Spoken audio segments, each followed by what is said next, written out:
Hello dear students of class 6. Welcome to Amar Ghore Amar School. Hope you are doing great. Today we are going to look at the punctuation and capitalization. After the discussion of today's class, we will be able to, number 1, identify different punctuation marks in text. Number 2, use punctuation marks correctly in sentences. And number 3, use capitalization correctly. Before starting, let's read a story together. Once upon a time, there lived a poor widow and her son Jack. One day, Jack's mother told him to sell their only cow. Jack went to the market, and on the way he met a man who wanted to buy his cow. Jack asked, "What will you give me in return for my cow?" The man answered, "I will give you 5 magic beans." If you notice carefully, you will see in the text there are some marks with the words.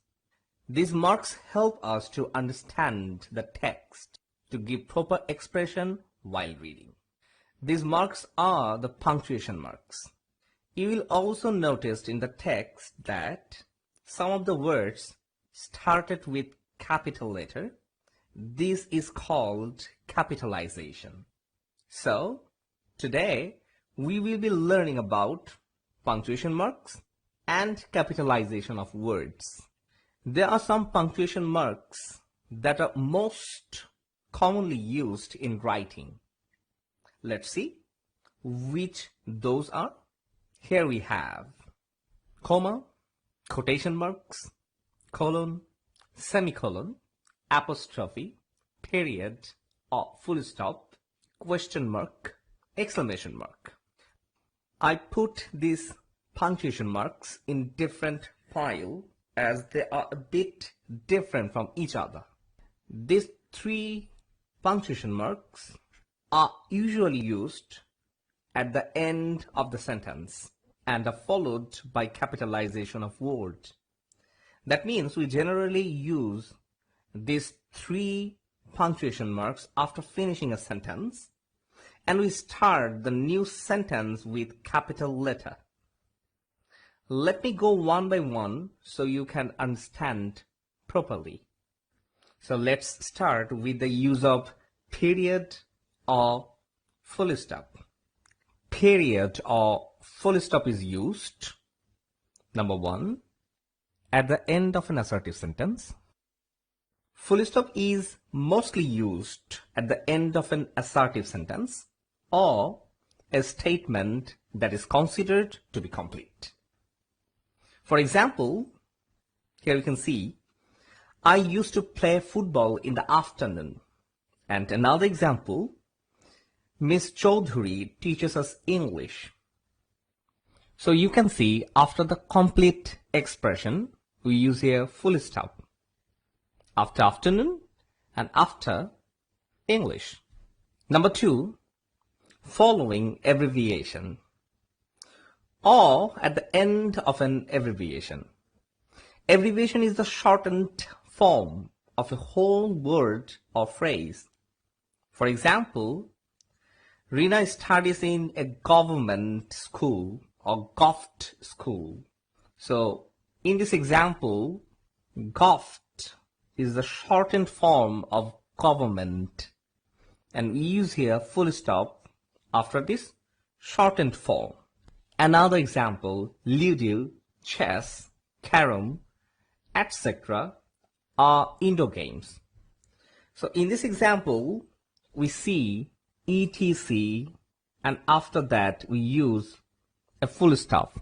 That means it is a shortened form of etc. Special note: if an abbreviated phrase is pronounced, we do not include periods. For example, NASA is correct, but N full stop A full stop S full stop A is incorrect. Even in some cases, the periods are omitted even when the word is not pronounced. Usually, because it is very commonly known term. For example, UCLA, that means University of California, Los Angeles. So, though it is not pronounced, we haven't used here full stop after each alphabet. Now let's learn about the use of question mark and exclamation mark. Both question mark and exclamation mark are always used at the end of the sentence. The question mark is used at the end of the sentence to indicate a question. For examples, what time is the English class? And another example, when are they coming? So here, see, after making a question sentence, we use here question mark. Okay, the exclamation mark. The exclamation mark is used at the end of the sentence to indicate great surprise or forcefully spoken short command. For example, look here, run, and what a wonderful day it is. Now we move on the next list of punctuations which are used in middle of a sentence. But before that, I want to introduce you with a term, clause. So, what is a clause? A clause is a group of words which has a subject and a verb and acts as a part of a sentence. For example, I love sport and I am the captain of school football team. Here in this part of the sentence, I love sport, there is a subject, I, and a verb, love. So this is a clause. Again, in other part of the sentence, I'm the captain of school football team. There is also a verb, am, and a subject, I. So this is a clause 2. So see another example. She was born in Bangladesh, but her family moved to Canada. This sentence has also 2 clauses. She was born in Bangladesh, and another is her family moved to Canada. If you notice carefully, you will see in the example sentences, all the clauses can stand independently, but it still can make sense. That's why these are called independent clauses. Now let's learn the use of comma. Comma is used, number 1, to separate independent clauses in a sentence. For example, the game was over, but the crowd refused to leave. Another example, my elder sister stepped into the room and helped me with my homework. So look at the first example. So this is an independent clause, and this is an independent clause. So we separate them with comma. And in the next example, my elder sister stepped into the room. So this is an independent clause. And helped me with my homework is another independent clause. So we separate them with comma. Comma is used, number 2, after introductory words such as yes, however, and well. For example, do you like going to party? Well, it depends. I don't like big gathering. The small ones are okay. Then are you coming to Samantha's birthday party? Only the close friends are invited. Yes, I am. She phoned me. However, I won't stay long. Here you can see a comma is used after well and however.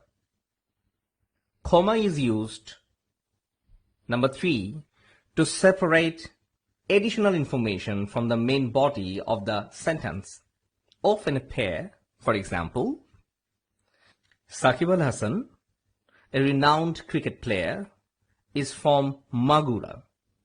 In this example, a pair of commas are used to separate the additional information, renowned cricket player, from the sentence. See another example. A few days ago, I read a wonderful report on him in the Daily Star, the most popular English daily in Bangladesh. In this example, only one comma is used to separate the additional information, the most popular English daily in Bangladesh, as it is placed at the end of the sentence. Comma is used, number 4, to separate all items in a list. For example, I love apples, pears, and oranges. However, I don't like kiwi, tamarind, and Sharon. What about you? I like dates, melon, and pineapple. Mubasha is okay for me too, but I don't like banana at all. So here, a series of commas are used to separate the items in a list. Note the comma after pears. Many people prefer not to use this style and will omit the final comma. We call this the Oxford comma because it is the standard method taught at Oxford University. Comma is used, number 5, to separate all geographical names, items in dates, except the month and day, addresses, except the street number and name, and titles in names. Let's see the example. My father is from Gaurandi, Borishal. July 22, 1959 was a momentous day in my father's life. He was born on the day he left Gaurandi when he was 25. Now our address is House Nong 25, Road 2, Dhanmondi, Dhaka. Comma is used, number 6, occasionally between a house, number, and a street. For example, now our address is House Nong 25, Road 2, Dhanmondi, Dhaka. This is not wrong. It is just old-fashioned. It is not done in modern times, however. Next we have quotation marks. Please note, quotation marks can be single like this or double like this. Quotation mark is used, number 1, to quote another person's words exactly, whether they be spoken or written. For example, what did your father exactly say to you, Anik? Dad said, I'm going shopping because we have no milk. So quotation mark is used, number 2, to quote a person who is quoting another person or for a speech within a speech. In this case, single quotation is used. For example, Rina said, there is something moving in the bushes, whispered Saim. So here, single quotation marks are used to quote Saim. But Saim was also quoting someone, Rina. So to quote Rina, double quotation marks are used. Use of colon. Colon's function is quite straightforward. It introduces related information. A colon is used after a complete statement in order to introduce one or more directly related ideas, such as a series of directions, a list, or a quotation or other comment illustrating or explaining the statement. For example, the daily newspaper contains 4 sections. news, sports, entertainment, and classified ads. See another example. I will need the following items for making cakes: flour, sugar, egg, and oil. See another example. She cried out, I will never forgive you. In this case, a statement is followed by a direct quotation. So, a colon is used. Now the use of semicolon. A semicolon is used to separate items in a series if the elements of the series already include commas. For example, a group of students are going to perform today during the break time. The group includes Nila, guitarist, Soam, keyboard player, and Lima, drummist. So see another example. I have visited Shat Gambuz Mosque, Baghehat, Madhupur Lake, Maulovibajar, Sajek, Rangamati, and Kuakata, Patuakhali. As here, comma is already being used, semicolons are placed or used to separate the items of the list or series. Now the use of apostrophe. An apostrophe is used, number one, to form possessives of noun. For example, she studies in a girls' school. See another example. Karim's father works in the field. Apostrophe is used, number two, to show the omission of letters. For example, I'm a student of class 6. So, how we can omit? I'm a student of class 6. We will go to Bandarbans. We can write here, we will go to Bandarbans. And see the last example. We have a plan to visit Khagrachuri too. We have a plan to visit Khagrachuri too. So see how we have omitted. From I am, we use am. From we will, we write here, will. From we have, we write here, we have. Apostrophe is used to indicate certain plurals of lowercase letters. For example, mind your P's and Q's in the sentences. Now let's learn about capitalization. When we capitalize for number one, the first letter of the first word of a sentence, and number two, for proper nouns. For examples, this is Yusuf. He is a Bangladeshi Muslim boy who was born in Dhaka, Bangladesh on June 16, 2010. He speaks fluent Bengali and English. This Saturday, he will go to visit his uncle Abdullah, who lives in Sylhet.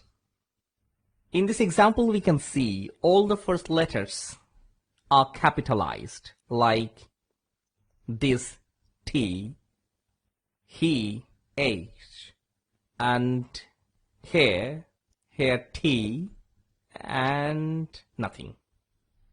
Now we can see other capitalizations are used for proper nouns. So let's see which are they. Yusuf, Y. This is the name of person. Then Bangladeshi Muslim. It is the name of nationality and religion. This is the name of city, proper noun. Name of a country, Bangladesh.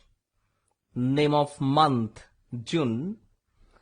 And here, name of language, Bengali and English. This is the name of day, Saturday. This is the name of a person, Abdullah, and this is the name of a city, Sylhet. So it is clear we use capitalization with the first word of a sentence and with the proper nouns. This is the note. Name of people, city, country, company, education institutions, religion, political party, nationality, language, days of the week, month, etc. are all proper nouns. Now, the practice session. What do we need to do? We need to select the correctly punctuated sentence from the multiple choice below. See the 4 options. So what will be the answer here? Yes, I think you're right. The answer will be B. Now see the second options. Which will be the right answer? Option A. Exactly. The problem with the option C is there is no apostrophe here. Option 3. So which one is the right answer? Exactly. The right answer will be A, because it's a list, series of items.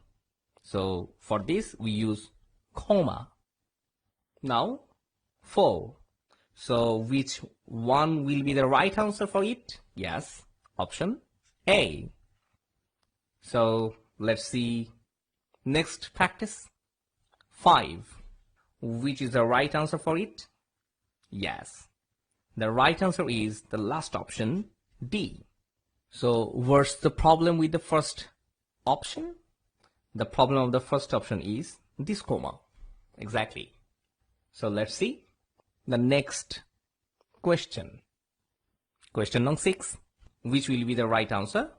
Yes, right answer will be A, because it's a series of list, and last one is the possessive of noun. Now let's see so far what we have learned. Yes, we have learned about number 1, full stop, question mark, and exclamation mark and the uses.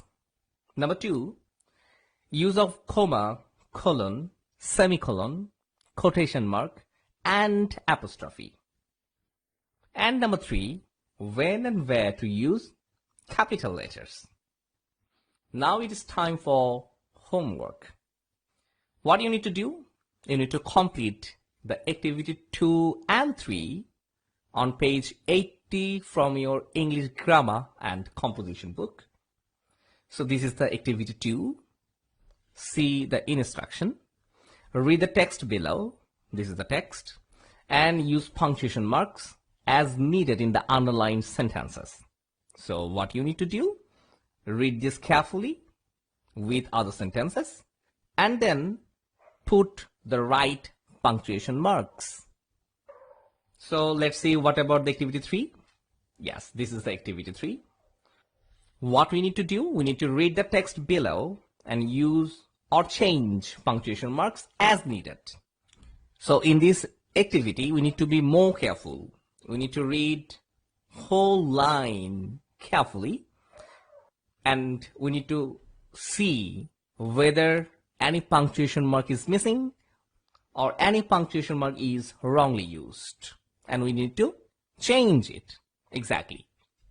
So one thing you need to remember, after completing these 2 homeworks in a separate notebook, you must submit to your English teacher when your school opens.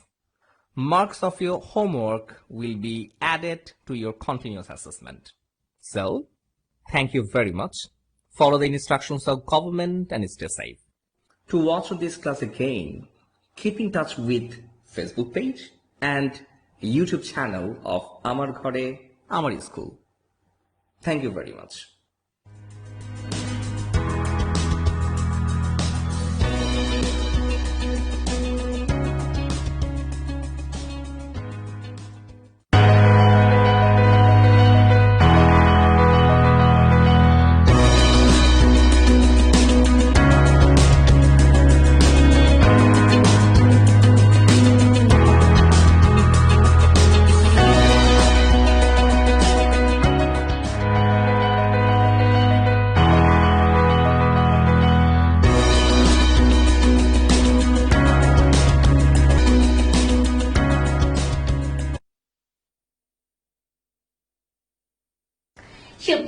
শিক্ষার্থীরা, আমার ঘরে আমার school এর আজকের ক্লাসে তোমাদের সবাইকে আমন্ত্রণ জানাচ্ছি।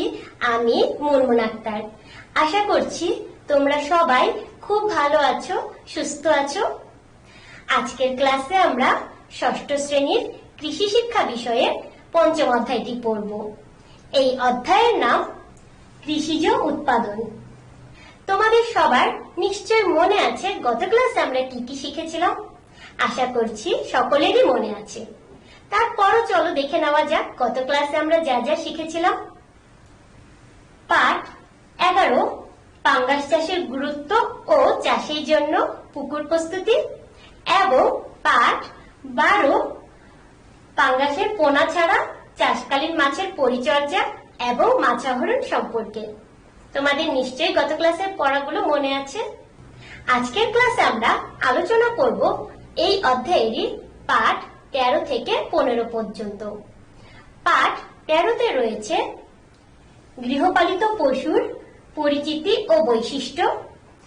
পাঠ 14তে রয়েছে গৃহপালিত পাখির পরিচিতি ও বৈশিষ্ট্য, এবং পাঠ 15তে রয়েছে গৃহপালিত পশু পাখির অর্থনৈতিক গুরুত্ব। তাহলে চলো প্রথমেই আমরা জেনে নিই বিভিন্ন ধরনের গৃহপালিত পশুর পরিচিতি এবং বৈশিষ্ট্য সম্পর্কে। সৃষ্টির শুরু থেকেই পৃথিবীতে মানুষের পাশাপাশি বিভিন্ন ধরনের জীবজন্তু বসবাস করছে। এদের মধ্যে রয়েছে বিভিন্ন ধরনের গাছ, বিভিন্ন ধরনের পশু পাখি, মাছ, বিভিন্ন ধরনের কীট পতঙ্গ, এমনকি ক্ষুদ্র ক্ষুদ্র অণুজীব। এদের সকলেরই রয়েছে নিজস্ব কিছু বৈশিষ্ট্য, নিজস্ব কিছু সত্তা, যার কারণে এদেরকে অন্য সকল জীব থেকে সহজেই আলাদা করা যায়। এই বিশাল জীব জগৎকে মূলত দুটি ভাগে ভাগ করা হয়েছে। এগুলো হলো উদ্ভিদ জগৎ এবং প্রাণী জগৎ। উদ্ভিদ জগতে রয়েছে আমাদের চারপাশে অবস্থিত সমস্ত গাছপালা। অন্যদিকে প্রাণী জগতে রয়েছে মানুষ এবং অন্যান্য সকল প্রাণী সমূহ। এই প্রাণী জগতের একটি বিশাল অংশ জুড়ে রয়েছে পশু। বিভিন্ন ধরনের পশু আমাদের পৃথিবীতে রয়েছে। তোমরা নিজেরাই চারপাশে তাকালে অসংখ্য ধরনের পশু দেখতে পাও। এই সমস্ত পশুর মধ্যে কিছু পশু বনে জঙ্গলে সকলের আড়ালে বসবাস করতে পছন্দ করে, আবার কিছু পশু লোকালয়ে মানুষের সাথেই বসবাস করতে পছন্দ করে।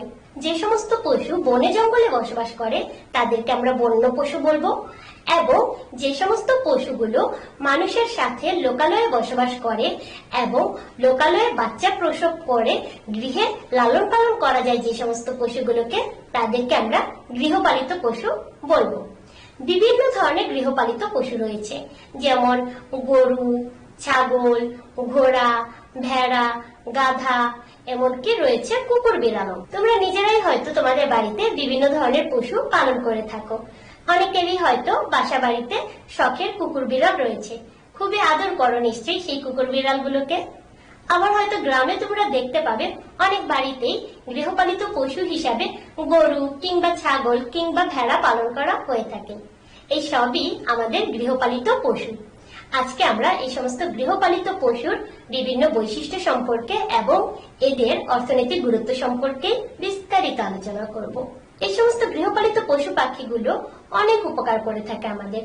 গৃহপালিত পশুর উপকারিতার মধ্যে যেমন আমরা বলতে পারি, কুকুর আমাদের বাড়ি পাহারা দেয়, বিড়ালগুলো ইঁদুরের হাত থেকে আমাদের বাড়িকে রক্ষা করে, কিংবা গরু ছাগল আমাদেরকে দুধ ও মাংস দিয়ে থাকে, আবার ঘোড়া আমাদের অনেক ভার বহন করে। তাহলে আমরা দেখতে পেলাম গৃহপালিত পশু পাখির অনেক উপকারিতা রয়েছে। বাংলাদেশে প্রচলিত বিভিন্ন গৃহপালিত পশুর মধ্যে সবচেয়ে বেশি লালন পালন করা হয় গরু ছাগল। আচ্ছা, তোমরা কি বলতে পারবে বাংলাদেশে কি পরিমাণ গরু ছাগল রয়েছে?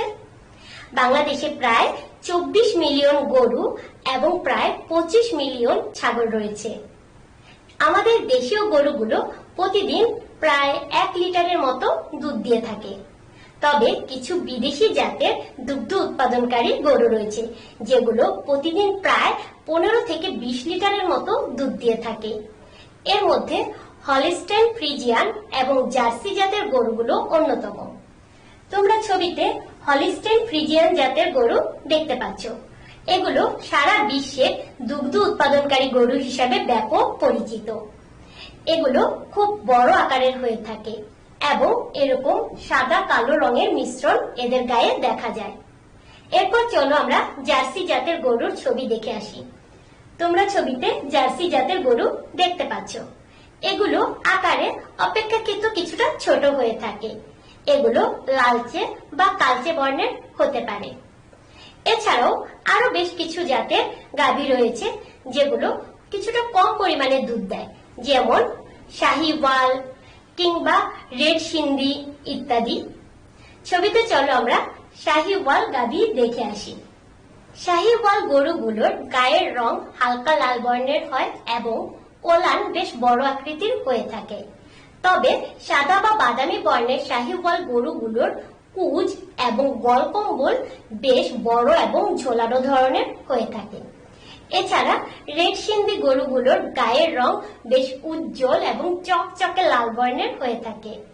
গাভীগুলোর গায়ের রং অপেক্ষাকৃত কিছুটা কম গাঢ় হয়ে থাকে। এই শাহিওয়াল এবং রেড সিন্ধি গরুগুলো প্রতিদিন প্রায় 6 থেকে 10 লিটারের মতো দুধ দিতে পারে। এবার আমরা আরেকটি সুপরিচিত গৃহপালিত পশু সম্পর্কে জানব। নিশ্চয়ই তোমরা বুঝতে পেরেছো আমি কার কথা বলবো। হ্যাঁ, এবার আমি ছাগল সম্পর্কে বলবো। আমাদের অতি পরিচিত কালো কুচকুচে যেই ছাগলটি সবচেয়ে বেশি দেখা যায় সেটি হচ্ছে ব্ল্যাক বেঙ্গল ছাগল। এটি বাংলাদেশের খুবই পরিচিত একটি ছাগল। ছবিতে তোমরা ব্ল্যাক বেঙ্গল ছাগল দেখতে পাচ্ছ। ব্ল্যাক বেঙ্গল ছাগল বাস্তবে দেখেনি এমন মানুষ খুঁজে পাওয়া যাবে না। এটি মূলত মাংস উৎপাদনের জন্যই পালন করা হয়ে থাকে। এছাড়া তোমরা যারা ছাগলের দুধ খেতে পছন্দ করো তারা কি বলতে পারো ছাগলের দুধ পাওয়ার জন্য আমরা কোন জাতের ছাগল পালন করব? ছাগলের দুধ পাওয়ার জন্য মূলত এরকম লম্বা পাওয়ালা ঝোলানো কান বিশিষ্ট এক জাতের ছাগল পালন করা হয়ে থাকে। এগুলোকে যমুনা পাড়ি কিংবা রাম ছাগল বলা হয়। তাহলে আমরা বিভিন্ন ধরনের গরু এবং ছাগল সম্পর্কে জানলাম। এবার চলো আমরা গৃহপালিত পশু পাখির কিছু সাধারণ বৈশিষ্ট্য সম্পর্কে জেনে নিই। গৃহপালিত পশুগুলো জন্মের পর থেকেই মানুষের সান্নিধ্যে থাকে। এর জন্য মানুষের সাথে গৃহপালিত পোষা পশুর একেবারে নিবিড় একটি সম্পর্ক গড়ে ওঠে। এরা সবসময় মানুষের সান্নিধ্যে থাকতে চায়। সমস্ত পশুরই রয়েছে নিজস্ব কিছু আলাদা বৈশিষ্ট্য, কিন্তু তারপরও গৃহপালিত পশুগুলোর কিছু সাধারণ বৈশিষ্ট্য বর্ণনা করা যায়। চলো আমরা এখন গৃহপালিত পশুর বিভিন্ন সাধারণ বৈশিষ্ট্য সম্পর্কে জেনে নিই। প্রথমত, এদেরকে সহজেই পোষ মানানো যায়। এরা বন্য পশুর মতো হিংস্র হয় না। এরা সহজেই মানুষের পোষ মেনে নেয়। তাছাড়া গৃহপালিত পশুগুলো সহজেই বাড়ির পরিবেশে মানিয়ে নিতে পারে। অর্থাৎ যখন যে বাড়িতে এদেরকে রাখা হয় সহজেই সেই বাড়িতে এরা মানিয়ে নেয়। গৃহপালিত পশুগুলো মানুষের সান্নিধ্যে থাকতে পছন্দ করে। এরা সবসময় মানুষের আদর পেতে চায়। এছাড়া গৃহপালিত পশুগুলো তাদের বাড়ির মানুষকে চেনে এবং বাড়ির মানুষের আচরণে এই গৃহপালিত পশুগুলো সাড়া দিয়ে থাকে। গৃহপালিত পশুগুলো সাধারণত বাড়িতেই বাচ্চা প্রসব করে এবং জন্মের পর সেই বাচ্চাকে এরা দুগ্ধপান করায়। অর্থাৎ গৃহপালিত পশুগুলো স্তন্যপায়ী হয়ে থাকে। দেখো ছবিতে আমরা দেখতে পাচ্ছি কি সুন্দর গাভী তার বাচ্চাটিকে দুগ্ধপান করাচ্ছে। গৃহপালিত পশুগুলো এভাবেই স্তন্যপায়ী হয়ে থাকে এবং বাচ্চাকে দুগ্ধপান করায়। তাহলে আমরা জেনে নিলাম গৃহপালিত পশুর বিভিন্ন বৈশিষ্ট্য এবং পরিচিতি সম্পর্কে। এবার চলো আমরা জেনে নিই গৃহপালিত পাখির বিভিন্ন বৈশিষ্ট্য এবং পরিচিতি সম্পর্কে, অর্থাৎ গৃহপালিত পাখির পরিচিতি ও বৈশিষ্ট্য। পাখপাখালির দেশ বাংলাদেশ। আমাদের দেশে রয়েছে নানান জাতের নানান রকম পাখি। একটা সময় হাজারো পাখির কলরবে সকালবেলা আমাদের ঘুম ভেঙে যেত। বর্তমানে অবশ্য পাখির সংখ্যা অনেক কমে এসেছে, কিন্তু তারপরও গ্রাম অঞ্চলে এখনো সকালবেলায় মোরগের ডাকে মানুষের ঘুম ভাঙে। গৃহপালিত পশুর মতো রয়েছে বেশ কিছু গৃহপালিত পাখি। কিছু পাখি সাধারণত মুক্ত আকাশে চড়ে বেড়াতে ভালোবাসে, আর কিছু পাখি সহজেই মানুষের পোষ মানতে ভালোবাসে। যে সমস্ত পাখিগুলো মানুষের পোষ মানতে ভালোবাসে সেগুলোই গৃহপালিত পাখি। যেমন মুরগি, হাঁস, কবুতর এগুলো গৃহপালিত পাখি। এই সমস্ত গৃহপালিত পাখিগুলো সাধারণত ডিম পাড়ে এবং ডিমের তা দিয়ে বাচ্চা ফুটে। বড় মানুষের মতো অনেক শিশু কিশোরও বিভিন্ন ধরনের গৃহপালিত পাখি লালন পালন করে থাকে। তোমাদের অনেকেরই হয়তো বাসা বাড়িতে পাখি পোষার শখ রয়েছে। অনেকেই হয়তো কবুতর পোষো, অনেকেই হয়তো বিভিন্ন বিদেশি জাতের পাখি পোষো, আবার অনেকেই হয়তো হাঁস মুরগি পোষে। এই সমস্ত গৃহপালিত পাখিগুলো আমাদের সাথে অত্যন্ত নিবিড় সম্পর্কে জড়িয়ে আছে।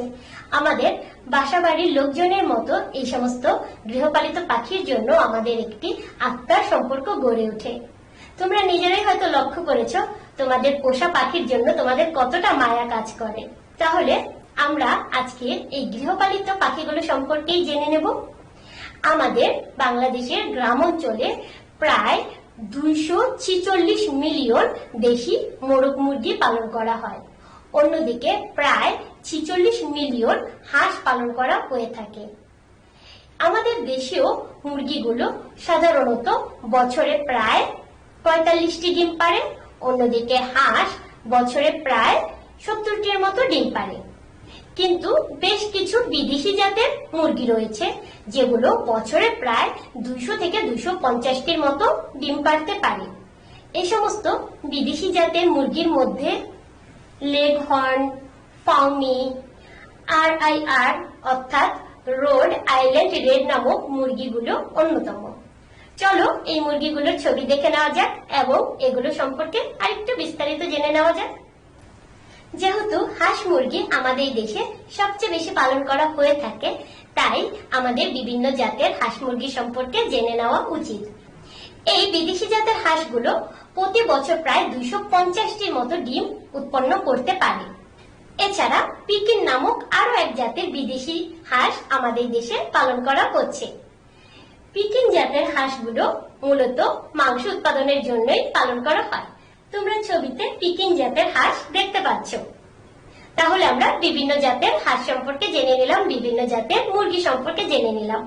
এবার চলো আমরা হাঁস মুরগির অর্থাৎ গৃহপালিত পাখির কিছু সাধারণ বৈশিষ্ট্য জেনে নিই।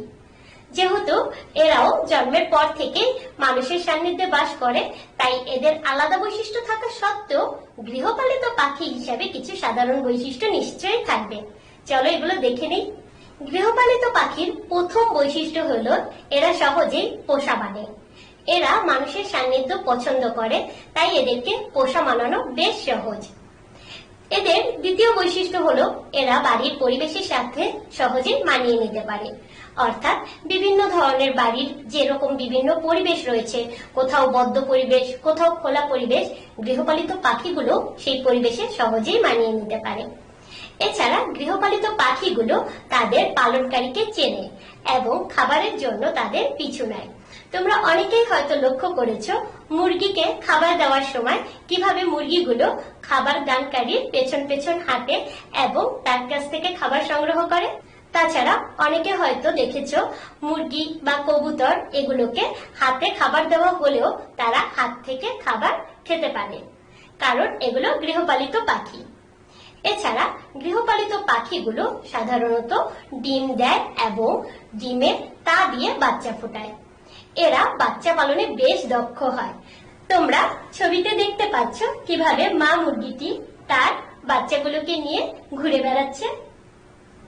তোমরা হয়তো খেয়াল করবে মা মুরগিটি তেড়ে আসে যখন কেউ তার বাচ্চাগুলো ধরতে চায় বা তার বাচ্চাগুলোর কোনো ক্ষতি করতে চায়। এভাবেই আমরা বুঝতে পারি গৃহপালিত পাখি বাচ্চা পালনে দক্ষ। এছাড়া গৃহপালিত পাখিগুলো নিজেদের খাবার নিজেরাই সংগ্রহ করতে পারে। এরা বাড়ির চারপাশে ঘুরে ফিরে বিভিন্ন ধরনের খাবার খেয়ে থাকে। এদেরকে খাবার দেওয়া না হলেও এরা নিজেদের চাহিদা অনুযায়ী বিভিন্ন স্থান থেকে খাবার সংগ্রহ করে। মুরগি, হাঁস এগুলো সাধারণত বাড়ির চারদিকে ঘুরে ফিরে খাবার সংগ্রহ করলেও কবুতর অনেক দূর পর্যন্ত উড়ে চলে যায় খাবার সংগ্রহের জন্য। তবে অবশ্যই সেগুলো আবার সন্ধ্যার আগেই বাড়িতে চলে আসে, কেননা এরা তো গৃহপালিত পাখি, এরা তো আমাদের পোষা হয়ে গিয়েছে। তোমরা হয়তো লক্ষ্য করেছো মুরগির কিছু আলাদা বৈশিষ্ট্য রয়েছে, যেমন মুরগির পায়ে 4টে আঙুল থাকে। মুরগি সাধারণত ডিমে তা দিয়ে বাচ্চা ফোটায়। মুরগির মাথায় লাল ঝুঁটি থাকে এবং গলায় ফুল থাকতে পারে। মুরগি 5 মাস বয়স হলেই ডিম দেওয়া শুরু করে এবং ডিমে তা দিয়ে বাচ্চা ফোটায়। মুরগি সব সময় অন্য পশু পাখি থেকে তার বাচ্চাগুলোকে রক্ষা করে চলে। অন্যদিকে হাঁস হলো জলজ পাখি। এদের পায়ের নখে পর্দা থাকে, যাতে করে সহজেই এরা সাঁতার কাটতে পারে। এরা খুব সহজেই পানিতে সাঁতার কেটে এক স্থান থেকে অন্য স্থানে যেতে পারে। তবে হাঁস ডিমে তা দেওয়ায় অভ্যস্ত নয়। এটি সাধারণত ডিমে তা দিয়ে বাচ্চা ফোটাতে চায় না। সেক্ষেত্রে হাঁসের ডিমগুলোকে মুরগির ডিমের সাথে রেখে তা দিয়ে বাচ্চা ফোটানো হয়। তাহলে আমরা গৃহপালিত পাখির বিভিন্ন বৈশিষ্ট্য সম্পর্কে জানলাম এবং হাঁস মুরগিরও বিভিন্ন বৈশিষ্ট্য সম্পর্কে জানলাম, বিভিন্ন জাত সম্পর্কে জানলাম। এবার চলো আমরা গৃহপালিত পশু পাখির অর্থনৈতিক গুরুত্ব সম্পর্কে জেনে নিই।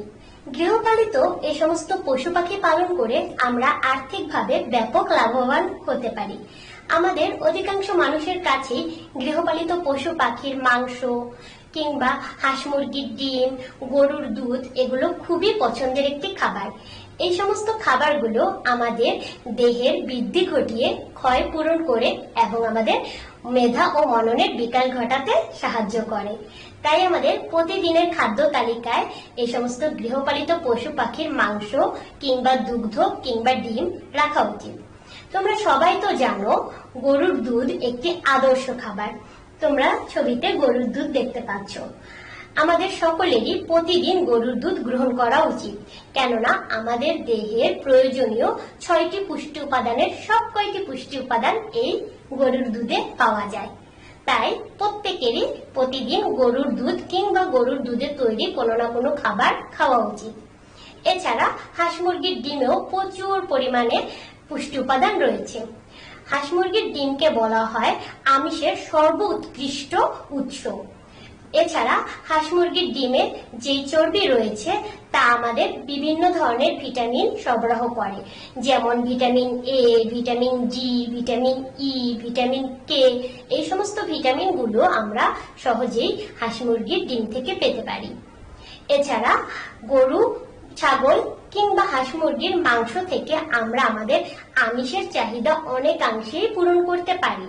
তাছাড়া এগুলো হলো উন্নত মানের আমিষ এবং এগুলো থেকে আমরা আমাদের শরীরে আয়রনের চাহিদাও অনেকাংশে পূরণ করতে পারি। তাই আমাদের প্রতিদিনের খাদ্য তালিকায় গৃহপালিত পশু পাখির মাংস কিংবা দুধ কিংবা ডিম রাখা উচিত। এই সমস্ত গৃহপালিত পশু পাখির মাংস, ডিম, দুধ এগুলোর বাজারে ব্যাপক চাহিদা রয়েছে এবং এগুলোর বাজার মূল্য বেশি। তাই আমরা যদি বাণিজ্যিকভাবে এই সমস্ত গৃহপালিত পশু পাখিগুলো লালন পালন করতে পারি এবং বাজারে সেগুলো বিক্রি করতে পারি, তাহলে কিন্তু আমরা আমাদের বেকারত্ব অনেকাংশেই দূর করতে পারি। আমাদের দেশের বহু বেকার যুব সমাজ চাকরির অভাবে ঘুরে বেড়াচ্ছে। তারা হয়তো বিভিন্ন হতাশায় ভুগছে চাকরি না পাওয়ার জন্য। কিন্তু তারা যদি এই সমস্ত গৃহপালিত পশু পাখিগুলো লালন পালন শুরু করে, তাহলে তারা যেভাবে তাদের বেকারত্ব ঘুচাতে পারবে, তেমনি করে দেশের অর্থনৈতিক উন্নয়নেও ভূমিকা রাখতে পারে। এছাড়া যেহেতু গৃহপালিত পশু পাখির মাংস, ডিম, দুধ চাহিদার তুলনায় খুব কম পরিমাণ উৎপন্ন হচ্ছে আর এগুলোর বাজার মূল্যও বেশি, তাই আমাদের সকলেরই উচিত যার যার বাড়িতে গৃহপালিত পশু পাখিগুলো লালন পালন শুরু করা। এতে করে আমরা আমাদের পারিবারিক আমিষের চাহিদা পূরণ করতে পারবো এবং আমাদের পরিবারগুলোকে যথাযথ পুষ্টি উপাদানে সমৃদ্ধশালী করে তুলতে পারবো। তাই আমাদের সকলের উচিত নিজ নিজ জায়গা থেকে উদ্যোগ নিয়ে গৃহপালিত পশু পাখি লালন পালন শুরু করে দেওয়া। আমরা হয়তো বাণিজ্যিকভাবে খুব বড় পরিসরে করতে পারবো না, কিন্তু ছোট পরিসরে আমাদের শুরু করে দেওয়া উচিত। এছাড়া গৃহপালিত পশু পাখির আরো বিভিন্ন উপকারিতা রয়েছে, যেমন গ্রামাঞ্চলে কৃষি জমি চাষ দেওয়ার জন্য, ফসল মাড়াইয়ের জন্য, হাল চাষের জন্য, লাঙল টানার জন্য কিংবা মই দেওয়ার জন্য আমাদের গরুগুলোকে ব্যবহার করা হয়। এক্ষেত্রে আমরা গরুর মাধ্যমে সহজেই কৃষি জমির হাল চাষের ব্যবস্থা করে ফেলতে পারি। তাছাড়া গৃহপালিত পশু পাখিগুলো বিভিন্ন ধরনের আগাছা খেয়ে থাকে এবং আমাদের বিভিন্ন ধরনের ঝরা শস্য খাদ্য হিসেবে গ্রহণ করে থাকে। এতে করে পরিবেশের ভারসাম্য কিন্তু অনেকাংশেই রক্ষা হয়। তাছাড়া গৃহপালিত পাখিগুলো আমাদের গৃহের দৈনন্দিন ব্যবহার্য তরিতরকারির খোসা কিংবা চালের খুদ, ডালের খুদ এগুলোকে খাদ্য হিসেবে গ্রহণ করে পরিবেশ পরিষ্কার পরিচ্ছন্ন রাখতে সাহায্য করে। এতে করে আমাদের পরিবেশের ভারসাম্য রক্ষা পাচ্ছে। তাই আমাদেরকে গৃহপালিত পশু পাখি পালনে উদ্যোগী হতে হবে। এছাড়াও গৃহপালিত পশু পাখির আরো অনেক উপকারিতা রয়েছে। বিদেশে এই কুকুরগুলোকে পাহারার জন্য ব্যাপকভাবে ব্যবহার করা হয়। এমনকি কিছু কিছু প্রশিক্ষিত কুকুর তাদের আত্মরক্ষা বাহিনীতেও কাজ করে এবং বিভিন্ন রকম দাঙ্গার সময় এই সমস্ত প্রশিক্ষিত কুকুরগুলোকে দিয়ে বিভিন্ন রকম উপকারিতা পাওয়া যায়। তোমরাও হয়তো লক্ষ্য করেছো আমাদের দেশে অনেক আইন শৃঙ্খলা বাহিনী প্রশিক্ষিত কিছু কুকুর নিয়ে বিভিন্ন সময় বিভিন্ন অভিযান পরিচালনা করে থাকে। এই কুকুরগুলো সহজেই আগ্নেয়াস্ত্র বা কিংবা ক্ষতিকারক বস্তু খুঁজে পায়। এছাড়া বিড়াল পোষার মাধ্যমে আমরা আমাদের বাড়ি থেকে ইঁদুরের উপদ্রব অনেকাংশে হ্রাস করতে পারি। তাছাড়া ঘোড়া, গাধা, ভেড়া এগুলো অনেক দেশে পালন করা হয়। গৃহপালিত পশু হিসাবে এগুলোরও ব্যাপক গুরুত্ব রয়েছে। আমাদের দেশেও অনেক স্থানে ঘোড়া, গাধা পালন করা হয়। এগুলো মূলত ভার বহনের কাজে ব্যবহার করা যেতে পারে। তোমরা নিশ্চয়ই ঘোড়ার গাড়ি দেখেছো। ঘোড়ার গাড়িতে উঠতে কত ভালো লাগে, তাই না বলো? এই ঘোড়ার গাড়ি আমরা কিন্তু আমাদের গৃহপালিত পশু ঘোড়া দিয়েই তৈরি করে নিতে পারি এবং সহজেই যাতায়াতের কাজেও ব্যবহার করতে পারি। এতে করে আমাদের যে সমস্ত ইঞ্জিন চালিত যানবাহন ছিল এবং তার ফলে যে সমস্ত দূষণ পরিবেশে হতো তা কিন্তু অনেকাংশেই লাঘব করা সম্ভব। তবে অবশ্যই ঘোড়াগুলোকে যথোপযুক্ত খাবারের ব্যবস্থা করতে হবে। এছাড়া আরো অনেক উপকারিতা রয়েছে, যেমন গরু ছাগলের মলমূত্র, হাঁস মুরগির বিষ্ঠা এগুলো থেকে আমরা জৈব সার তৈরি করতে পারি। যে জৈব সার প্রয়োগের ফলে আমাদের জমির উর্বরতা অনেকাংশে বৃদ্ধি করা যায়। তাছাড়া বর্তমানে গরুর গোবর থেকে জ্বালানি তৈরি করা হচ্ছে। এই জ্বালানি আমরা আমাদের বাসা বাড়িতে গ্যাসের পরিবর্তে ব্যবহার করতে পারি। তোমরা অনেকেই হয়তো দেখেছো গ্রামাঞ্চলে গোবর দিয়ে এক বিশেষ ধরনের জ্বালানি তৈরি করা হয়, যেটা মহিলারা সহজেই তাদের জ্বালানির কাজে ব্যবহার করে। এতে করে জ্বালানি খরচ অনেকাংশে সাশ্রয় করা সম্ভব।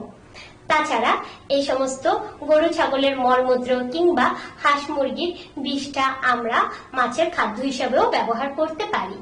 তাই আমাদেরকে অবশ্যই গৃহপালিত পশু পাখির পালনে উদ্যোগী হতে হবে এবং এদেরকে যথোপযুক্ত পরিচর্যার মাধ্যমে, আদর যত্নের মাধ্যমে লালন পালন করতে হবে। তাহলে শিক্ষার্থীরা, তোমরা আজকের ক্লাসের পড়াগুলো নিশ্চয়ই খুব ভালোভাবে বুঝতে পেরেছো।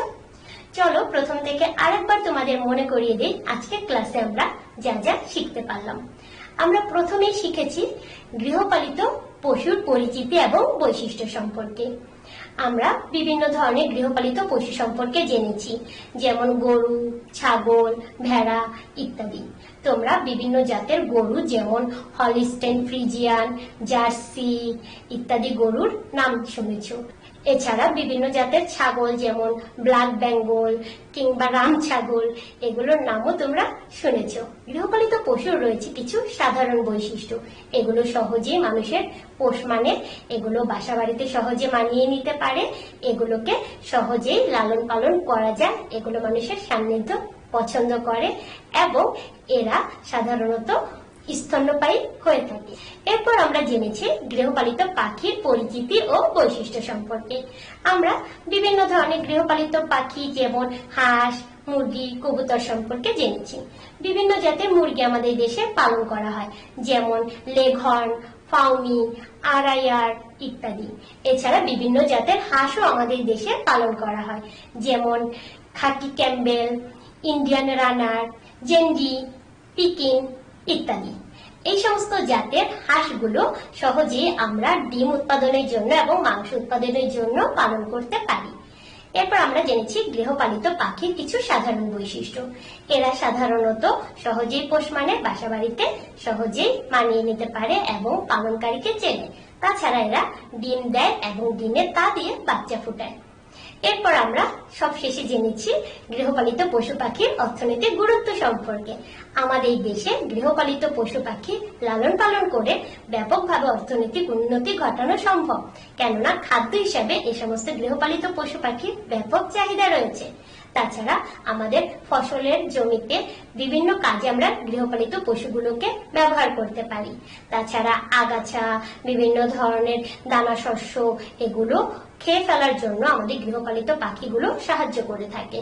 এরপর আমরা জেনেছি গৃহপালিত পশুগুলোর সাহায্যে কিভাবে আমরা ভার বহনের কাজ করতে পারি, নিরাপত্তার কাজে লাগাতে পারি এবং কিভাবে আমরা প্রাকৃতিক গ্যাস উৎপন্ন করতে পারি। তাছাড়া মাছের খাদ্য হিসাবেও আমরা গৃহপালিত পশু পাখির মলমূত্র ব্যবহার করতে পারি। তাহলে শিক্ষার্থীরা, আজকের ক্লাসের পড়াগুলো তোমরা নিশ্চয়ই খুব ভালোভাবে বুঝতে পেরেছো। তোমরা যদি আজকের ক্লাসের পড়াগুলো ভালোভাবে বুঝতে পারো, তাহলে এই পড়াগুলোর উপরে তোমাদের দুটো বাড়ির কাজ দেব। এই বাড়ির কাজগুলো তোমরা সুন্দরভাবে সম্পন্ন করবে। তোমাদের প্রথম বাড়ির কাজ থাকবে, গৃহপালিত পশু হিসাবে গরুর কি কি বৈশিষ্ট্য তুমি দেখতে পাও তা বর্ণনা করো। এবং দ্বিতীয় বাড়ির কাজ থাকবে, গৃহপালিত পশু পাখি লালন পালনের মাধ্যমে কিভাবে বেকারত্ব দূর করা যায় তা ব্যাখ্যা করো। এই বাড়ির কাজগুলো তোমরা সুন্দরভাবে সম্পন্ন করে রাখবে এবং স্কুল খোলার পরে তোমাদের শ্রেণী শিক্ষকের কাছে প্রদান করবে। তোমরা সবাই সুস্থ থাকো, নিরাপদে থাকো, সরকারি নির্দেশনা মেনে ঘরে অবস্থান করো এবং স্বাস্থ্যবিধি মেনে চলো। ধন্যবাদ। শিক্ষার্থীরা, তোমরা যদি আমার আজকের এই ক্লাসটি পুনরায় দেখতে চাও, তাহলে আমার ঘরে আমার স্কুল এর ফেসবুক পেজ অথবা ইউটিউব চ্যানেলে চোখ রাখতে পারো। ধন্যবাদ।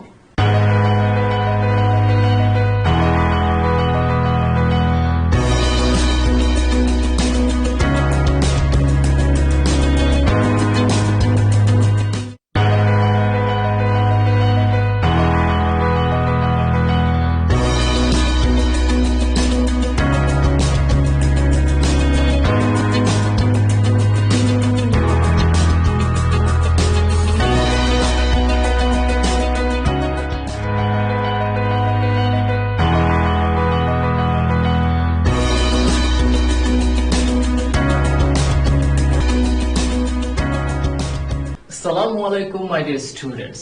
Welcome to Amar Ghare, Amar School. This is Sheikh Ehsan Jamil, your today's English teacher. Today we will be reading from Class 7 English for Today, Unit 9, Lesson 3, The Greenhouse Effect. After completing today's lesson, what are the things we are going to learn? Here are our learning outcomes. After completing this lesson, you will be able to know about greenhouse effect. Then you will be read and understand texts. Students will be able to attempt question and answer. You will be able to take part in role plays. And lastly, you will be able to write short and semi-guided sentences and passages. We are going to read a passage now. Throughout our reading, you have to be watchful for some of the words. And what are they? Let's look at them. Trap, planet, roof, global warming, release, and greenhouse effect. Samina and Arif read a booklet and they came to know some of the effects for greenhouse effect. So let's learn with Samina and Arif. So dear students, please be attentive, pay a special attention, okay? Because after reading this passage, we will definitely attempt some of the question and answers. So let's read the passage. Samina and Arif read about greenhouse effect in the booklet. Read the passage to know what Samina and Arif have learned so far. A greenhouse is a house made of glass. It has glass walls and a glass roof. people grow vegetables, flowers, and other plants in them. A greenhouse stays warm inside, even during winter. During the daylight hours, a greenhouse gets warmer and stays pretty warm at night too. This is because the heat received from the sun is trapped inside the greenhouse by the glass. The earth is also like a greenhouse. During the day, Earth's surface warms up in the sunlight. At night, the surface cools, releasing the heat back into the air. But some of the heat is trapped by gases like carbon dioxide in the atmosphere. These gases, called greenhouse gases, work like the glass walls and the roof and keep the earth warm. This is global warming, and it is making the earth a dangerous planet. Unfortunately, we are making the earth too hot.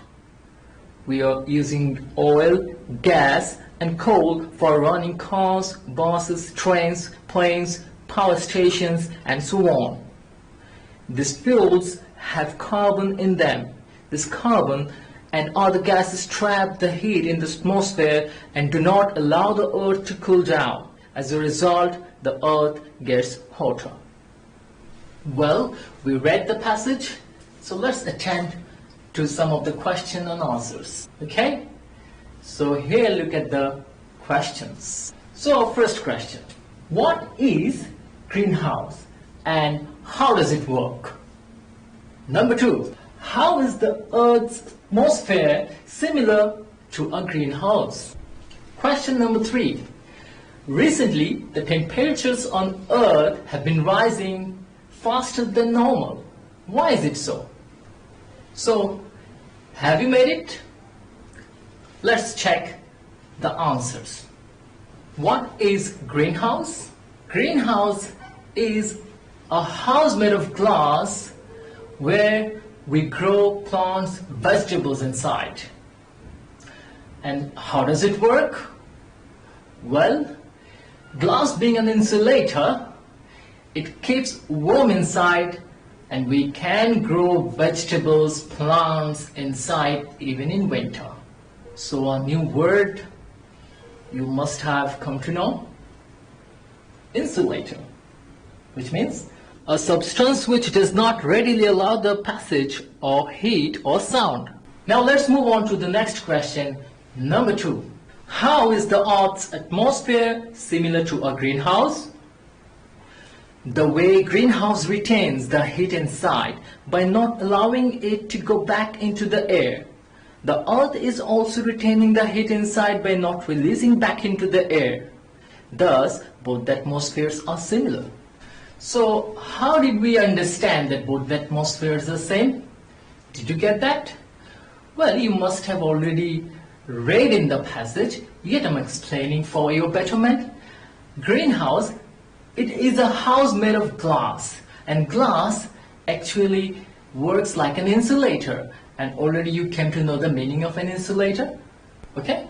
So, insulator means it retains the heat inside and do not allow it to go back into the air. Thus, the inside of the house remains hot. Okay? The benefit is, in the winter, we can grow vegetables, plants, flowers, because inside the house it remains warm, and it is very friendly environment for the growing. In the same fashion, in our earth, the heat is trapped inside and it cannot go back into the air due to the increasing amount of gases, harmful gases like carbon dioxide. Due to the increasing amount of carbon dioxide gases in the atmosphere, it does not allow the heat go back into the air. Thus, greenhouse and the earth both are retaining the heat inside and not allowing the heat go back into the air, and it remains warm all the time. Now the next question, number 3. Recently temperatures on earth have been rising faster than normal. Why is it so? The answer is Earth's temperature have been rising faster than normal because people have increased the use of various fuels that contain carbon in them. And this carbon and gases trap the heat in the atmosphere. So dear students, I hope you have understood it properly. So this kind of practice will help you later in attempting any this kind of question and answer after reading a text like this. Okay? So let's move on to the next practice. In your textbook, practice C. You have to now complete a passage which has got some missing words. The words will be provided in the box and you have to pick the appropriate one for the passage. Okay? So let's first look at those words, those missing words, which you have to work on fill in the blanks. Here are your words. Gases, carbon dioxide, fuels, greenhouse, machines, heat, energy, and climate. Here is your passage.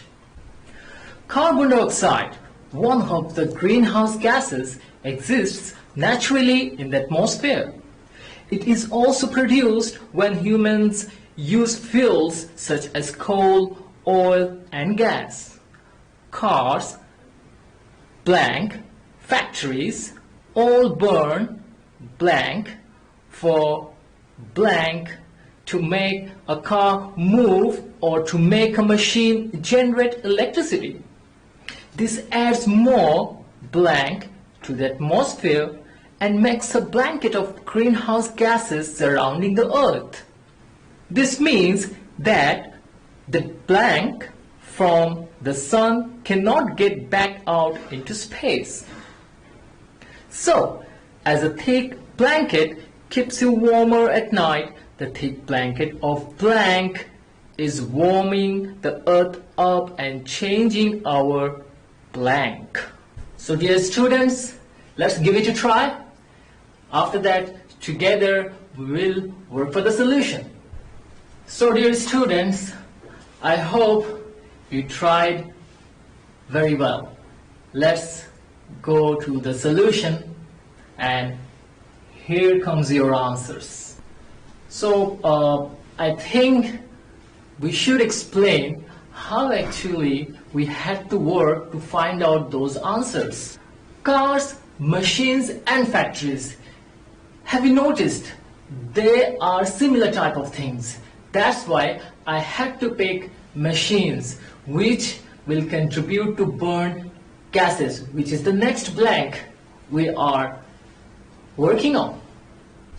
So cars, machines, factories all burn gases for energy. Yes, definitely you all know gases we burn to run our cars, bus, planes, etc. So definitely the answer is going to be gases. And the next one is for energy. Why do we actually burn it? This is how it works. This is the mechanism. When gas is burnt, then the energy is produced and then the vehicles run. Next blank, number 5. This adds more dash to the atmosphere, and yes, carbon dioxide, obviously. It was an obvious choice. In atmosphere, what is going to be added? Carbon dioxide. Number 6, the heat from the sun. Yes, number 6, our answer is heat. From sun, what else do we get? Definitely heat. No other choices compatible for us in this blank. So the answer is heat. Next one is very easy because the blanket of greenhouse. Yes. So number 7, blanket of greenhouse. This simple phrase has already been noticed in this passage. Have you seen? after number 4? To the atmosphere, then yes, the blanket of greenhouse. So the answer lies in the passage already. We just have to use it right now. So that's why I told you, you need to be attentive and watchful. Blanket of greenhouse. The answer is greenhouse. And the last one, that is changing climate. Obviously, this is unit 9 we are dealing with, and our name of the unit is changing climate, right? Climate change. So definitely the answer is climate. Practice D. It is related to a bit grammatical skill though, but yet I hope you will do it very easily. Yes, here comes the exercise. You have to change the underlined words for the increasing threat of global warming. Okay? The first one is done for you in the book, and you will get an idea how do you have to proceed for the remaining ones. Number 1, A, the sun is hot. So, number B, the sun is becoming hotter. So dear students, have you noticed the sample? The sun is hot, but when it increases the threat, we are telling the sun is becoming hotter. This is what exactly indicates comparative sense. Have you learned about sentences, the degrees comparison, positive, comparative, superlative? If you have learned them, then you know it very well. If you do not, then I'm telling you, hot, comparative one is hotter, superlative one, hottest. So hot, hotter, hottest. Nice, nicer, nicest. Positive, first one is positive form, second one is comparative form, and the third one is superlative form. And in this practice, we will be focusing on only the middle column, that is comparative form. Number 2, the effects of global warming will be bad. The answer is, the effects of global warming will be, it's going to be worse. Yes, it's a bit irregular. So, the effects of global warming will be worse than what we can imagine. Number 3, the sun keeps the earth warm during daytime. The answer is, the greenhouse makes the earth warmer. Yes, the comparative form of warm is warmer, adding er at the end. Number 4, the cyclones are powerful now. Well, this one is a bit different. The cyclones will be more powerful in future. Yes, this time there is a little different practice we notice.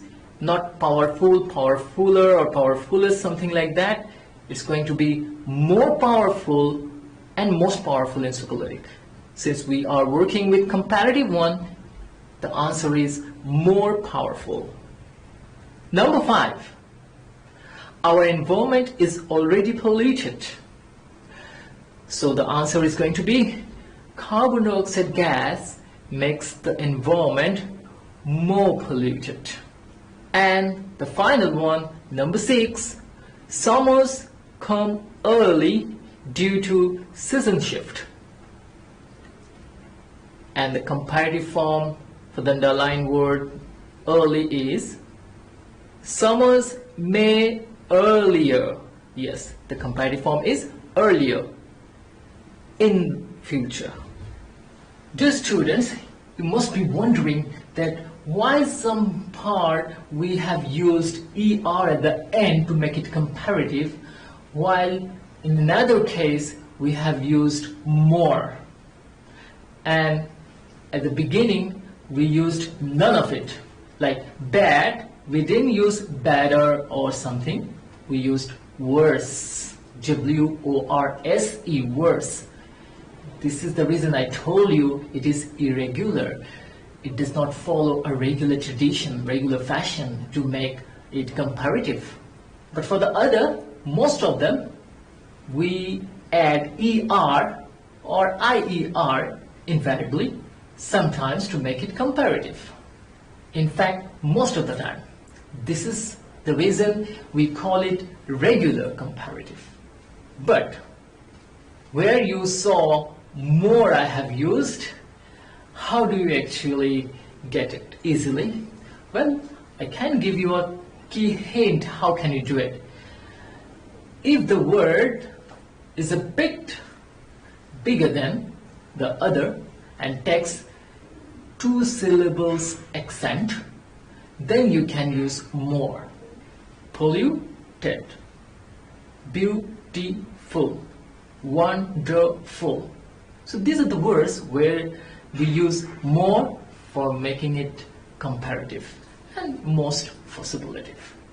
Did you get it? Hopefully you do. So dear students, what are the things today we have learned so far? Yes, we read a passage followed by a question and answer with pair discussion. After that, we have completed a passage with missing words. We worked on it. And then definitely a grammatical assessment. We dealt very nicely. And we came to know about positive, comparative, superlative in a nutshell. So let's take a homework. I hope with this practice, you have become a bit efficient to deal with this thing successfully. The last and final practice what we had, and we did it grammatically, practice D, you have come to know lots of bad effects which are responsible to keep our atmosphere warm. You have to pull out a list of the bad effects they do in our atmosphere. And what are they? Here they are. Number 1, the sun is becoming hotter. You have to find out what is the evil consequence for sun becoming hotter. Number 2, the effects of global warming will be worse than what we can imagine. You have to find out how it will be worse than what we can imagine. Number 3, the greenhouse makes the earth warmer. You have to explain how does greenhouse make the earth warmer. Number 4, the cyclones will be more powerful in future. You have to explain why the cyclones will be more powerful in future. What are the causes will be responsible for it. Okay? Number 5, carbon dioxide gas makes the environment more polluted. You have to find out the possible reasons from where carbon dioxide gas increases. And number 6, summers may come earlier in future. You have to explain the reason of summers coming earlier. After completing this task, you have to submit it to your class teacher. So that's it for today. Till then, stay home, stay safe, follow the instruction of the government and keep the health protocols. If you want to watch this video again, you have to visit official page of Amar Ghare Amar School, their Facebook page and their official YouTube channel. Thank you.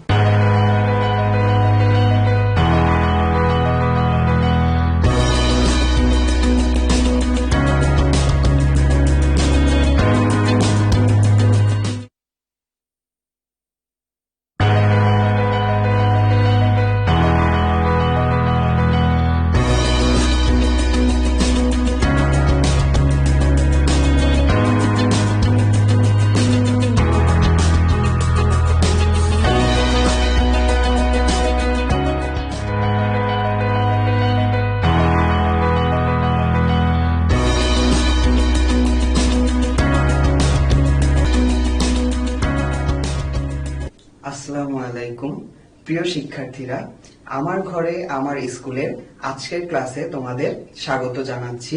আমি মোহাম্মদ মনিরুজ্জামান নয়ন। আজকে আমি তোমাদের পড়াবো সপ্তম শ্রেণীর বাংলাদেশ ও বিশ্ব পরিচয় বইয়ের 13তম অধ্যায়। তো অধ্যায়টির নাম হচ্ছে টেকসই উন্নয়ন অভিষ্ট।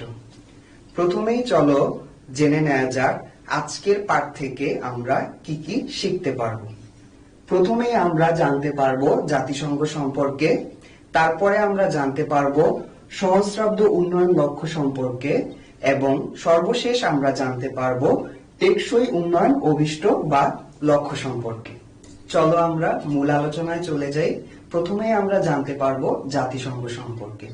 জাতিসংঘ হচ্ছে একটি সর্ববৃহৎ আন্তর্জাতিক সংস্থা। পারস্পরিক সহযোগিতার মাধ্যমে বিশ্বে শান্তি ও নিরাপত্তা প্রতিষ্ঠার জন্য 1945 সালের 24শে অক্টোবর জাতিসংঘ প্রতিষ্ঠিত হয়। প্রতিষ্ঠাকালে জাতিসংঘের সদস্য সংখ্যা ছিল 51টি দেশ, কিন্তু বর্তমানে জাতিসংঘের সদস্য সংখ্যা 193টি দেশ। বাংলাদেশ 1974 সালে জাতিসংঘের সদস্যপদ লাভ করে। বিশ্বে শান্তি প্রতিষ্ঠা করাই হচ্ছে এই সংস্থাটির মূল উদ্দেশ্য। কিন্তু জাতিসংঘ মনে করে যে বিশ্বে শান্তি প্রতিষ্ঠার জন্য দীর্ঘস্থায়ী বা টেকসই উন্নয়ন প্রয়োজন। এরই পরিপ্রেক্ষিতে জাতিসংঘের একটি অঙ্গ সংস্থা যেমন ইউএনডিপি এর পূর্ণরূপ হচ্ছে ইউনাইটেড নেশনস ডেভেলপমেন্ট প্রোগ্রাম, বিশ্বের সার্বিক উন্নয়নের জন্য 2000 সাল থেকে 2015 সাল মেয়াদী 8টি লক্ষ্য নির্ধারণ করে। এই লক্ষ্যগুলোকে বলা হচ্ছে সহস্রাব্দ উন্নয়ন লক্ষ্য বা ইংরেজিতে একে বলা হয় মিলেনিয়াম ডেভেলপমেন্ট গোলস বা এর সংক্ষিপ্ত রূপ হচ্ছে এমডিজি। 2015 সালে এমডিজি অর্জনের মেয়াদ শেষ হয়েছে। বাংলাদেশ বেশিরভাগ ক্ষেত্রেই সাফল্য লাভ করেছে।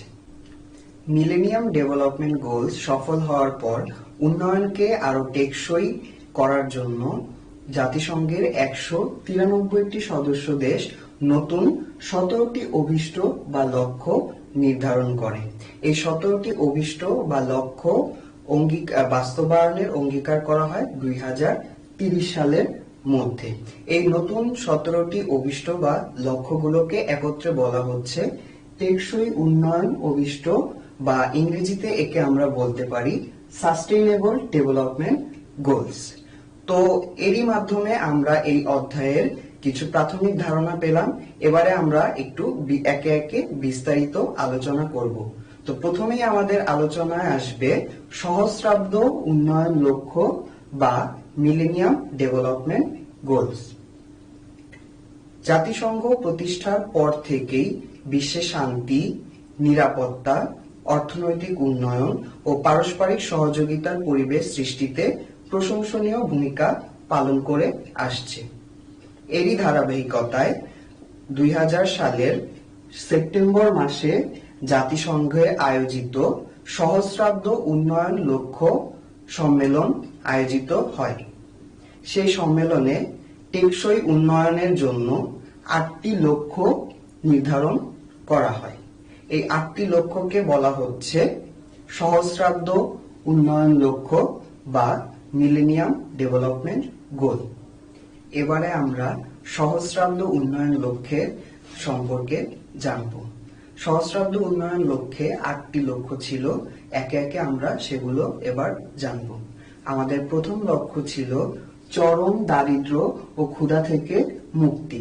তো এই লক্ষ্যটিকে আমরা ইংরেজিতে বলতে পারি eradicate extreme poverty and hunger. সহস্রাব্দ উন্নয়ন লক্ষ্যের দ্বিতীয় লক্ষ্যটি ছিল সর্বজনীন প্রাথমিক শিক্ষা অর্জন। এটিকে আমরা ইংরেজিতে বলতে পারি অ্যাচিভ ইউনিভার্সাল প্রাইমারি এডুকেশন। তৃতীয় লক্ষ্যটি ছিল নারী পুরুষের সমতা এনে নারীর ক্ষমতায়ন। এটিকে আমরা ইংরেজিতে বলতে পারি promote gender equality and empower women. চতুর্থ লক্ষ্যটি ছিল শিশু মৃত্যু হার কমানো। এটিকে আমরা ইংরেজিতে বলতে পারি রিডিউস চাইল্ড মর্টালিটি। আমাদের পঞ্চম লক্ষ্যটি ছিল মায়ের স্বাস্থ্যের উন্নয়ন। এটিকে আমরা ইংরেজিতে বলতে পারি প্রমোট ইমপ্রুভ ম্যাটারনাল হেলথ। এবং ষষ্ঠ লক্ষ্যটি ছিল এইচআইভি বা এইডস, ম্যালেরিয়া এবং অন্যান্য রোগ থেকে প্রতিরোধ। এটিকে আমরা ইংরেজিতে বলতে পারি combat HIV, AIDS, malaria and other disease. এবং সপ্তম লক্ষ্যটি ছিল টেকসই পরিবেশ নিশ্চিত করা। এটিকে আমরা ইংরেজিতে বলতে পারি এনশিওর এনভায়রনমেন্টাল সাস্টেনেবিলিটি। এবং সর্বশেষ বা অষ্টম লক্ষ্যটি ছিল উন্নয়নের জন্য আন্তর্জাতিক অংশীদারিত্ব প্রতিষ্ঠা করা। এটিকে আমরা ইংরেজিতে বলতে পারি develop a global partnership for development. তো এই ছিল সহস্রাব্দ উন্নয়ন লক্ষ্যের 8টি লক্ষ্য। এবারে আমরা জানব টেকসই উন্নয়ন সম্পর্কে। আমরা জানি আমরা পৃথিবীতে বাস করি, তো পৃথিবীতে বাস করার জন্য আমাদের বিভিন্ন উপকরণের প্রয়োজন হয়, যেমন খাদ্য, পানি, মাটি, বায়ু, অক্সিজেন বা আশ্রয়স্থল। তো এগুলো সবই আমরা প্রকৃতি থেকে পেয়ে থাকি।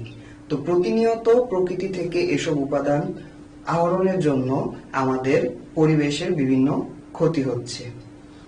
আর ক্রমশ আমাদের জনসংখ্যা বৃদ্ধি পাচ্ছে। এই ক্রমশ জনসংখ্যা বৃদ্ধির সাথে সাথে মানুষের চাহিদা ও ভোগবিলাসের পরিমাণও বৃদ্ধি পাচ্ছে। এর ফলে আমাদের পরিবেশের বা সামাজিক অর্থনৈতিক পরিবেশের উপরে চাপ সৃষ্টি হচ্ছে। এর ফলে আমাদের পরিবেশ বিপর্যস্ত হচ্ছে এবং জীববৈচিত্র্যেরও ক্ষতি হচ্ছে। মানুষ তার চাহিদা মেটানোর জন্য বা ভোগবিলাস পূরণ করার জন্য বিভিন্ন ধরনের কাজ করছে, যেমন রাস্তাঘাট নির্মাণ করছে, শিল্প কলকারখানা প্রতিষ্ঠা করছে বা বিভিন্ন ধরনের অবকাঠামো প্রতিষ্ঠা করছে। এসব উন্নয়ন টেকসই নয়। মানুষের এসব কর্মকাণ্ডের ফলে আমাদের পরিবেশ প্রতিনিয়ত দূষিত হচ্ছে। তো পরিবেশ দূষণের বিভিন্ন রূপ রয়েছে, যেমন বায়ু দূষণ, শব্দ দূষণ, মাটি দূষণ, পানি দূষণ। তো এই দূষণগুলো আমাদের মানুষের দ্বারাই সংঘটিত হচ্ছে। কিভাবে হচ্ছে? যেমন যখন আমরা রাস্তাঘাট নির্মাণ করি তখন আমরা খোলা পরিবেশে কয়লা পোড়াই। তো এই কয়লা থেকে প্রচুর পরিমাণে কার্বন ডাই অক্সাইড তৈরি হচ্ছে। এতে করে আমাদের বৈশ্বিক উষ্ণায়ন বৃদ্ধি পাচ্ছে। একই সাথে আমরা রাস্তা নির্মাণের জন্য রাস্তার দুই ধারের গাছপালা কেটে ফেলছি। এর ফলে আমাদের পরিবেশে অক্সিজেনের পরিমাণ দিন দিন কমে যাচ্ছে। আবার আমরা ফসলি জমিতে বিভিন্ন রাসায়নিক সার বা কীটনাশক ব্যবহার করছি। এই রাসায়নিক সার বা কীটনাশকগুলো বৃষ্টির পানিতে ধুয়ে আমাদের বিভিন্ন নদ নদী বা খাল বিলে গিয়ে পড়ছে। এর ফলে কি হচ্ছে? এর ফলে আমাদের পানির মধ্যে যে ইকোসিস্টেম রয়েছে সেটা ব্যাহত হচ্ছে। এবং এই পানি যখন আমরা আমাদের দৈনন্দিন জীবনের বিভিন্ন কাজে ব্যবহার করব, তা আমাদের খাদ্য শৃঙ্খলে প্রবেশ করবে এবং খাদ্য শৃঙ্খলে প্রবেশের পর এটা শেষে গিয়ে আমাদের দেহে যাবে এবং দেহে গেলে আমরা বিভিন্ন ধরনের রোগে আক্রান্ত হব। এই যে কর্মকাণ্ডগুলো, এর ফলে সামগ্রিকভাবে আমাদের জীববৈচিত্র্যের ক্ষতি হচ্ছে এবং এই কর্মকাণ্ডগুলো মোটেই টেকসই উন্নয়ন নয়। তো টেকসই উন্নয়নটা কি? টেকসই উন্নয়ন হচ্ছে এমন একটি উন্নয়ন প্রক্রিয়া যা ভবিষ্যতের কথা চিন্তা করে করা হয় এবং এই উন্নয়নটি এমন হবে যা মানুষের বর্তমান চাহিদাকে মেটাতে পারবে এবং ভবিষ্যৎ প্রজন্মের চাহিদাকেও মেটাতে পারবে, কিন্তু প্রকৃতির কোনো ক্ষতি করবে না। তাহলে এটা কিভাবে করা যাবে? যেমন আমরা ফসলি জমিতে রাসায়নিক সার বা কীটনাশক ব্যবহার করছি, তো এই ফসলি জমিতে রাসায়নিক সার বা কীটনাশক ব্যবহার করা যাবে না। তো কি করতে হবে? আমাদেরকে জমিতে ভালোভাবে নিড়ানি করতে হবে এবং উন্নত মানের বীজ বপন করতে হবে। তাহলেই আমাদের ফসলের উৎপাদন বাড়ানো সম্ভব রাসায়নিক সার বা কীটনাশক ব্যবহার না করেই।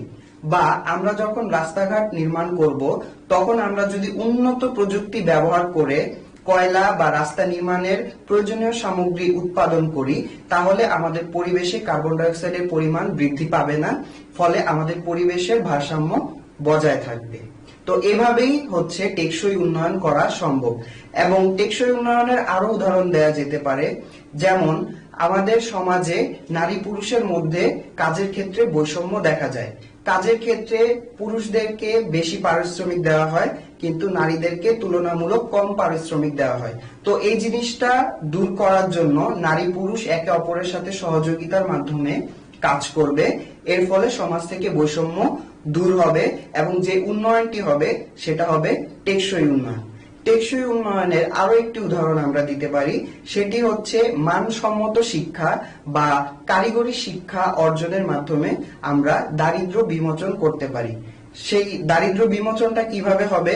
আমরা যদি কারিগরি শিক্ষায় নিজেদেরকে শিক্ষিত করতে পারি তাহলে আমরা নিজেরা উদ্যোক্তা হতে পারবো এবং আমাদের এই উদ্যোক্তা হওয়ার মাধ্যমে আমরা বিভিন্ন পেশার মানুষদেরকে আমরা তাদের কর্মসংস্থানের যোগান দিতে পারবো। এর ফলে কি হবে? সমাজ থেকে ধীরে ধীরে দারিদ্র্য বিমোচন হবে। তো এভাবে করেই হচ্ছে আমরা টেকসই উন্নয়ন নিশ্চিত করতে পারি। এবারে আমরা টেকসই উন্নয়ন অভিষ্ট বা সাস্টেইনেবল ডেভেলপমেন্ট গোল সম্পর্কে একটু বিস্তারিত জানব। আমরা জানি যে 2015 সালে এমডিজি বা মিলেনিয়াম ডেভেলপমেন্ট গোলস অর্জনের মেয়াদ শেষ হয়েছে। বাংলাদেশ এই মিলেনিয়াম ডেভেলপমেন্ট গোলস এর বেশিরভাগ ক্ষেত্রে সাফল্য লাভ করেছে, কিন্তু উন্নয়নের ধারাকে অব্যাহত রাখার জন্য জাতিসংঘের 193টি সদস্য দেশ নতুন 17টি অভিষ্ট বা লক্ষ্য নির্ধারণ করে। তাদের এই 17টি অভিষ্ট বা লক্ষ্য বাস্তবায়নের অঙ্গীকার করা হয় 2030 সালের 31 ডিসেম্বরের মধ্যে। 17টি অভিষ্ট বা লক্ষ্যকে তারা একত্রে বলছে টেকসই উন্নয়ন অভিষ্ট বা সাস্টেইনেবল ডেভেলপমেন্ট গোলস। এই টেকসই উন্নয়ন অভিষ্ট লক্ষ্য অর্জনের জন্য বিশ্বের সকল দেশ একসাথে একযোগে বিভিন্ন কর্মসূচি অংশগ্রহণের মাধ্যমে নিশ্চিত করবে। এর ফলেই টেকসই উন্নয়ন নিশ্চিত হবে। টেকসই উন্নয়ন নিশ্চিত করার জন্য বিশ্বের সকল দেশ বিভিন্ন কর্মসূচি অংশগ্রহণ করবে। এর জন্য যেমন ক্ষুধা ও দারিদ্র্য বিমোচনের জন্য বিভিন্ন প্রোগ্রাম বা প্ল্যান তারা হাতে নিবে এবং হচ্ছে কর্মক্ষেত্রে নারী পুরুষের সম অধিকার নিশ্চিত করবে বা সার্বজনীন প্রাথমিক শিক্ষা নিশ্চিত করবে। পরিবেশের ভারসাম্য রক্ষার জন্য বিভিন্ন ধরনের কর্মসূচি নিবে। এর ফলে টেকসই উন্নয়ন নিশ্চিত হবে। তো টেকসই উন্নয়ন নিশ্চিত করার জন্য আমরা তাহলে বলতে পারি যে নারী পুরুষদেরকে কাঁধে কাঁধ মিলিয়ে কাজ করতে হবে, তাহলেই টেকসই উন্নয়ন সম্ভব হবে। আর টেকসই উন্নয়ন সম্ভব হলেই বিশ্বের সর্বাধিক কল্যাণ সাধিত হবে। তো এবারে আমরা একটু এমডিজি এবং এসডিজির তুলনামূলক আলোচনা করব। তো তুলনামূলক আলোচনা বা পার্থক্য যেটাই বলি না কেন, চলো আমরা দেখি। এমডিজি বা মিলেনিয়াম ডেভেলপমেন্ট গোল, এসডিজি বা সাস্টেইনেবল ডেভেলপমেন্ট গোল, এটা আমাদের একটা তুলনা হতে পারে যে এমডিজি এবং এসডিজির পূর্ণরূপ কি। তারপর আমাদের এমডিজির লক্ষ্য ছিল 8টি, এসডিজির লক্ষ্য 17টি। এমডিজি বাস্তবায়নের অঙ্গীকার করা হয় 2000 সাল থেকে 2015 সালের মধ্যে। তার মানে এমডিজি অর্জনের মেয়াদ 2015 সালে শেষ হয়ে গিয়েছে। আর এসডিজি বাস্তবায়নের অঙ্গীকার করা হয় 2030 সালের মধ্যে।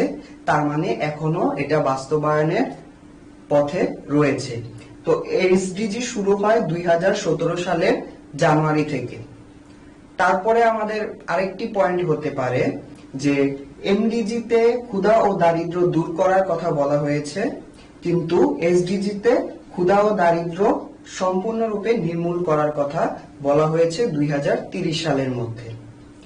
আর আরেকটা গুরুত্বপূর্ণ তুলনার বিষয় হতে পারে, এমডিজি ছিল শুধুমাত্র অনুন্নত ও উন্নয়নশীল দেশের জন্য, অপরদিকে এসডিজি সকল দেশের জন্য, অর্থাৎ এসডিজি সার্বজনীন।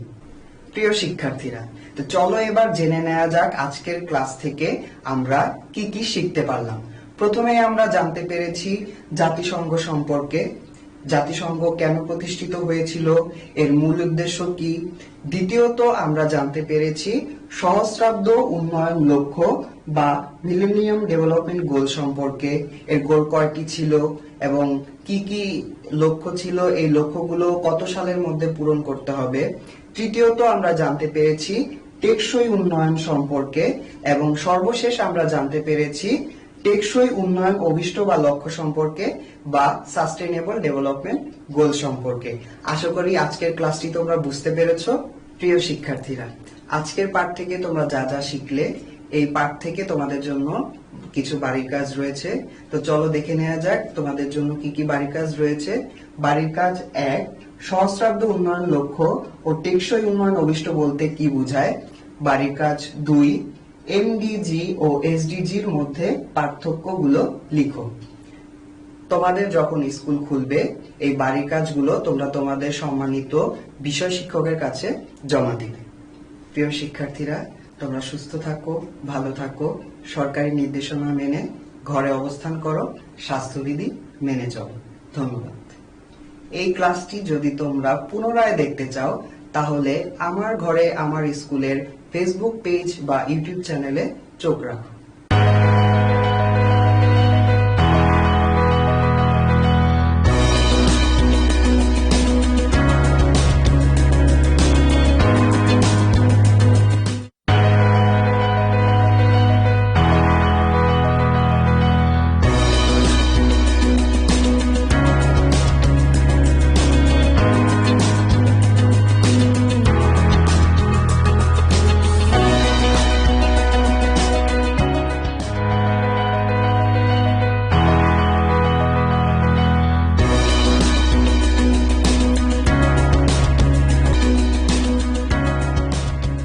আসসালামু আলাইকুম।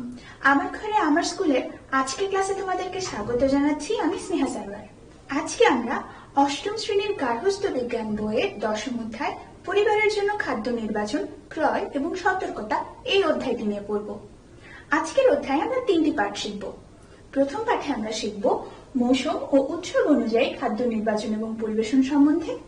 দ্বিতীয় পাঠে আমরা শিখব বিভিন্ন ধরনের খাদ্য পরিবেশন সম্বন্ধে এবং তৃতীয় পাঠে আমরা শিখব খাদ্য ক্রয়ের সতর্কতা সম্পর্কে। চলো তাহলে শুরু করা যাক। আমরা রোজ নানা ধরনের খাবার খেয়ে থাকি, এই জন্য আমাদের আগে খাবার পরিকল্পনা করতে হয়। খাদ্য পরিকল্পনা আমরা কেন করব? খাদ্য পরিকল্পনার মূল উদ্দেশ্যটি কি? খাদ্য পরিকল্পনা করা হয় যাতে নির্দিষ্ট সময়ের মধ্যে পরিবারের আয় অনুযায়ী সুষম খাদ্যের ব্যবস্থা করা যায়। আমরা চাই প্রত্যেক বেলার খাবার থেকে আমরা যাতে সবগুলো প্রয়োজনীয় পুষ্টি উপাদান পাই, সেজন্য আমাদের খাদ্য পরিকল্পনা করতে হয়। এই খাদ্য পরিকল্পনায় আয় এবং সময়ের সাথে সাথে আরো বিভিন্ন ধরনের বিষয়কে বিবেচনা করতে হয়। সেগুলো কি কি? সেগুলো হচ্ছে খাদ্যাভ্যাস। অর্থাৎ ধরো আমি যদি আমার খাদ্য তালিকা জাপানের খাদ্য তালিকার মতো করতে চাই তাহলে তো হবে না, কারণ আমার খাদ্যাভ্যাস আর জাপানিদের খাদ্যাভ্যাস একই নয়। সেক্ষেত্রে আমার খাদ্য তালিকা তৈরি করার জন্য আমার বাংলাদেশি খাদ্যাভ্যাসকে নিয়ে আসতে হবে। এরপর জীবিকা, অর্থাৎ আমি কত আয় করছি, কিভাবে আয় করছি, আমার আয়ের উপরও কিন্তু নির্ভর করবে আমি কোন ধরনের খাবার খেতে পারবো বা কোন ধরনের খাবার কিনতে পারবো সেটি। এরপর আকর্ষণীয় এবং সুস্বাদু খাবার। খাবার যদি আকর্ষণীয় এবং সুস্বাদু না হয় সেক্ষেত্রে ক্রেতা হিসেবে আমি সেটি কিনতেই চাইবো না, সেটি যত পুষ্টিমানেরই হোক না কেন। তাই আমাদের খাবারের আকর্ষণীয়তা এবং স্বাদের উপরেও কিন্তু খেয়াল রাখতে হবে।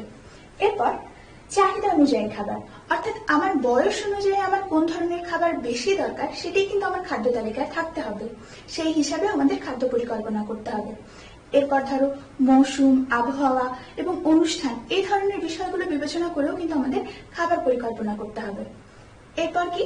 এরপর হচ্ছে পরিবেশনের ধরন এবং সময় অনুযায়ী, অর্থাৎ একটা খাবার বানাতেই যদি বেশি সময় লেগে যায় সেই ক্ষেত্রে সেটি খাদ্য তালিকায় না থাকাই ভালো। এরপর আমি সেই খাবার বানানোর জন্য যে ধরনের সরঞ্জামাদিগুলো চাচ্ছি সেগুলো আমাদের কাছে যদি না থাকে তাহলে সেটিকে খাদ্য তালিকায় রাখা তো বৃথা, কারণ আমি তো বানাতেই পারবো না। এরপর আমি যদি সেটি রান্নার প্রক্রিয়া না জানি সেই ক্ষেত্রেও খাদ্য তালিকায় রাখা সেটি বৃথা, কারণ আমি তো রান্নাই করতে পারবো না। এরপর গত দিনের যে খাবারগুলো বেঁচে গিয়েছিল আমাদেরকে সেই খাবারগুলোকেও কিন্তু খাদ্য তালিকায় রাখতে হবে এবং খাদ্য পরিকল্পনার সময় সেই উদ্ধৃত খাবারগুলো দিয়ে কিন্তু নতুন খাদ্য বানাতে শিখতে হবে। তাহলে এই ধরনের বিষয়গুলো বিবেচনা করে আমাদের কি করা উচিত? আমাদের খাদ্য পরিকল্পনা করা উচিত। খাদ্য পরিকল্পনা করার সময় আমাদের প্রত্যেক দিনের খাদ্য তালিকায় কিন্তু মৌসুমী ফলমূল এবং শাকসবজি রাখতে হবে। কেন? এর কারণ 3টি। প্রথমত, এটি দামে খুব সস্তা হয়। দ্বিতীয়ত, এতে অনেক বেশি পুষ্টি উপাদান থাকে এবং তৃতীয়ত দেখা যায় যে এর স্বাদ এবং গন্ধ খুবই সুন্দর হয়। চলো এক এক করে আসি। কেন দামে সস্তা হয়? কারণ যখন নির্দিষ্ট মৌসুমে নির্দিষ্ট ফল পাওয়া যাচ্ছে, ওই মৌসুমে এটার উৎপাদন অনেক বেশি। যেমন আমের মৌসুমে আমের উৎপাদন অনেক বেশি, তাই আমরা যখন বাজারে যাই দেখি প্রত্যেক দোকানে আম থাকে। যখন প্রত্যেক দোকানে একই জিনিস থাকে তখন জিনিসের দাম বাড়ে নাকি কমে? অবশ্যই কমে যায়। তাই মৌসুমী ফলমূল যদি আমরা ওই মৌসুমে কিনি, সেক্ষেত্রে সেটি দামে সস্তা হয়। এরপর কি বলেছি? এরপর বলেছি এতে অনেক পুষ্টি উপাদান থাকে। তোমরা জেনে অবাক হবে যে আমাদের যেই মৌসুমে যে পুষ্টি উপাদানটি দরকার সেটি সেই মৌসুমী ফলেই কিন্তু পাবো আমরা। যেমন ধরো গ্রীষ্মকালে। গ্রীষ্মকালে কি হয়? সূর্যের তাপ অনেক বেশি থাকে, আমরা অনেক দ্রুত ঘেমে যাই এবং আমাদের দেহ থেকে পানি শুকিয়ে যায়। তার মানে আমাদের দেহ থেকে পানি ক্ষয় হয়ে যাচ্ছে। তো আমরা যদি গ্রীষ্মকালে গ্রীষ্মকালীন ফলমূল খাই, সেই ক্ষয়টা কিন্তু আমরা ওই ফলমূল থেকেই পেতে পারবো। যেমন ধরো আমরা তরমুজ খেলাম, সেই তরমুজে কিন্তু অনেকাংশে পানি থাকে। তখন আমরা যে ঘেমেছি এবং আমাদের দেহ যে পানি ক্ষয় করেছে, সেটি কিন্তু তরমুজ থেকে আমরা পেতে পারি। এরপর কি বলেছি? এরপর বলেছি এটি স্বাদ এবং গন্ধে খুব সুন্দর হয়। কারণ কি? মৌসুমী ফলমূল মৌসুমে খুবই সতেজ থাকে, তাই এর স্বাদ যেমন ভালো হয়, গন্ধও সুন্দর হয়। তাই আমাদের প্রত্যেক দিনের খাদ্য তালিকায় কিন্তু মৌসুমী ফলমূল এবং শাকসবজি রাখতে হবে। বিভিন্ন মৌসুমে কি ধরনের শাকসবজি এবং ফলমূল আমাদের দেশে পাওয়া যায়, চলো তাহলে দেখি। গ্রীষ্ম এবং বর্ষাকালে পাওয়া যায় আম, কাঁঠাল, লিচু, জাম, বেল, তরমুজ, বাঙ্গি, লেবু, লটকন, পেঁপে, আনারস, ঢেঁড়স, ডাঁটা, বেগুন, ঝিঙা, চিচিঙ্গা, পটল, মিষ্টি কুমড়া, চাল কুমড়া, শসা ইত্যাদি। এরপর শীতকালে পাওয়া যায় জলপাই, বরই, কামরাঙ্গা, টমেটো, লাল শাক, পালং শাক, ফুলকপি, বাঁধাকপি, শিম, লাউ ইত্যাদি।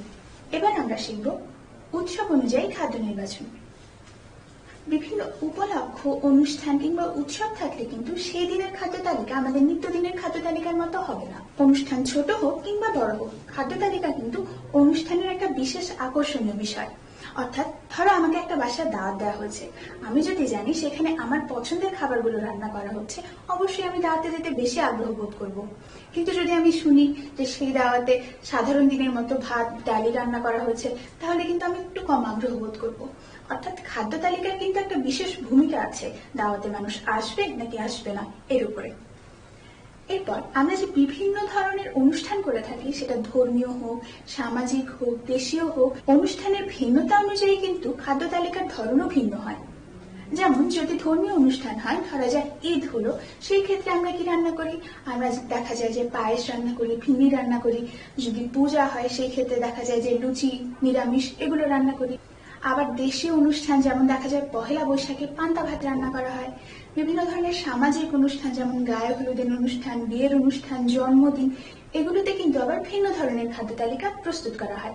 যেমন দেখা যায় এগুলোতে বিরিয়ানি রান্না করা হয় বা একটু ভারী ধরনের খাবার রান্না করা হয়। এরপর সময় ভেদেও কিন্তু এই উৎসবের খাদ্য তালিকা ভিন্ন ভিন্ন হয়ে থাকে। যেমন যদি আমাদের দাওয়াত সকালবেলা থাকে কিংবা বিকাল বেলা থাকে, সেক্ষেত্রে হালকা নাস্তার ব্যবস্থা করা হয়। কিন্তু যদি দুপুর বেলা থাকে কিংবা রাত্রেবেলা থাকে, সেই ক্ষেত্রে দেখা যায় একটু ভারী খাবারের ব্যবস্থা করা হয়। চলো আমরা দেখি কোন ধরনের অনুষ্ঠানে কি ধরনের খাবার থাকে। জন্মদিনে দেখা যায় যে খাদ্য তালিকায় কেক থাকে, কাবাব, ভেজিটেবল চপ থাকে, পিঠা থাকে, চটপটি থাকে এবং কোমল পানীয় থাকে। বিবাহ উৎসবে দেখা যায় যে বিরিয়ানি থাকে, পোলাও থাকে, রোস্ট থাকে, খাসি বা মুরগির রেজালা থাকে, সবজি থাকে, নিরামিষ থাকে, সালাদ থাকে, বোরহানি থাকে, দই কিংবা মিষ্টিও থাকে। পিকনিকে দেখা যায় পোলাও কিংবা বিরিয়ানি থাকে, মুরগির রোস্ট বা রেজালা থাকে, গরু কিংবা খাসির রেজালা থাকে, সালাদ থাকে, দই, মিষ্টি, পানীয় এগুলো থাকে। আবার যদি মিলাদে দেখা যায় যে বড় ধরনের জিলাপি থাকে, লাড্ডু থাকে, সন্দেশ থাকে, সিঙ্গারা থাকে, নিমকি থাকে, কলা থাকে। এভাবে বিভিন্ন অনুষ্ঠানে বিভিন্ন ধরনের খাদ্য থাকে। এবার আলোচনা করব খাদ্য পরিবেশন নিয়ে। ধরা যাক আমাদের বাসায় অতিথি এসেছে, এজন্য মা কি রান্না করলো? মা পোলাও রান্না করলো। পোলাও রান্না করে মাকে কড়াই সহ পোলাও অতিথিদের সামনে দেয়? অবশ্যই না। সেটিকে প্লেটে বেড়ে, প্লেটে সুন্দর করে সালাদ কেটে যাতে সেটি দেখতে ভালো লাগে এমন ভাবে অতিথিদের সামনে দেয়। এই যে উপস্থাপনের পদ্ধতি, এটি হচ্ছে পরিবেশন। তাহলে পরিবেশন হচ্ছে কোনো নির্দিষ্ট কৌশল অবলম্বন করে আমরা যখন খাদ্য পরিকল্পনা অনুযায়ী যে খাদ্যটি প্রস্তুত করলাম সেই খাদ্যটি গ্রহণের জন্য উপস্থাপন করি, সেটি হচ্ছে খাদ্য পরিবেশন। খাদ্য পরিবেশন নির্ভর করে আমাদের অনুষ্ঠানের প্রকৃতির উপর, অর্থাৎ কোন ধরনের অনুষ্ঠান সেই অনুযায়ী আমরা খাদ্য পরিবেশন করি, অথবা পরিবেশের উপর, অর্থাৎ আমরা কোথায় বসে খাচ্ছি সেটার উপরে নির্ভর করে কিভাবে আমরা পরিবেশনটা করব। খাবার পরিবেশনের দুটি প্রচলিত পদ্ধতি আছে। প্রথমটি হচ্ছে অনানুষ্ঠানিক পদ্ধতি এবং দ্বিতীয়টি হচ্ছে আনুষ্ঠানিক পদ্ধতি। অনানুষ্ঠানিক পদ্ধতি আমরা তখন ব্যবহার করি যখন আমরা ঘরের মানুষের সাথে হয়তো পিকনিকে গেলাম কিংবা ঘরে কোনো আয়োজন করলাম। আর আনুষ্ঠানিক পদ্ধতি কখন ব্যবহার করি? অবশ্যই অনুষ্ঠানে। দেখা যায় বিবাহ, গায়ে হলুদ, জন্মদিন বা বিভিন্ন ধরনের পার্টি যখন হয় তখন আমরা আনুষ্ঠানিক পদ্ধতিতে খাবার পরিবেশন করি। এছাড়াও খাবার পরিবেশনের আরো অনেক পদ্ধতি আছে। যেমন কোনো কোনো ক্ষেত্রে খাবার পরিবেশন করে বাড়ির যে কর্তা আছে উনি, কিংবা বাড়ির কর্ত্রী অর্থাৎ মা কিংবা বাবা। এটাকে সবচেয়ে বেশি আন্তরিকতাপূর্ণ পরিবেশন ব্যবস্থা ধরা হয়। কারণ কি? কারণ দেখা যায় মাই রান্না করছেন, তিনি পরিবেশন করছেন মেহমানদের, কিংবা মা রান্না করছেন এবং বাবা পরিবেশন করে দিচ্ছেন। এতে মেহমানদের প্রতি তাদের আন্তরিকতার বহিঃপ্রকাশ ঘটে। এছাড়া অনেক ক্ষেত্রে দেখা যায় বাসায় যে পরিচারক অর্থাৎ কাজের লোক থাকে তারাও খাবার পরিবেশন করে থাকে। সেই ক্ষেত্রেও খুব সুবিধা হয়।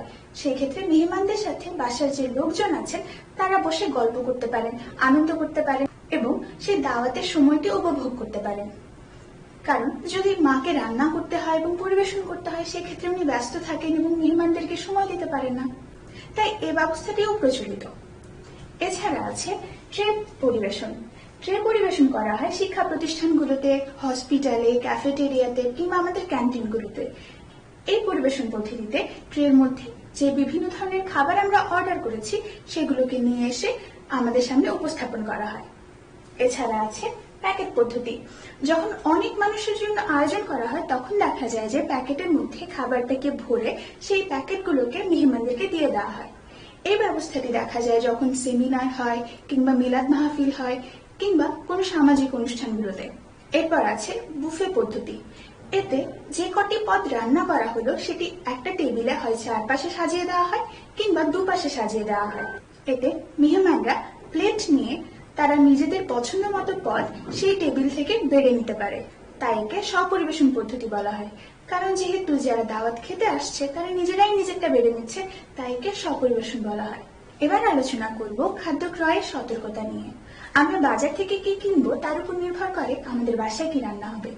আর বাসায় কি রান্না হলো তার উপর নির্ভর করবে আমরা প্রত্যেক বেলায় কি খাবো, এবং আমরা প্রত্যেক বেলায় কি খেলাম তার উপর নির্ভর করবে আমরা কতটুকু পুষ্টিমান পাবো। তাহলে ক্রয়ের ব্যাপারটা কিন্তু অনেক গুরুত্বপূর্ণ। এই যে ক্রয়ের ব্যাপারটি, এটি আবার নির্ভর করবে কিসের উপর? এটি নির্ভর করবে আমাদের আর্থিক অবস্থার উপর। যদি আমাদের আর্থিক অবস্থা ভালো হয় সেক্ষেত্রে আমরা দামি খাবার ক্রয় করতে পারবো, কিন্তু আমাদের আয় যদি একটু কম হয় সেক্ষেত্রে আমাদের বিকল্প খাবারের ব্যবস্থা করতে হবে যাতে আমাদের পুষ্টি উপাদানগুলো আমরা পাই কিন্তু দামে সস্তা হয়। এই জন্য কি কি দরকার? এজন্য দরকার অভিজ্ঞতা এবং খাদ্য নির্বাচন সংক্রান্ত জ্ঞান। অভিজ্ঞতা এবং খাদ্য নির্বাচন সংক্রান্ত যে জ্ঞান সেটি ছাড়া কিন্তু আমরা সঠিক খাদ্য ক্রয় করতে পারবো না। তাই শুধু পুষ্টি উপাদান সম্বন্ধে কিংবা পুষ্টি সম্বন্ধে জানলে কিন্তু হবে না, এই আনুষঙ্গিক বিষয়গুলো আমাদের জানতে হবে। খাদ্য কেনার সময় আমাদের 6টি বিষয়ে সতর্ক থাকতে হবে। প্রথমত, আমাদের খাদ্যের মান এবং গুণ যাচাই করতে হবে। এরপর খাদ্যের দাম যাচাই করতে হবে। এরপর খাদ্য দ্রব্যটি যাচাই করতে হবে। এরপর আমাদের আয়ের মধ্যে কিনতে হবে। এরপর মান এবং ওজন সম্বন্ধে সতর্ক থাকতে হবে। এবং শেষে আমাদের ঋতু অনুযায়ী সতেজ এবং সজীব খাবার নির্বাচন করতে হবে। চল আমরা এক এক করে আসি। প্রথমে কি বলেছিলাম? প্রথমে বলেছিলাম যে আমাদের খাবার কিনতে হবে এর মান এবং গুণ যাচাই করে। যদি আমরা সতেজ খাবার কিনি, পুষ্টিমান সমৃদ্ধ খাবার কিনি, সেটি কিন্তু দামে একটু বেশি হতেই পারে। অন্যদিকে যদি আমরা পচা কিংবা বাসি খাবার কিনি সেই ক্ষেত্রে কিন্তু সেটি দামে কম হবে, কিন্তু সেটি আমাদের স্বাস্থ্যের জন্য ভালো নয়। তাই আমাদের খাবার কেনার আগে সেটির মান এবং গুণ সম্বন্ধে জানতে হবে। আমাদের বুঝতে পারতে হবে যে যে মাছটি আমি কিনছি সেটি কি ভালো কিনা, সেটি কি পচে গেছে কিনা, নাকি সেটি সতেজ আছে, সেটি কিভাবে বুঝতে হয় সেগুলো শিখে তবেই কিন্তু আমাদের খাবার কিনতে যেতে হবে। এরপর আমাদের খাদ্যের দাম যাচাই করে যেতে হবে। প্রায়শই দেখা যায় যে খাদ্যের দাম খুব ওঠানামা করে। যার জন্য আমরা যদি না জেনে যাই যে কোন খাদ্যের দাম কিরকম, আমরা কিন্তু বিক্রেতাদের কথা শুনে বিভ্রান্ত হয়ে যেতে পারি। কারণ বিক্রেতারা চাইবে যাতে তারা তাদের পণ্যগুলো বেশি দামে বিক্রি করতে পারে। তাই আমাদের আগে কি করতে হবে, আমাদের আগে জেনে নিতে হবে কোন খাদ্যের দাম কিরকম, এরপর বাজারে যেতে হবে, তারপর যে কিনতে হবে। আমরা যদি অনভিজ্ঞ হই সেক্ষেত্রে আমরা বিক্রেতাদের কথা শুনে ঘাবড়ে যাব এবং বিভ্রান্ত হয়ে দেখা যাবে আমরা বেশি দামে খাবার কিনছি। এরপর খাদ্যদ্রব্য যাচাই করতে হবে। দেখা গেল আমি মুরগি কিনতে গেলাম, আমি জানি না মুরগি কিভাবে বুঝতে হয় যে সেটি ভালো কিংবা তাজা কিনা, না সেই মাংসটি পচা কিংবা বাসি। যদি আমি সেটি না জানি সেক্ষেত্রে আমাকে কিন্তু বিক্রেতা পচা কিংবা বাসি মাংস ধরিয়ে দিতে পারে। তাই আমাদের খাদ্যদ্রব্য যাচাইয়ের পদ্ধতিগুলোও কিন্তু জেনে যেতে হবে। বুঝতে হবে যে মাংসটি ভালো থাকলে সেটিকে কিরকম দেখায়, যদি সেটি খারাপ হয় সেক্ষেত্রে সেটিকে কিরকম দেখায়, এবং আমাদের যদি সুবিধা হয় সেক্ষেত্রে যারা এগুলো বুঝতে পারে অর্থাৎ যারা অভিজ্ঞ, আমরা পারলে তাদেরকে সাথে নিয়ে বাজার করতে যাব। না হলে দেখা যাবে আমরা ভাবছি যে এই মাংসটির কম দাম, তাহলে নিয়ে চলে যাই, নিয়ে গিয়ে দেখলাম যে সেটি হয়তো পচা বা বাসি মাংস, এবং হয়তো সেটি বুঝতে পারলাম আমরা খাওয়ার পর, দেখা গেল আমাদের ডায়রিয়া হয়ে গেছে বা বদহজম হয়েছে বা বিভিন্ন ধরনের সমস্যার পর আমরা বুঝতে পারলাম যে সেই খাবারটি ভালো ছিল না। কিন্তু এই বদহজম বা ডায়রিয়া এই অবস্থাটিকে কিন্তু আমরা খুব সহজেই মোকাবেলা করতে পারতাম যদি আমরা এই ব্যাপারটি জানতাম যে খাবারটি বাসি কিনা নাকি সেটি সতেজ, কিংবা আমাদের সাথে কেউ থাকতো যে আমাদেরকে বুঝিয়ে দিত যে কোন মাংসটি থেকে কোন মাংসটি ভালো। তাই খাদ্যদ্রব্য কেনার আগে অবশ্যই খাদ্যদ্রব্যটি যাচাই করে নিতে হবে। এরপর আয়ের মধ্যে ক্রয় করা। ধরা যাক আমাদের বাসায় আমরা প্রত্যেক বেলায় বেগুন ভাজি দিয়ে ভাত খাই, কিন্তু এই মৌসুমে দেখা গেল যে বেগুনের যে উৎপাদন সেটি কমে গেছে। তাহলে কি হবে, বাজারে বেগুন কম আসবে। যেহেতু বাজারে বেগুন কম আসছে তাহলে বেগুনের দাম অবশ্যই বেড়ে যাবে। যেহেতু বাজারে বেগুন কম আসছে তার মানে কি বেগুনের দাম বেড়ে যাবে। দেখা গেল আমি বাজারে গিয়ে দেখলাম আমি যদি বেগুন কিনি তাহলে আমি দুটি সবজি কিনতে পারছি না। তখন আমাদের কি করতে হবে, তখন আমাদের যে নির্দিষ্ট বাজেট আছে, আমরা যেই টাকা নিয়ে বাজারে গিয়েছি সেই টাকার মধ্যে যে সবজিগুলো বেশি পুষ্টিমান সমৃদ্ধ কিন্তু দামে সস্তা সেগুলো কিনে আনতে হবে। হয়তো সেই বেলা আমরা বেগুন ভাজি দিয়ে ভাত খেলাম না, বরং এর পরিবর্তে অন্য কোনো ভাজি খেলাম। আমাদের তো পুষ্টিমান দিয়ে কথা, তাই না? এরপর মাপ এবং ওজনের সতর্ক থাকতে হবে। দেখা যায় অনেক ক্ষেত্রে ব্যবসায়ীরা বেশি লাভ করার জন্য চালের সাথে কঙ্কর, পাথর এগুলো মিশিয়ে দেয়। আমরা যদি না জানি যে সেগুলো কিভাবে মাপতে হয় কিংবা কিভাবে সতর্ক থাকতে হয়, তাহলে কিন্তু আমরা বিক্রেতাদের এই যে ফাঁদে পড়ে যাব। তাই কেনার সময় অবশ্যই যাচাই করে নিতে হবে সে মাপে ঠিক দিচ্ছে কিনা এবং সেটির মান ঠিক আছে কিনা। এরপর অবশ্যই ঋতু অনুযায়ী সতেজ এবং সজীব খাদ্য নির্বাচন করতে হবে। আমরা গ্রীষ্মকালে আম খাবো এবং শীতকালে শীতকালীন শাকসবজি খাবো। আমরা যদি শীতকালে আম খেতে চাই তাহলে সেই আমটি যেমন সজীব হবে না, সতেজ হবে না, এবং সেটি আমাদেরকে সমপরিমাণ পুষ্টিমান দিবে না যা সেটি গ্রীষ্মকালে দিত। কারণ মৌসুমী ফল যখন সেই মৌসুমে খাওয়া হয় সেটি বেশি পুষ্টিমান দেয়, কিন্তু সেটিকে সংরক্ষণ করে যদি অন্য মৌসুমে খাওয়া হয় সেটি কিন্তু সমপরিমাণ পুষ্টিমান দেয় না। সেই ক্ষেত্রে আমাদের কি করতে হবে, যে মৌসুমে যেই ফল পাওয়া যাচ্ছে, যে মৌসুমে যে শাকসবজি পাওয়া যাচ্ছে সেগুলোই নির্বাচন করতে হবে। আমরা যদি এই জিনিসগুলো মাথায় রেখে খাদ্য কিনি সেক্ষেত্রে কিন্তু আমরা ভালো খাদ্য কিনতে পারবো, এবং ভালো খাদ্য কিনলে ভালো খাদ্য বাসায় রান্না হবে। যদি ভালো খাবার রান্না হয় সেক্ষেত্রে আমরা বেশি পুষ্টিমান পাবো। তাহলে আজকের ক্লাস থেকে আমরা কি কি শিখলাম? আজকের ক্লাসে আমরা প্রথমে শিখেছি আমাদের মৌসুমী খাদ্যগুলো নির্বাচন করতে হবে, কারণ এগুলো দামে সস্তা হয়, পুষ্টিমান সমৃদ্ধ হয় এবং সুস্বাদু এবং সতেজ হয়। এবং যদি আমরা মৌসুমী খাদ্য আমাদের খাদ্য তালিকায় রাখি সেক্ষেত্রে খাবার বৈচিত্র্যপূর্ণ হয়। এরপর আমরা শিখেছি উৎসবে খাদ্য নির্বাচন সম্বন্ধে। বিভিন্ন উৎসবে কিন্তু আমাদের বিভিন্ন ধরনের খাদ্য পরিকল্পনা করতে হয়। দেশীয় উৎসবে এক ধরনের, সামাজিক উৎসবে এক ধরনের এবং ধর্মীয় উৎসবে এক ধরনের, এবং উৎসবের বিভিন্নতার প্রতি লক্ষ্য রেখে আমাদের কিন্তু খাদ্য পরিকল্পনা করতে হয়। আবার খাবার পরিবেশনের সময়ের দিকে লক্ষ্য রেখেও কিন্তু খাদ্য তালিকা ভিন্ন হয়। যেমন যদি আমরা সকালে কিংবা বিকালের দিকে খাবার পরিবেশন করতে চাই সেই ক্ষেত্রে কিন্তু হালকা খাবার দেওয়া হয়, এবং যদি দুপুরে কিংবা রাতে পরিবেশন করতে চাই সেই ক্ষেত্রে ভারী খাবার দেওয়া হয়। এরপর আমরা শিখেছি খাদ্য পরিবেশন সম্বন্ধে। খাদ্য পরিবেশন কি? আমরা যে খাদ্যটি তৈরি করলাম সেটি যদি আমরা সুন্দরভাবে উপস্থাপন করি খাদ্য গ্রহণের জন্য, তাকেই খাদ্য পরিবেশন বলে। এটি অনেক ধরনের হয়ে থাকে। এটি অনানুষ্ঠানিক হয়, আনুষ্ঠানিকও হতে পারে। এছাড়া আরো অনেক পদ্ধতিতে খাদ্য পরিবেশন করা হয়ে থাকে। যেমন কোনো কোনো ক্ষেত্রে গৃহের যে কর্তা বা কর্ত্রী আছেন তিনি খাদ্য পরিবেশন করেন, কোনো কোনো ক্ষেত্রে বাড়ির যে কাজের লোক আছে তারা পরিবেশন করেন, কোনো কোনো ক্ষেত্রে খাদ্য ট্রেতে পরিবেশন করা হয়, কোনো কোনো ক্ষেত্রে খাদ্য প্যাকেটে পরিবেশন করা হয়, কোনো কোনো ক্ষেত্রে খাদ্য বুফে হিসেবে পরিবেশন করা হয়। একে স্বপরিবেশন বলে। এরপর আমরা শিখেছি খাদ্য ক্রয় সতর্কতা সম্পর্কে। খাদ্য ক্রয়ের সময় আমাদের বিভিন্ন সতর্কতা অবলম্বন করতে হবে। এজন্য আমাদের 6টির দিকে লক্ষ্য রাখতে হবে। প্রথমত দেখতে হবে খাদ্যের মান এবং গুণ ঠিক আছে কিনা, এরপর দেখতে হবে এর দাম ঠিক আছে কিনা, এরপর খাদ্য দ্রব্যটি যাচাই করতে হবে, এরপর আয়ের মধ্যে ক্রয় করার চেষ্টা করতে হবে, এরপর সতর্ক থাকতে হবে খাদ্যের মাপ এবং ওজন নিয়ে, এবং শেষে আমাদের ঋতু অনুযায়ী সতেজ এবং সজীব খাদ্য নির্বাচন করতে হবে। আমরা যদি এই বিষয়গুলো লক্ষ্য রাখি সেক্ষেত্রে আমরা ভালো খাদ্য ক্রয় করতে পারবো। আশা করি তোমরা আজকের ক্লাসটি বুঝতে পেরেছো। আজকের ক্লাসটি যদি বুঝতে পারো আমি বাড়ির কাজ দিলে অবশ্যই পারবে। তাহলে বাড়ির কাজগুলো লিখে নাও। বাড়ির কাজ 1, কেন আমাদের মৌসুমী ফলমূল এবং শাকসবজি খাওয়া দরকার। বাড়ির কাজ 2, খাদ্য পরিবেশনের পদ্ধতিগুলো কি কি। বাড়ির কাজ 3, খাদ্য ক্রয়ে কি কি সতর্কতা অবলম্বন করতে হবে। ক্লাস খোলা হলে তোমরা বাড়ির কাজগুলো তোমাদের শ্রেণী শিক্ষকের কাছে জমা দিবে। আজকের ক্লাসটি তোমরা যদি পুনরায় দেখতে চাও সেক্ষেত্রে দেখতে পারো আমার ঘরে আমার স্কুলের ফেসবুক পেজ কিংবা ইউটিউব চ্যানেলে। সুস্থ থাকো, ভালো থাকো, সরকারি নির্দেশনা মেনে ঘরে অবস্থান করো এবং স্বাস্থ্যবিধি মেনে চলো। ধন্যবাদ।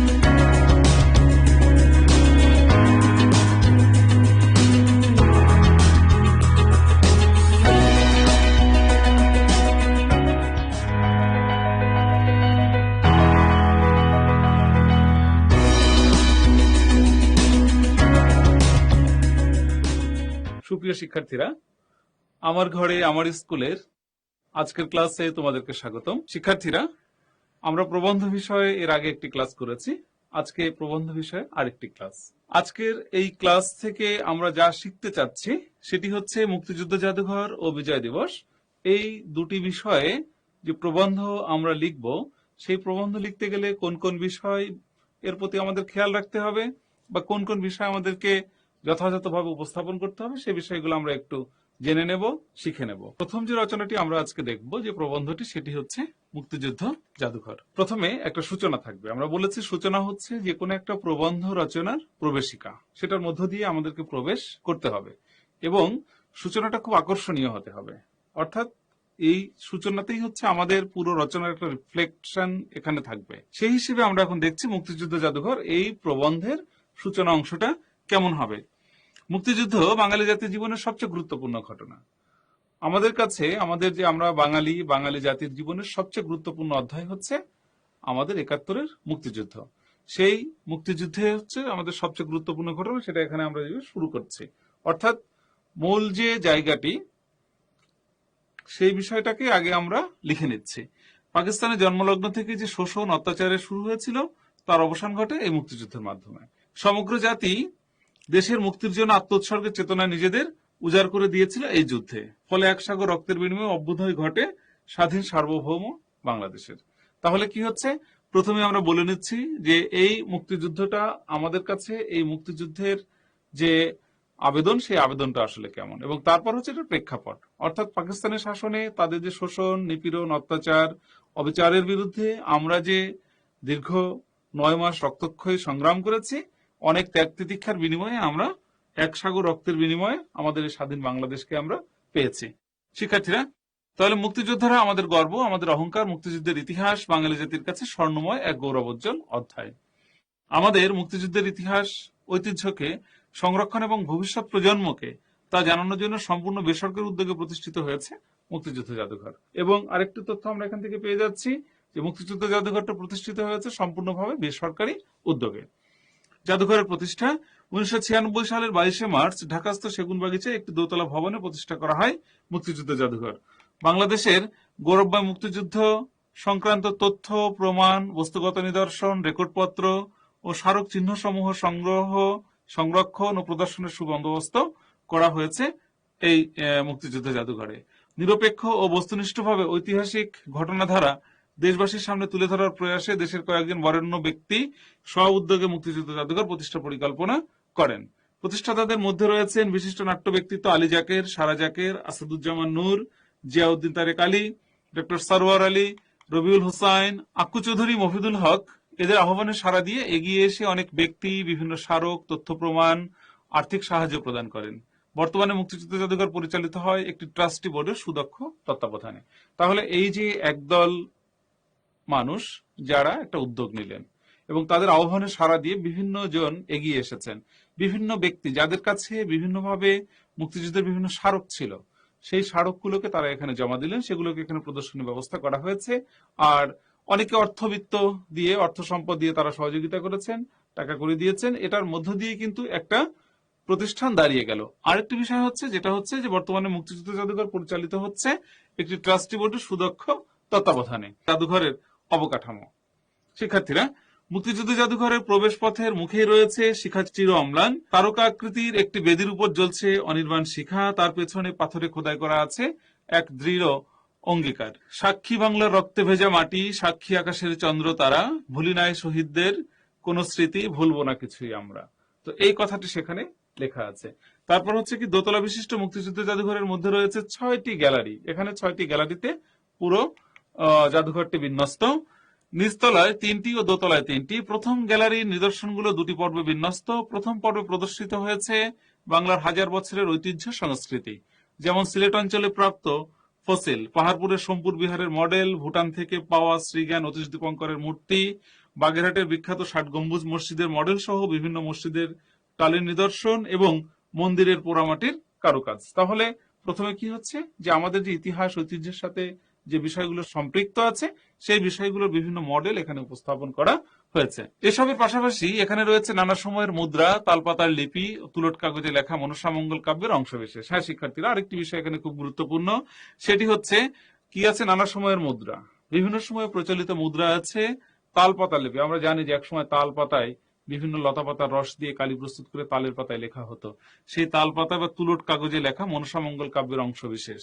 দ্বিতীয় পর্বে প্রদর্শিত হয়েছে ব্রিটিশ ঔপনিবেশিক শাসনের বিরুদ্ধে বিভিন্ন সংগ্রামের চিত্র, যেমন নবাব সিরাজউদ্দৌলা যেখানে পরাজিত হয়েছিলেন সেই পলাশীর আম্রকাননের মডেল, সিরাজউদ্দৌলা, টিপু সুলতান, তিতুমি, রাজা রামমোহন রায়ের প্রতিকৃতি, ক্ষুদিরাম, প্রফুল্ল চাকি, যতীন্দ্রনাথ মুখার্জি, মৌলানা মোহাম্মদ আলী ও শওকত আলীর ফটোগ্রাফ। এরপরে আছে বিভিন্ন ব্যক্তিত্ব, তাদের বিভিন্ন ফটোগ্রাফ। আরো আছে সিপাহী বিদ্রোহের স্থির চিত্র, চট্টগ্রামের অস্তাগার লুণ্ঠনের শহীদদের চিত্র, কাজী নজরুল ইসলাম সম্পাদিত ধূমকেতু পত্রিকার কপি এবং 1943 সালে ভয়াবহ দুর্ভিক্ষের, যাকে আমরা 50-এর মন্বন্তর বলি, তার করুণ দৃশ্যের ছবি।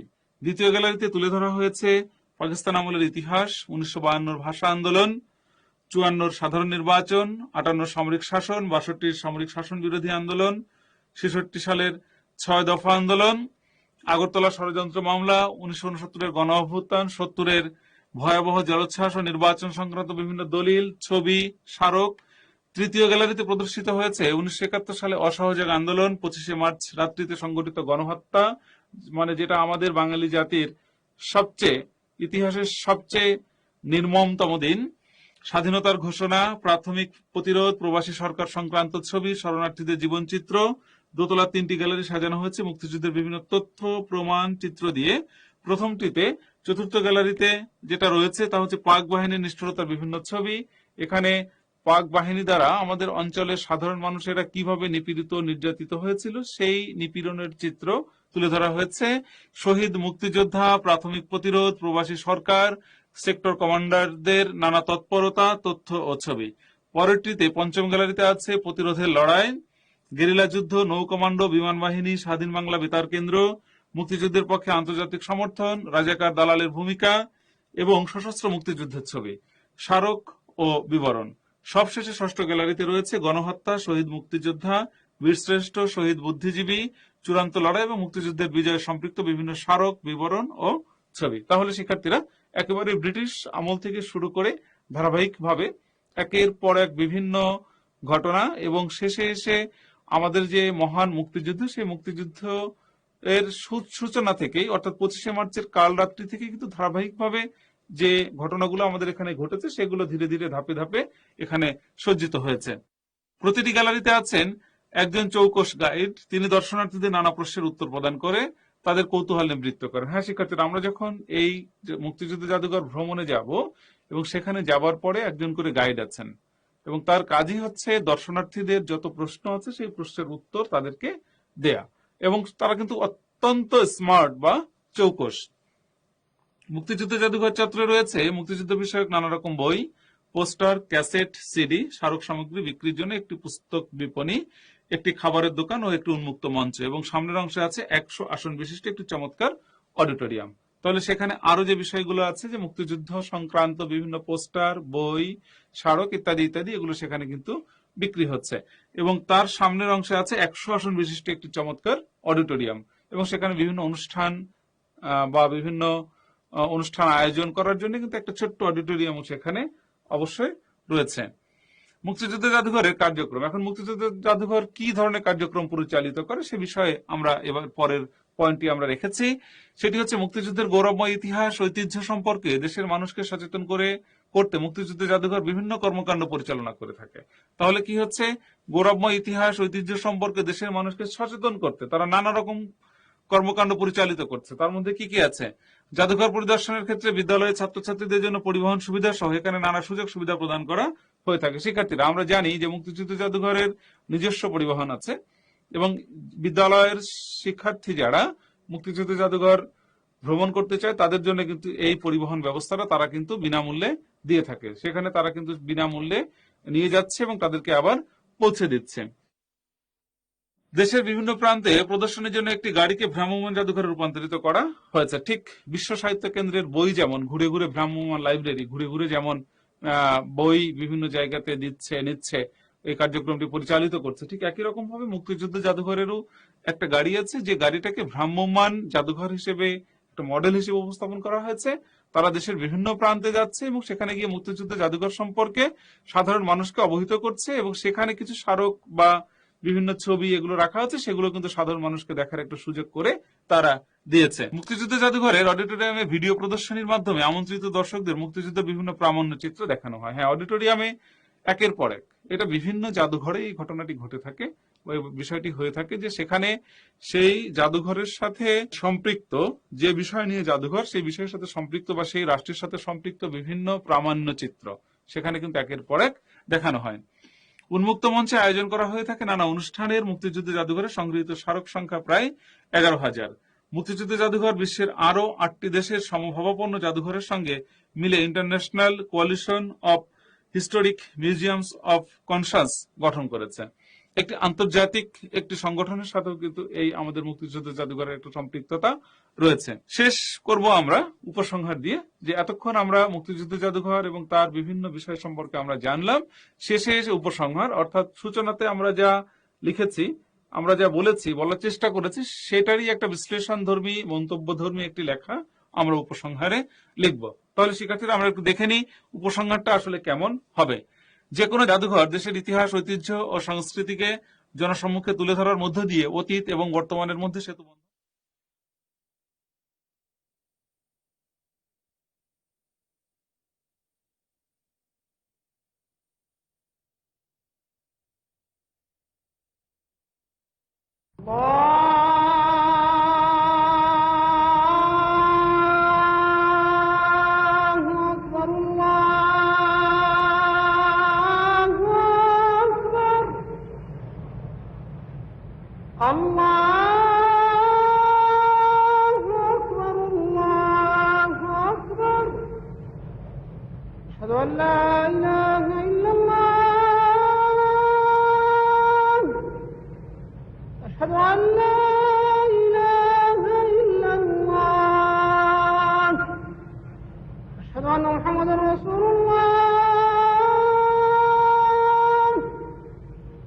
أشهد أن محمدا رسول الله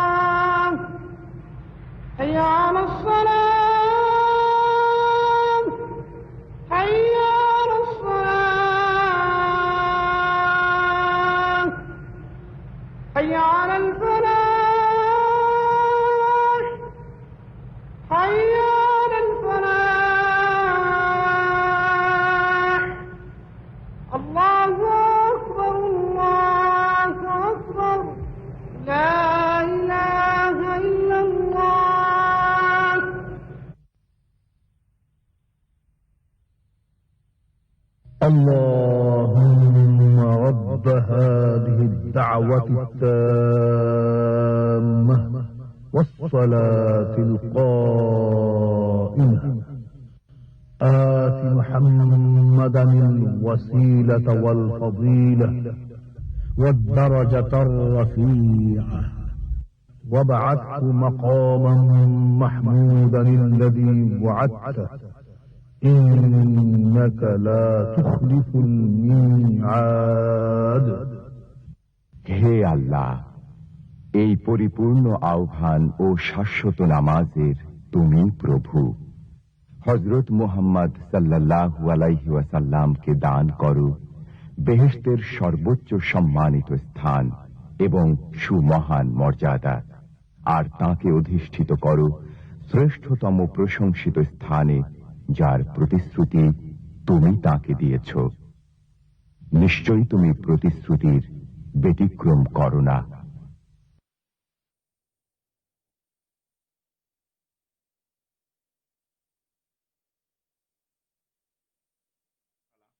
আমাদের ভবিষ্যৎ প্রজন্ম যেন মুক্তিযুদ্ধের ইতিহাস সঠিকভাবে জানতে পারে, ভুলে না যায়, সে লক্ষ্যে মুক্তিযুদ্ধ জাদুঘর প্রতিষ্ঠিত ও পরিচালিত হয়ে আসছে। তাহলে শিক্ষার্থীরা, আমরা যে বিষয়টি এখানে জানলাম, যে একেবারে উপসংহার থেকে জানছি যে মুক্তিযুদ্ধ বিষয়ক যে সমস্ত ঘটনাবলী, স্মারক, এগুলো যেগুলো সংগ্রহ করা হয়েছে, এর মূল উদ্দেশ্য হচ্ছে ভবিষ্যৎ প্রজন্মকে মুক্তিযুদ্ধ সম্পর্কে একটি সঠিক এবং স্বচ্ছ ধারণা তাদেরকে প্রদান করা। শিক্ষার্থীরা, এর পর্যায়ে আমরা চলে আসব আরেকটি প্রবন্ধ, যে প্রবন্ধটির নাম হচ্ছে বিজয় দিবস। একেবারেই মুক্তিযুদ্ধ জাদুঘর, মুক্তিযুদ্ধের সাথে কিন্তু বিজয় দিবস একেবারেই সম্পৃক্ত একটা বিষয়। তো আমরা চলে যাচ্ছি বিজয় দিবস। আমাদের বাঙালি জাতির জীবনের সবচেয়ে আনন্দঘন দিন হচ্ছে আমাদের এই বিজয় দিবস, যেদিন আমরা 16 ডিসেম্বর, যেদিন আমরা পাকিস্তানিদের সাথে দীর্ঘ 9 মাসের রক্তক্ষয়ী সংগ্রামের অবসান হয়েছিল এবং আমরা সেখানে বিজয় অর্জন করেছিলাম। প্রথমে আমরা সূচনাতে আমরা দেখছি যে সূচনাটা আমরা কিভাবে সাজাবো, ভূমিকাটা আমরা কিভাবে সাজাবো। আমাদের জাতীয় জীবনে 16 ডিসেম্বর সবচেয়ে আনন্দ ও গৌরবের একটি দিন। 1971 সালে দীর্ঘ 9 মাস রক্তক্ষয়ী যুদ্ধের পর এই দিনে আমাদের প্রিয় স্বদেশ দখলদার মুক্ত হয়েছিল। লাখো শহীদের রক্তের বিনিময়ে আমরা বিজয় অর্জন করেছিলাম, পৃথিবীর মানচিত্রে স্বাধীন সার্বভৌম বাংলাদেশ লাভ করেছিলাম।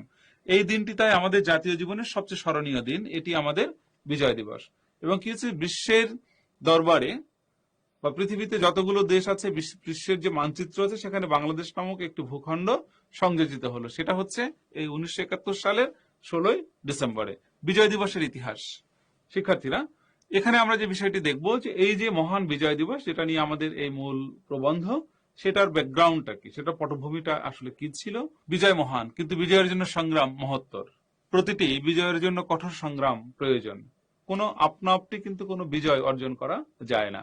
তার জন্য কিন্তু আমাদের অনেক ত্যাগ তিতিক্ষার প্রয়োজন আছে। আমাদের বিজয় দিবসের মহান অর্জনের পেছনে বীর বাঙালির সুদীর্ঘ সংগ্রাম ও আত্মদানের ইতিহাস রয়েছে। পাকিস্তান সৃষ্টির প্রায় প্রথম থেকেই বাঙালিদের মনে পশ্চিমা শোষণ থেকে মুক্তি লাভের ইচ্ছার জাগরণ ঘটে।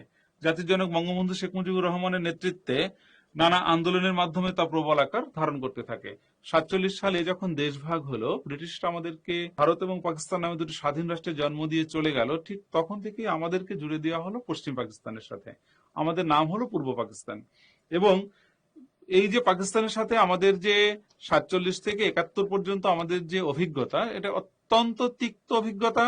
এবং সেখানে আমরা লক্ষ্য করেছি যে শুধু শোষণ বঞ্চনায় আমরা কিন্তু তাদের কাছ থেকে পেয়েছি। এবং সেখানে হলো যে একেবারে জন্মলগ্ন থেকেই আমাদের একটা লক্ষ্য উদ্দেশ্য ছিল যে কিভাবে আমরা পাকিস্তানিদের কাছ থেকে আমরা নিজেরা মুক্ত হব, স্বাধীন হব। এবং সেই লক্ষ্যে কি হচ্ছে, বঙ্গবন্ধু শেখ মুজিবুর রহমানের নেতৃত্বে নানা আন্দোলন সংগ্রাম হয়েছে। অবশেষে বাঙালির স্বাধিকার চেতনা 1969 সালে গণ অভ্যুত্থানে রূপ লাভ করে। বাঙালির স্বাধিকারের ন্যায্য দাবিকে চিরতরে নির্মূল করার জন্য 1971 সালের 25শে মার্চ রাতে পশ্চিমা সামরিক জান্তা বাহিনী বাঙালি নিধনের নিষ্ঠুর খেলায় মেতে ওঠে। হ্যাঁ শিক্ষার্থীরা, এখানে একটু জানা দরকার যে 1969 গণ অভ্যুত্থান, এই গণ অভ্যুত্থানে সত্যিকার অর্থেই পশ্চিম পাকিস্তানের শাসক গোষ্ঠী ভীত সন্ত্রস্ত হয়ে পড়েছিল এবং তারা ধরে নিয়েছিল যে কোনোভাবেই আসলে বাঙালিকে আর ধরে রাখা যাবে না, দমিয়ে রাখা যাবে না। তারা কি করলো, 71 সালে 25শে মার্চের যে কাল রাতে, সেই রাতে তারা কিন্তু বাঙালি নিধনের একটা নগ্ন খেলায় তারা কিন্তু মেতে উঠল। বঙ্গবন্ধুর আহ্বানে বাঙালিরা রুখে দাঁড়ায়, গর্জে ওঠে, ঘরে ঘরে দুর্গ গড়ে তোলে। কৃষক, শ্রমিক, ছাত্র, শিক্ষক, ডাক্তার, ইঞ্জিনিয়ার, শিল্পী, সাহিত্যিক, নারী, পুরুষ, হিন্দু, মুসলমান, বৌদ্ধ, খ্রিস্টান সবাইকে নিয়ে গঠিত হয় মুক্তিবাহিনী। তাহলে যেটা হচ্ছে, ঠিক তারপরে বঙ্গবন্ধু স্বাধীনতার ঘোষণা করলেন এবং তার সেই স্বাধীনতার ঘোষণাকে সকলের মধ্যে এমন ভাবে আলোড়ন সৃষ্টি করলো যে জাতি, ধর্ম, বর্ণ, শ্রেণী, পেশা নির্বিশেষে সকল মানুষের সুসমন্বয়ে গঠিত হয়ে গেল আমাদের মুক্তিবাহিনী। যার যা আছে তাই নিয়ে ঝাঁপিয়ে পড়ে দেশমাতৃকার মুক্তি সংগ্রামে সুদীর্ঘ 9 মাস রক্তক্ষয়ী মুক্তিযুদ্ধ চলে। পাকিস্তানের সামরিক জল্লাদরা এ সময় গ্রামে গঞ্জে, শহরে, বন্দরে পাখির মতো গুলি করে হত্যা করে নিরীহ জনসাধারণকে।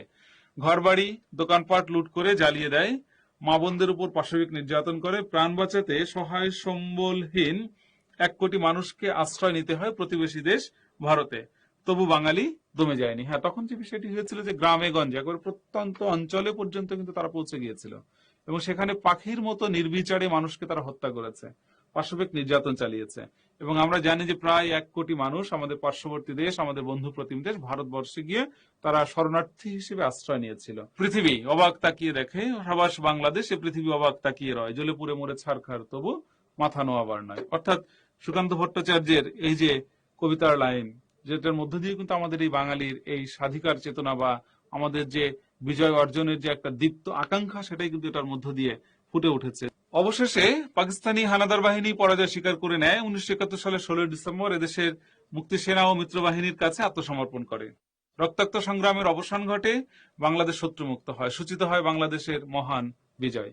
তো এখন যে বিষয়টি হচ্ছে যে 16 ডিসেম্বর এখানে মিত্রবাহিনী বিষয়টি একটু বলা দরকার। সেটি হচ্ছে যে ভারত সরকার আমাদের পক্ষে পাকিস্তানের বিরুদ্ধে যুদ্ধ করার জন্য যে বিশাল বাহিনী পাঠিয়েছিল, সেই বাহিনীকে এখানে আসলে মিত্রবাহিনী বলা হচ্ছে। এবং তখন এই বাংলাদেশের মুক্তিযুদ্ধের নেতৃত্ব দিয়েছিলেন কিন্তু আসলে জগজিৎ সিং অরোরা, যিনি এই মিত্রবাহিনীর প্রধান ছিলেন। তো এখন তার কাছেই মূলত পাকিস্তানি শাসক গোষ্ঠীর পক্ষ থেকে বা পাকিস্তানি সেনাদের যে প্রধান ছিলেন নিয়াজি, জেনারেল নিয়াজি, তিনি কিন্তু তার কাছে মূলত আত্মসমর্পণ দলিলে সই করেন। বিজয় দিবসের তাৎপর্য: 1971 সালে 16 ডিসেম্বর গৌরবময় বিজয়ের মাধ্যমে স্বাধীন জাতি হিসেবে বাঙালি জয়যাত্রা শুরু। এই দিনে সব পরিচয়ে আমরা বিশ্বের দরবারে মাথা তুলে দাঁড়াবার সুযোগ পাই। এই দিনটির জন্য সারা বিশ্বে বাঙালি জাতি ও বাংলাদেশের মর্যাদা আজ সুপ্রতিষ্ঠিত। 16 ডিসেম্বর তাই আমাদের জাতীয় দিবস। প্রতি বছর সবিশেষ মর্যাদা নিয়ে জাতির কাছে হাজির হয় বিজয় দিবস। সব অন্যায়, অত্যাচার, শোষণ, দুঃশাসনের বিরুদ্ধে বিজয় দিবস আমাদের মনে প্রেরণার সৃষ্টি করে। তাহলে কি হচ্ছে যে সকল কিছুকে আমরা পেছনে ফেলে এই দিনে আমরা একটা দৃঢ় প্রত্যয় আমরা ব্যক্ত করি, সেটি হচ্ছে যে সবকিছুকে পেছনে ফেলে আমাদেরকে সামনে এগিয়ে যেতে হবে। বিজয় দিবসের উৎসব: 16 ডিসেম্বর ভোরে সাভারেস্টে অবস্থিত স্মৃতিসৌধে পুষ্পস্তবক অর্পণের মধ্য দিয়ে দিবসটির শুভ সূচনা হয়। বাংলাদেশের আপামর জনসাধারণ মহা সমারোহে বিজয় দিবস পালন করে। 15 ডিসেম্বর রাত থেকে বিজয় দিবস উদযাপনের প্রস্তুতি চলে। দেশের সমস্ত স্কুল, কলেজ, ঘরবাড়ি, দোকানপাট, রিক্সা গাড়ি ইত্যাদিতে শোভা পায় লাল সবুজ পতাকা।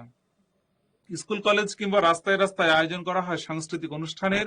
স্বাধীনতার আনন্দে সব শ্রেণীর মানুষ যোগ দেয় এসব অনুষ্ঠানে। বিভিন্ন জায়গাতে একবার পাড়া মহল্লায় পর্যন্ত এই বিজয় দিবসের উৎসবে আমাদের এখানকার শিশুরা বা বয়োবৃদ্ধরা সবাই কিন্তু আসলে মেতে ওঠে এবং সব জায়গাতে লাল সবুজ পতাকা উঠতে থাকে। কোথাও কোথাও বসে বিজয় মেলা। সরকারিভাবে এই দিনটি বেশ জাঁকজমকভাবে পালন করা হয়। ঢাকার জাতীয় প্যারেড গ্রাউন্ডে বাংলাদেশ সামরিক ও প্রতিরক্ষা বাহিনীর সদস্যগণ কুচকাওয়াজ প্রদর্শন করেন। মহামান্য রাষ্ট্রপতি, মাননীয় প্রধানমন্ত্রী, মন্ত্রিসভার সদস্য, বিরোধী দলীয় নেতা নেত্রীগণ ও গণ্যমান্য ব্যক্তিবর্গের উপস্থিতিতে হাজার হাজার মানুষ এই কুচকাওয়াজ উপভোগ করেন। বিজয় দিবস উপলক্ষে বিভিন্ন সামাজিক ও রাজনৈতিক সংগঠন কাঙালি ভোজেরও আয়োজন করে থাকে। অনেক সাহিত্য সংস্কৃতির প্রতিষ্ঠান বিজয় দিবসকে স্মরণে অনুষ্ঠান করে। পত্রপত্রিকায় প্রকাশিত হয় বিশেষ ক্রোড়পত্র। বেতার ও টেলিভিশনে প্রচারিত হয় বিশেষ অনুষ্ঠানমালা। বিভিন্ন ধর্মীয় প্রতিষ্ঠানে মহান মুক্তিযুদ্ধের বীর শহীদদের আত্মার শান্তি ও দেশের কল্যাণ কামনায় প্রার্থনা করা হয়। শহরে সন্ধ্যায় আয়োজন করা হয় বিশেষ আলোকসজ্জার। সমগ্র দেশ জুড়ে উৎসবমুখর পরিবেশে বিজয় দিবস পালিত হয়। এরপর যে আমরা চলে আসছি আমাদের উপসংহারে। শিক্ষার্থীরা আমরা দেখে নিচ্ছি উপসংহারটা কেমন হবে। 1 সাগর রক্তের বিনিময়ে আমরা পেয়েছি স্বাধীন সার্বভৌম বাংলাদেশ। এই স্বাধীনতা আমাদের অর্জিত হয় 1971 সালে 16 ডিসেম্বর। এই দিনটি শুধুই আমাদের বিজয়ের দিন নয়, বেদনারও দিন, আমাদের চেতনা জাগরণেরও দিন। যাদের ত্যাগ, তিতিক্ষা ও রক্তের বিনিময়ে আমরা এই গৌরবের অধিকার পেয়েছি, তাদের সেই আত্ম উৎসর্গের কথা মনে রেখে আমাদেরও সেই চেতনা উদ্বুদ্ধ হতে হবে। দেশ ও জাতিকে উন্নতির দিকে এগিয়ে নিয়ে যেতে হবে। তবে বিজয় দিবসের মহিমা অর্থবহ হয়ে উঠবে। শিক্ষার্থীরা, উপসংহারে তাহলে আমরা যেটা দেখতে পাচ্ছি যে ভূমিকাতে আমরা যে বিষয়টি জেনেছিলাম সেই বিষয়ের একটি মূল্যায়ন ধর্মী কিছু কথা, যে বিজয় দিবসটাকে কেন আমরা পালন করব, এটার তাৎপর্যটা আসলে কি। বিষয়টি হচ্ছে যে মুক্তিযুদ্ধের এই বিজয় দিবসের এই অনুষ্ঠানগুলোর মধ্য দিয়ে আমরা মুক্তিযোদ্ধাদেরকে স্মরণ করছি, দেশের সাধারণ মানুষকে, আপামর জনসাধারণকে, শিশু থেকে শুরু করে বৃদ্ধ পর্যন্ত সবাইকে আমরা মুক্তিযুদ্ধের যে মেসেজ, যে বার্তা, সেই বার্তাটা আমরা তাদের কাছে কিন্তু পৌঁছে দিতে চাই। তো শিক্ষার্থীরা, আজকের ক্লাস থেকে আমরা এই দুটো বিষয়, একটি হচ্ছে আমাদের মুক্তিযুদ্ধ জাদুঘর এবং বিজয় দিবস, এই দুটি বিষয় সম্পর্কে কিভাবে আমরা প্রবন্ধ রচনা করব সে বিষয় সম্পর্কে কিন্তু আমরা একটা স্বচ্ছ ধারণা লাভ করলাম। শিক্ষার্থীরা, আজকের এই ক্লাসের প্রেক্ষিতে তোমাদের জন্য ছোট্ট একটি বাড়ির কাজ থাকছে, সেটি হচ্ছে আন্তর্জাতিক মাতৃভাষা দিবস, এই বিষয়ে একটি প্রবন্ধ রচনা করবে। এটি তোমাদের বিষয় খাতায় করে রাখবে। বিদ্যালয় খোলার পর তোমাদের বিষয় শিক্ষককে এই কাজটি দেখাবে, তিনি এটি মূল্যায়ন করবেন এবং নম্বর প্রদান করবেন। শিক্ষার্থীরা, আশা করি আজকের ক্লাসটি তোমাদের কাছে উপভোগ্য হয়েছে, ক্লাসটি তোমরা বুঝতে পেরেছ। তোমরা ঘরে থাকো, সুস্থ থাকো, ভালো থাকো। ধন্যবাদ সবাইকে।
Hello dear students, how are you all? I believe you all are having a good time and you are enjoying sound health and mind. Welcome to Amar Ghore Amar School. Welcome to English class. Let's begin. At the beginning of today's class, I want you all to read the following conversation. Have a look. I'm going to read it for you. Hey, will you go to the stadium tomorrow? Let's watch the match together. I'm afraid I can't. I must finish my assignment.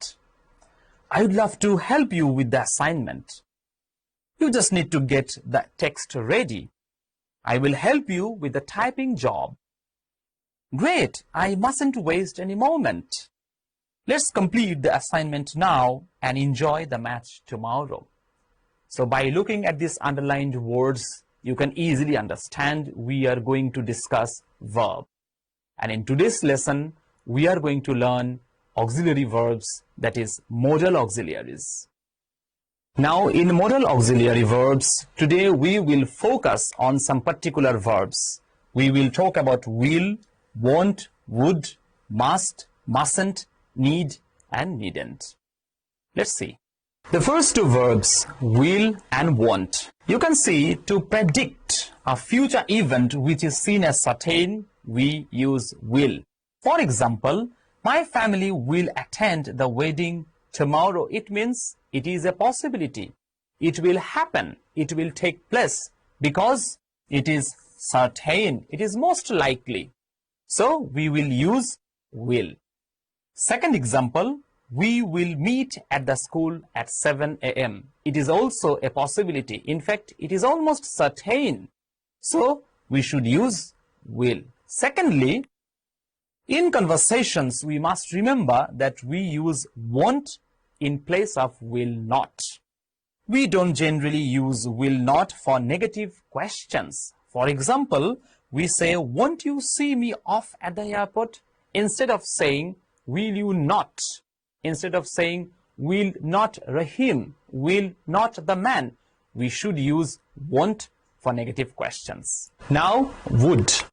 We use would for invitations, requests, and for polite conversations. If you look at the examples, it will be clear to you.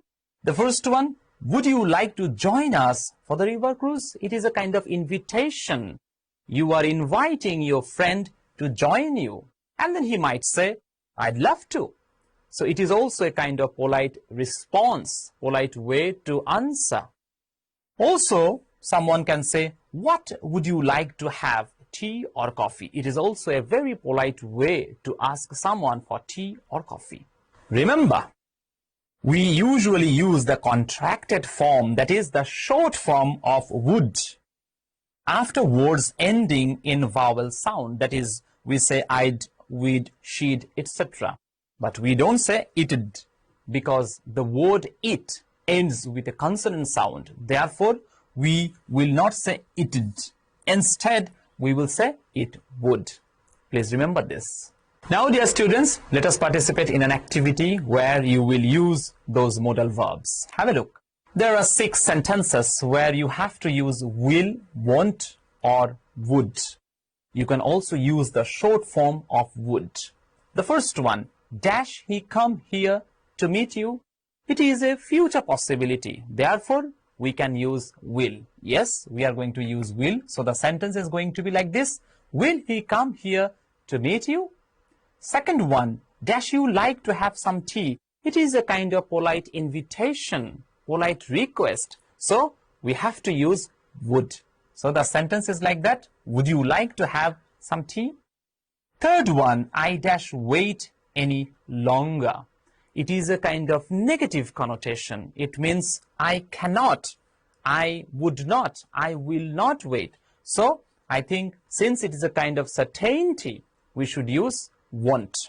So I won't wait any longer. Number 4, dash love to call him sometime later. Let us use first person. So we can say I'd love to. So the sentence is going to be like this. I'd love to call him sometime later. So this is another polite way of saying something. This is another polite way of expressing something. Instead of I would, it sounds nicer if you say I'd. Number 5, dash he be little bit upset.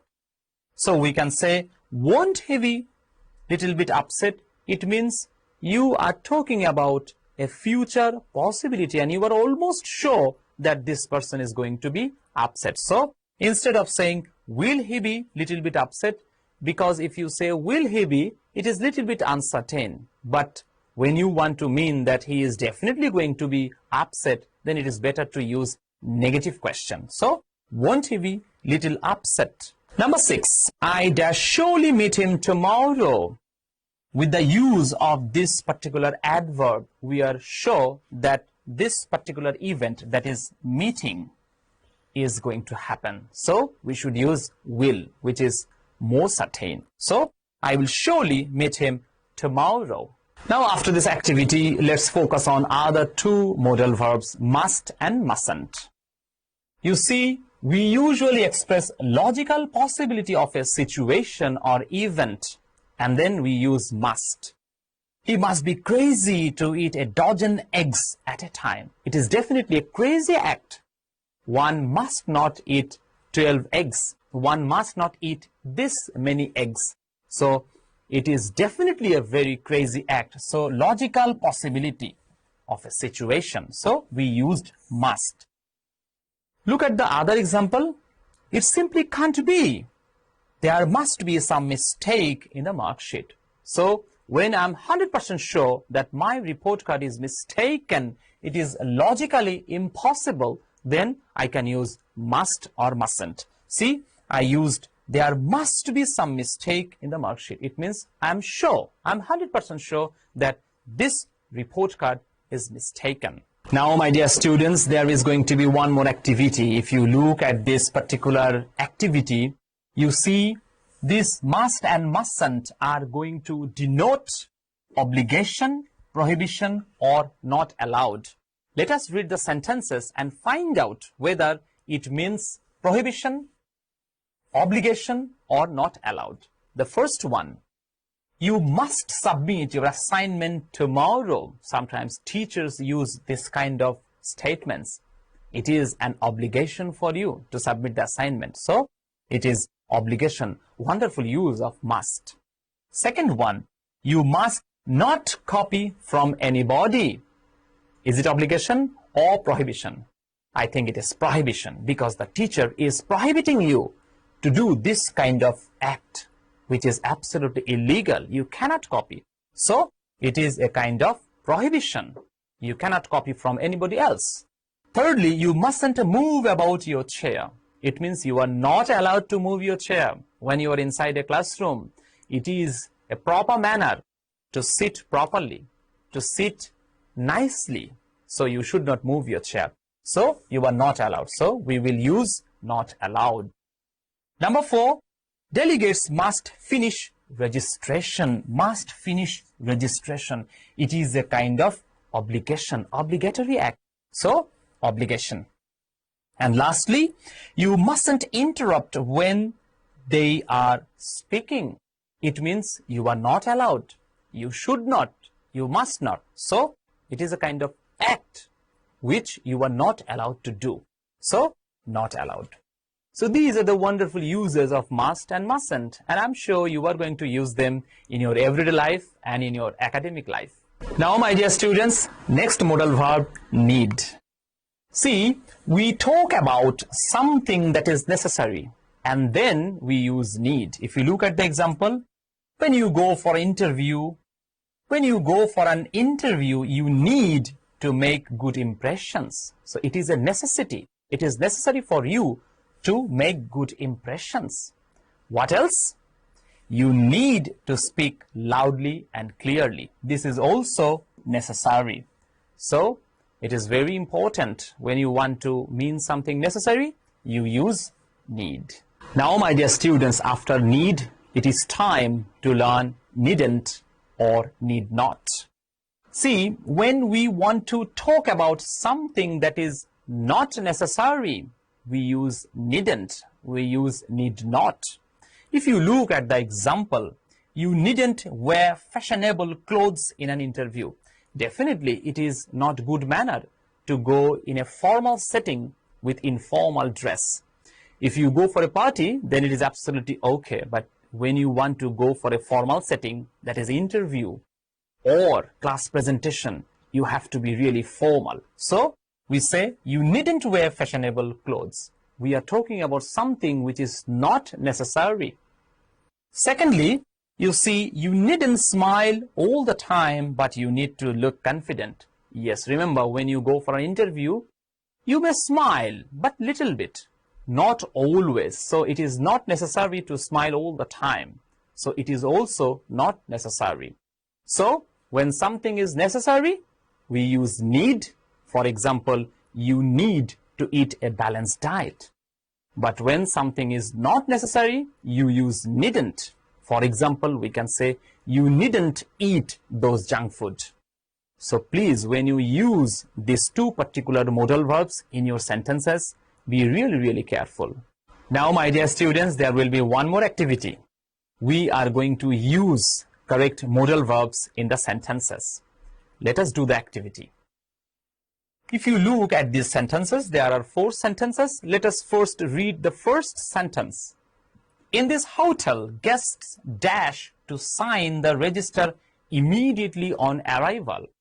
I think this is a necessity, but this is not obligatory, because immediately on arrival.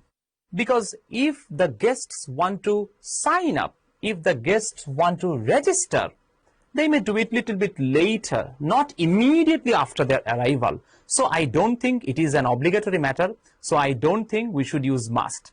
So what else can we use? I think we should use need, because it is a necessity. So the sentence is going to be like that. In this hotel, guests need to sign the register immediately on arrival. Moreover, if you look at the word immediately after the gap, you understand there is to. We don't say in this hotel guests must to. We don't use must before to. So need is the correct answer. Second sentence, if you want to study in Japan, you dash learn how to speak Japanese. Now, if you go to Japan, really, you must learn Japanese, because most of the people in Japan, they prefer their mother language. Even in many universities, they prefer their mother language. So even though you know English well, you must learn Japanese. So it is an obligation. So the sentence is going to be like this. If you want to study in Japan, you must learn how to speak Japanese. Third one, you dash write a long essay. Now in your academic papers, when you write your tests, you really don't need to write long essays because time matters. If you write really long essay, you will not be able to finish up other things. So I think it is not necessary. So it is better to use needn't. It is not necessary to write a long essay. So we can say you needn't write a long essay. Last one, you dash talk loudly inside the library. Now, do you think it is polite to talk loudly inside the library? It is not at all polite. In fact, it is prohibited. So when something is prohibited, we use must or mustn't. So this sentence is going to be like this. You mustn't talk loudly inside the library, which is absolutely forbidden. You have to sit properly and you have to read silently. You have to search the books very silently so that other readers may not be disturbed. Now, my dear students, we are almost at the end of today's class. Let's do a recap of today's class. We talked about will, won't, would, and also must, mustn't, need, and needn't. We learned that when something is certain, we use will. And when something is not certain, we use will not or won't. And for polite expressions, we use would. For example, would you like to have a cup of tea with me? For polite invitations, for polite requests, you use would. We also learned that must and mustn't, they talk about obligations. Like I can say, you must talk properly. For example, we can say, you must wear your uniform every day. Or we can say, you mustn't talk loudly inside the classroom. We also learned about need and needn't, and we came to know that need is used for something which is necessary, and we use needn't when something is not necessary. Please use these modal verbs in your day-to-day life. Please write them in your academic papers. Use them in your everyday activities. I'm sure you will have a lot of fun. So, before we conclude, there will be homework. So, before we conclude today's class, there will be homework for you. Here is the homework for you. Use of modal verbs. Please read those sentences properly and use correct modal verbs inside the gaps. Now, when school opens, do not forget to submit this homework to your teacher. So, stay well, stay safe, keep learning English, and have a nice day. Thank you all.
শিক্ষার্থীরা, সবাইকে আমার ঘরে আমার স্কুলের আজকের ক্লাসে স্বাগত জানাচ্ছি। আমি জিশান ইসলাম।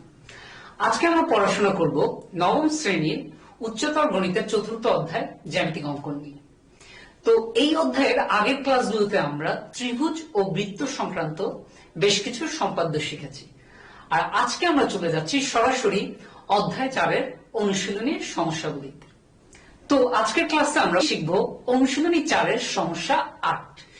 অনুশীলনী 4-এর সমস্যা 8 আমাদেরকে বলছে যে ত্রিভুজের ভূমি এবং শিরোকোণ। শিরোকোণ তো আমরা নিশ্চয়ই সবাই জানি যে শিরোকোণ কি। শিরোকোণ হচ্ছে ভূমির বিপরীতের কোণটা। ভূমির বিপরীতে সবসময় শিরোকোণ থাকবে, এবং এই শিরোকোণটা বাদ দিলে বাকি আর কয়টা কোণ থাকে ত্রিভুজের? আর দুটো কোণ থাকে। সেই যে দুটো কোণ, সেই দুটো কোণের অন্তর দেওয়া আছে। তাহলে ত্রিভুজের ভূমি, শিরোকোণ ও অপর কোণ দ্বয়ের অন্তর দেওয়া আছে। আমাদেরকে কি করতে হবে? ত্রিভুজটি আঁকতে হবে। এটি বলছে আমাদের সমস্যা 8।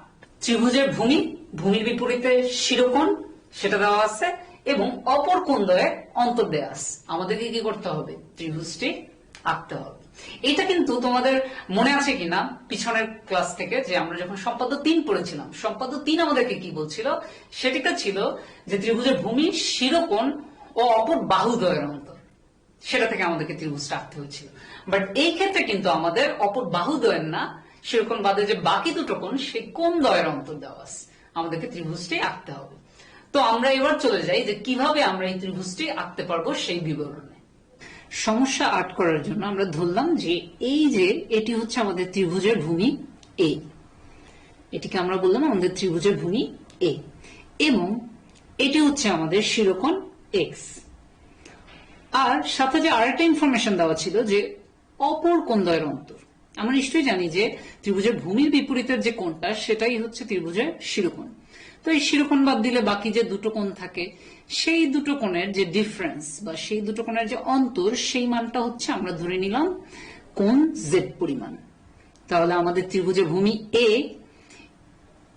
শিরোকোণ এক্স এবং অপর যে দুটি কোণ, তার অন্তর হচ্ছে জেড। আমাদেরকে কি করতে হবে? ত্রিভুজটি আঁকতে হবে। তো ত্রিভুজটি আঁকার জন্য প্রথমে আমরা কি করব? যে কোনো রশ্মি বিডি থেকে,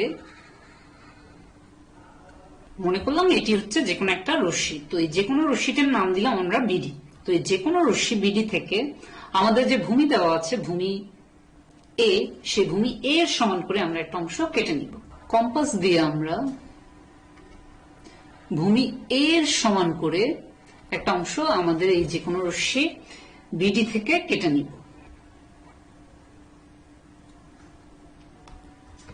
তো ভূমি এ এর সমান করে এই যে অংশটা কেটে নিলাম, এই বিন্দুটিকে আমরা নাম দিই সি। তাহলে আমরা কি করলাম? যে কোনো রশ্মি বিডি থেকে ভূমি এ এর সমান করে এই বিসি অংশটি কেটে নিলাম। এর পরের কাজ আমাদের যেটি হবে, একটু মনোযোগ দিতে হবে। আমরা কি করব? আমরা আমাদের যে শিরোকোণ এক্স এবং অপর দুই কোণের যে অন্তর জেড, এই দুটো কোণকেই আমরা কি করব? এই দুটো কোণকেই আমরা অর্ধেক করব। আমরা নিশ্চয়ই জানি যে কিভাবে কোনো কোণকে অর্ধেক করতে হয়। আমরা জাস্ট একই মানের চাপ নিয়ে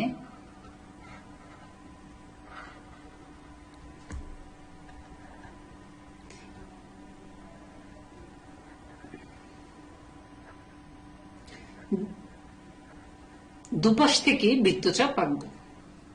এরপর আমরা যদি এই বিন্দু এবং এই বৃত্তচাপ দুটি যে বিন্দুতে যে স্থানে ছেদ করেছে, এ দুটোকে যোগ করে দিই, তাহলে কিন্তু আমরা শিরোকোণের অর্ধেকটা পেয়ে যাচ্ছি। একইভাবে আমরা কি করব? আমাদের যে অন্তর দেওয়া আছে, অপর যে দুটি কোণের অন্তর দেওয়া আছে জেড, এটাকেও আমরা অর্ধেক করব। তো এটাকে অর্ধেক করার জন্য একইভাবে কি করব? আমরা কম্পাস ব্যবহার করে একই মানের দুটি বৃত্তচাপ আঁকবো।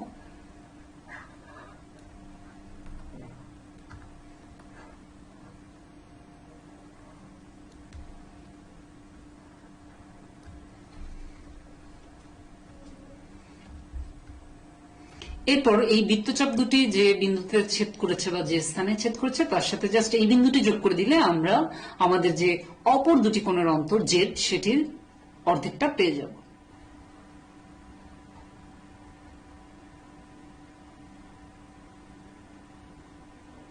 তোমরা স্কেল ব্যবহার করে জাস্ট এই বিন্দুর সাথে এই যে বৃত্তচাপ দ্বয় যেখানে মিলিত হয়েছে সেটা যোগ করে দিলেই তোমরা যে কোনো কোণকে, এটি হচ্ছে মানে যে কোনো কোণকে যদি তোমরা অর্ধেক করতে চাও সেক্ষেত্রে কি করবা, তোমরা জাস্ট দুটো এই দুই বিন্দু থেকে একই মানের বৃত্তচাপ নিয়ে তারপর বৃত্তচাপ দুটি যেখানে ছেদ করবে তার সাথে এই বিন্দু যোগ করে দিলেই হয়ে যাবে। এটা যে কোনো কোণকে অর্ধেক করার ক্ষেত্রে এই মেথডটি প্রযোজ্য।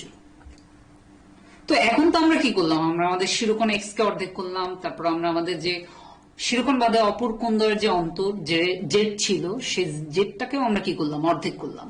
মানে অর্ধেক করার পর আমাদের আরো একটু কাজ আছে, আমরা একটা রেখা আঁকি, যে কোনো একটা রেখা আঁকি,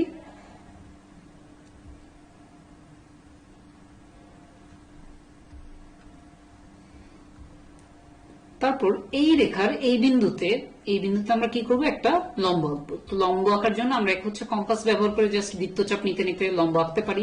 এই বিন্দুতে আমরা লম্ব আঁকবো। তো লম্ব আঁকার জন্য আমরা কি করব, আমরা কম্পাস ব্যবহার করে এখানে লম্ব এঁকে ফেলবো। তো এই রেখার এই বিন্দুতে লম্ব আঁকার জন্য আমরা কম্পাস ব্যবহার করে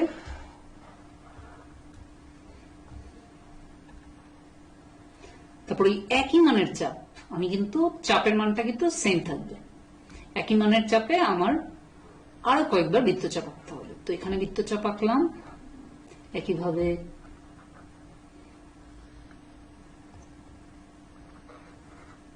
এখানেও বৃত্তচাপ,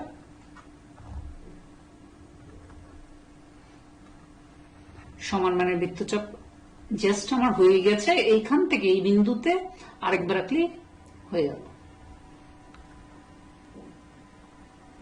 তাহলে আমাদের হয়ে গেল। এরপর আমাদের কাজ হচ্ছে এই বিন্দুর সাথে এই যে বৃত্তচাপ দুটি যেখানে মিলিত হলো এটা যদি যোগ করে দেই তাহলে আমরা লম্ব পেয়ে যাচ্ছি, এই রেখার এই বিন্দুতে লম্ব পেয়ে যাচ্ছি। তারপর আমরা স্কেল ব্যবহার করে এই ছেদবিন্দুর সাথে এই পয়েন্টটা যোগ করে দিলে আমরা কি পেয়ে যাচ্ছি, আমরা এই বিন্দুতে লম্ব পেয়ে যাচ্ছি। তো আমরা আমাদের লম্ব এঁকে ফেললাম। এরপরের যে কাজটি আমাদের হবে সেটি হচ্ছে, আমরা এই লম্বটি থেকে যদি আমরা এই যে আমাদের শিরোকোণ এক্স এর অর্ধেক এবং অপর কোণদ্বয়ের অন্তর জেড এর অর্ধেক এই দুটো বাদ দিই তাহলে আমরা একটা কোণ পাবো। তো সেটা করা যায়। তো আমরা কি করব, এই যে লম্বটা থেকে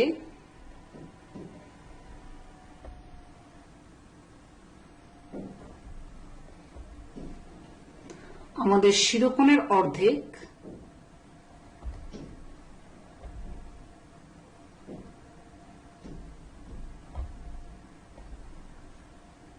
শিরোকোণ এক্স এর অর্ধেক পরিমাণ বাদ দিব,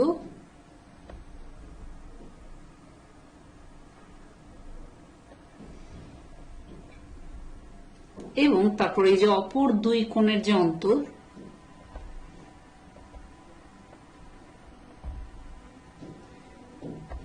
সেটির সমপরিমাণ অংশ, মানে অপর দুটি কোণের যে অন্তর তার অর্ধেকের সমপরিমাণ অংশ, সেটিকেও আমরা এখান থেকে বাদ দিব।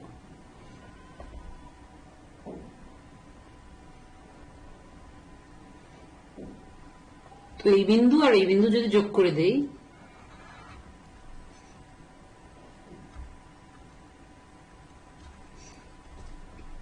এরপর এ পাশের যে অংশটা এটা কিন্তু ছিল আমাদের শিরোকোণ এক্স এর অর্ধেক এবং অপর কোণদ্বয়ের অন্তর জেড এর অর্ধেক পরিমাণ এ পাশ থেকে। তাহলে এই পাশের যে কোণটা, এই পাশের যে কোণটা, এই যে আমাদের টোটালটা তো 90 ডিগ্রি তাই না, তো এটা থেকে যদি এই দুটো কোণের অর্ধেক পরিমাণ বাদ দেওয়া হয় তাহলে এই পাশের কোণটাকে আমরা কি বলতে পারি, এই পাশের যে কোণটি এটাকে আমরা বলতে পারি 90 ডিগ্রি মাইনাস, কারণ যেহেতু টোটাল কোণটা হচ্ছে 90 ডিগ্রি, তাহলে 90 ডিগ্রি থেকে যেহেতু এই পাশে আমরা কি কি বাদ দিয়েছিলাম, আমরা হাফ কোণ এক্স আর হাফ কোণ জেড বাদ দিয়েছিলাম, তাহলে এই পাশের এই কোণটাকে, এই পাশের যে এই কোণটাকে আমরা বলতে পারি 90 ডিগ্রি মাইনাস হাফ কোণ এক্স মাইনাস হাফ কোণ জেড। তাহলে এবার আমরা কি করব, এবার এই 90 ডিগ্রি মাইনাস হাফ কোণ এক্স মাইনাস হাফ কোণ জেড এই কোণের সমান করে কোণটা আমরা আমাদের এই যে বি বিন্দুতে, আমাদের যে বিডি রেখার যে বি বিন্দুতে, সেই বি বিন্দুতে এই কোণটির সমান করে কোণটি বসাবো। তাহলে এই কোণটি আমরা যদি বসাই এখানে তাহলে সেই কোণটি মান কত হচ্ছে, এটি হচ্ছে 90 ডিগ্রি মাইনাস হাফ কোণ এক্স মাইনাস হাফ কোণ জেড। তাহলে এই কোণটিকে আমরা কি করবো, আমাদের বি বিন্দুতে স্কেল ব্যবহার করে আমরা যদি এই বিন্দুর সাথে এই যে কোণের সমান করে আমরা এখানে বসাচ্ছিলাম, যেটি হচ্ছে 90 ডিগ্রি মাইনাস হাফ কোণ এক্স মাইনাস হাফ কোণ জেড, তাহলে এটি বসিয়ে ফেলব। তো এই কোণটির আমরা এই পাশের বিন্দুটি তো বি, আর এই পাশের বিন্দুটির নাম দিলাম আমরা, মনে করলাম ই। তাহলে এখানে আমরা যে কোণটি আঁকলাম সিবিই, এটা কিন্তু 90 ডিগ্রি মাইনাস হাফ কোণ এক্স মাইনাস হাফ কোণ জেড এর সমান। এরপরের কাজ কি? এরপরের কাজ হচ্ছে আমাদের এই বিসি রেখার সি বিন্দুতে আমাদের যে জেড ছিল অপর কোণ দ্বয়ের অন্তর, সেই জেড এর অর্ধেক পরিমাণ হাফ কোণ জেড, এটা আমরা এখানে বসাবো। তো সেটা বসানোর জন্য তাহলে আমাদের কি করতে হবে? কম্পাস ব্যবহার করে সমান মানের কোণ হাফ কোণ জেড এর সমান কোণ আমরা কি করব? বিসি এর সি বিন্দুতে বসাবো। কোণটা হচ্ছে জেড এর অর্ধেক পরিমাণ। তবে জেড এর অর্ধেক পরিমাণ কোণটা যদি এখানে বসাই,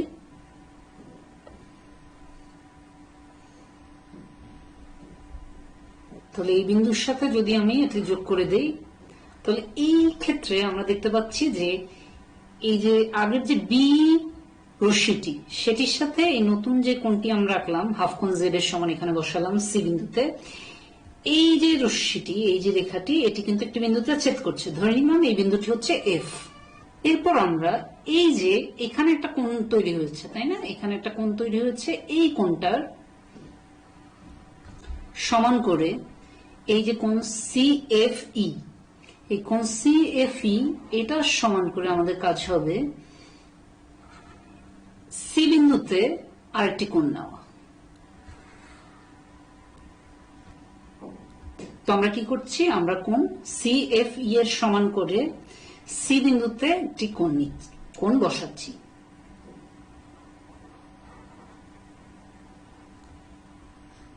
এরপর আমরা স্কেল ব্যবহার করে এই ছেদ বিন্দুর সাথে আমি জাস্ট আমাদের যে সি বিন্দুটি যোগ করে দিব। তাহলে এবার আমরা দেখতে পাচ্ছি এই যে আমি সি বিন্দুতে কোণ সিএফই এর সমান, কোণ সিএফই এর সমান করে যে একটি কোণ বসালাম এই বিন্দুতে, সেটি সেই যে রশ্মিটি বা সেই রেখাটি, সেটি দেখতে পাচ্ছি সেটি বি রেখাকে বা বি রশ্মিকে সেটি একটি বিন্দুতে ছেদ করছে। ধরে নিলাম এই বিন্দুটি হচ্ছে এ। তাহলে আমাদের কিন্তু কাজ শেষ। এই এবিসি, এটি যে আমাদের উদ্দিষ্ট ত্রিভুজ, সেটি অবশ্যই আমাদেরকে কি করতে হবে? প্রমাণ করতে হবে। তাহলে আমরা তো ভূমি যে বিসি যেটা হচ্ছে এর সমান করে কেটেছিলাম, তো ভূমি বিসি পেলাম। কিন্তু এই ভূমির বিপরীতে যে শিরোকোণটি, এটা যে আমাদের শিরোকোণ এক্স এর সমান, এটা আমাদের প্রমাণ করতে হবে। এবং অপর যে দুটি কোণ, শিরোকোণ বাদ দিয়ে, এই যে শিরোকোণ বাদ দিয়ে অপর যে দুটি কোণ, এই দুটি কোণের অন্তর যে আমাদের জেড এর সমান, এটাও আমাদের প্রমাণ করতে হবে। তো প্রথমতই এই যে এবিসি ত্রিভুজে আমরা কি বলতে পারি? আমরা বলতে পারি এবিসি ত্রিভুজে আমাদের যে কোণ বিটা, কোণ ডি, এই যে এই কোণটা কিন্তু আমাদের কত? 90 ডিগ্রি মাইনাস হাফ কোণ এক্স মাইনাস হাফ কোণ জেড। কারণ কি? এটাকে আমরা 90 ডিগ্রি মাইনাস হাফ কোণ এক্স মাইনাস হাফ কোণ জেড এর সমান করে এখানে এই কোণটা এঁকেছিলাম। তাহলে এটা তো গেল কোণ ডি। এবার তোমরা একটু চিন্তা করে দেখো, আমাদের জানা দরকার কি? আমাদের এই কোণ সিটা কত সেটা জানা দরকার। এখন কোণ সি মানে কিন্তু এই টোটাল কোণটা, ঠিক আছে? কোণ সি মানে কিন্তু এই টোটাল কোণটা। তার মানে কি? এখানের এই অংশটা, এই কোণটা প্লাস এই যে এই কোণটা। তাহলে আমরা কি বলতে পারি? যে আমাদের কোণ সি মানে কিন্তু এই টোটাল কোণটা, তাই না? তার মানে এখানের এই ছোট কোণটা এবং এই পাশের এই কোণটা। আমরা বলতে পারি কোণ C equals to ACF plus FCB. তাহলে আমরা বলতে পারি আমাদের কোণ সি টোটাল এই কোণটা হচ্ছে এটা এসিএফ প্লাস এফসিবি এর সমান। তো এই দুটোর যোগফলই হচ্ছে আমার টোটাল কোণ সি। তাহলে এবার এই এসিএফ যে কোণটা, এটা কিন্তু এএফসি কোণের সমান। কেন? কারণ এই কোণটার সমান করেই তো আমরা এই পাশে এই কোণটা এঁকেছিলাম। তাহলে আমরা বলতে পারি যে এসিএফ, এই যে কোণটা এসিএফ, এই কোণটা এএফসি কোণের সমান। তাহলে আমি এসিএফ এর জায়গায় লিখতে পারি এএফসি। তাহলে আমাদের কোণ সি দাঁড়ালো এএফসি প্লাস কোণ এফসিবি। তাহলে এটা যদি হয় তাহলে এএফসি মানে কি? এএফসি মানে হচ্ছে এই কোণটা। এখন এই কোণটা কত? এটা তাহলে আমাদেরকে বের করতে হবে যে আসলে এই কোণটা কত। যে কোণ এএফসি এই কোণটা কত, এটা আমাদেরকে বের করতে হবে। তো কোণ এএফসি বের করার জন্য আমরা কি করব, এই কোণটা বের করার জন্য আমরা একটু চিন্তা করলাম। আমরা এই যে এখানে একটা ত্রিভুজ দেখতে পাচ্ছি, তাই না? এই যে এফসি বি ত্রিভুজ, এই ত্রিভুজটার দিকে একটু তাকানো যায়। আমরা যেহেতু জানি যে কোনো ত্রিভুজের কোনো বিন্দুতে বহিস্থ কোণ ত্রিভুজের অপর দুই বিন্দুতে অন্তঃস্থ কোণের সমান, তাহলে আমি বলতে পারি যে এই যে এফসিবি ত্রিভুজে আমাদের যে এফসি বি ত্রিভুজে, এই ত্রিভুজে এফ বিন্দুতে এটা কিন্তু বহিস্থ কোণ, তাই না? তাহলে এই বহিস্থ কোণটা কি হবে, এই যে অপর দুই বিন্দুতে অন্তঃস্থ কোণের সমান। তাহলে আমরা বলতে পারি যে এএফসি এই কোণটা ইকুয়ালস টু কি হবে, এফসি এই কোণটা ইকুয়ালস টু হবে, এএফসি এই কোণটা ইকুয়ালস টু হবে কোণ সিবিএফ প্লাস কোণ এফসি বি এর সমান। তাহলে আমরা বলতে পারি যে আমাদের এএফসি এই কোণটা হবে কোণ সিবিএফ প্লাস কোণ এফসি বি এর সমান। এবার এই যে কোণ সিবিএফ, আমাদের যে কোণ সিবিএফ, এটাকে কিন্তু আমি বলতে পারি আমাদের কোণ বি, তাই না? এটাই কিন্তু আমাদের কোণ বি, কারণ আমাদের এবিসি ত্রিভুজের বি কোণটা কিন্তু এটাই। তাহলে বি কোণটার মান তো আমরা জানি, কারণ বি কোণটা আমরা হচ্ছে কি ওই যে 90 ডিগ্রি মাইনাস হাফ কোণ এক্স মাইনাস হাফ কোণ জেড সেটা সমান করে বসিয়েছিলাম। তাহলে এই যে কোণটা, এটার মান কিন্তু আমরা জানি, এটা মানটা কত, এটা হচ্ছে 90 ডিগ্রি মাইনাস হাফ কোণ এক্স মাইনাস হাফ কোণ জেড। তাহলে বি কোণের মানটা যদি আমরা বসিয়ে দেই, এবার এফসিবি, এফসিবি মানে কোন কোণ, এফসিবি মানে হচ্ছে এই কোণটা, এই কোণটা কিন্তু ছিল আমাদের ওই যে শিরোকোণ বাদে অপর কোণদ্বয়ের যে অন্তর সেটার আর অর্ধেক, কারণ এটা ছিল আমাদের হাফ কোণ জেড এর সমান। এখানের যে আমার যে এফসিবি যে কোণটা, আমার যে এফসিবি এই কোণটা কিন্তু হচ্ছে হাফ কোণ জেড এর সমান, তাই না? কারণ হাফ কোণ জেড এর সমান করেই আমরা লিখেছিলাম। আর হাফ কোণ জেড মানে কি, কোণ জেড ছিল কি আমাদের শিরোকোণ বাদে অপর যে কোণদ্বয়ের অন্তর, সে অন্তরটা ছিল জেড, আর তার যে অর্ধেকটা সেটা হচ্ছে হাফ কোণ জেড। তাহলে আমরা এফসিবি এর জায়গায়, আমরা এফসিবি এর জায়গায় আমরা কি বসাতে পারি, এফসিবি এর জায়গায় আমরা বসাতে পারি হাফ কোণ জেড।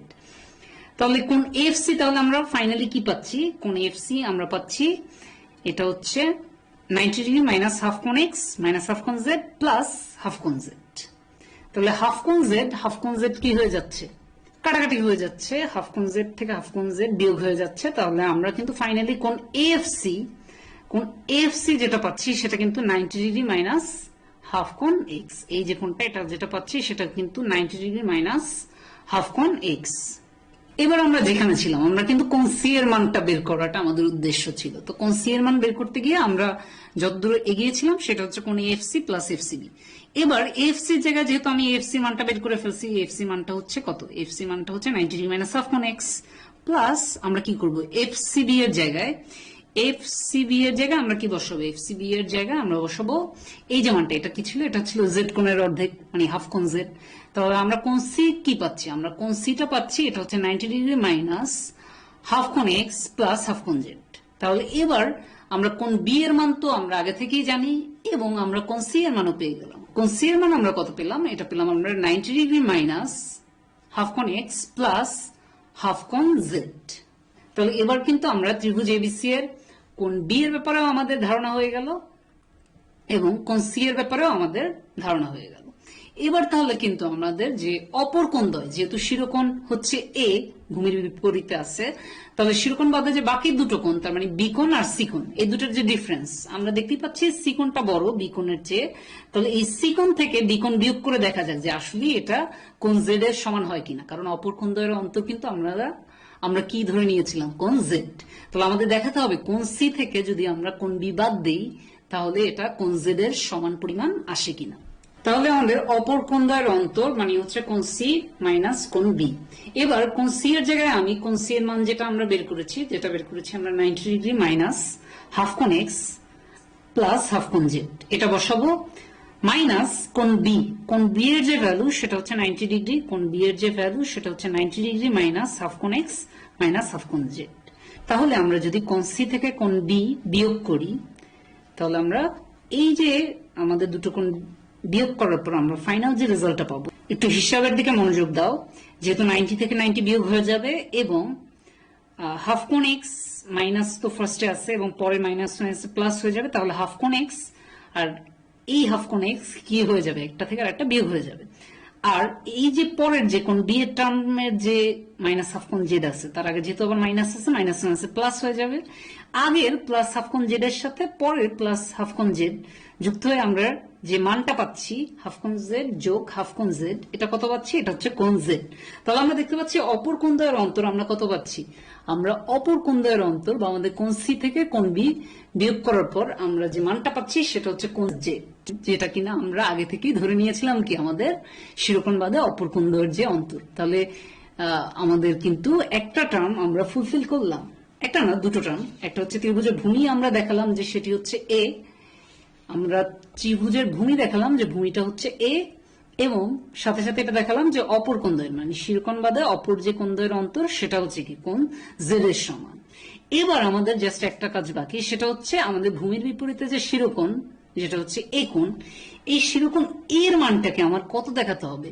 এই যে আমাদের কোণ এক্স এর সমান, যেটা কিনা আমরা শিরোকোণ ধরে নিয়েছিলাম।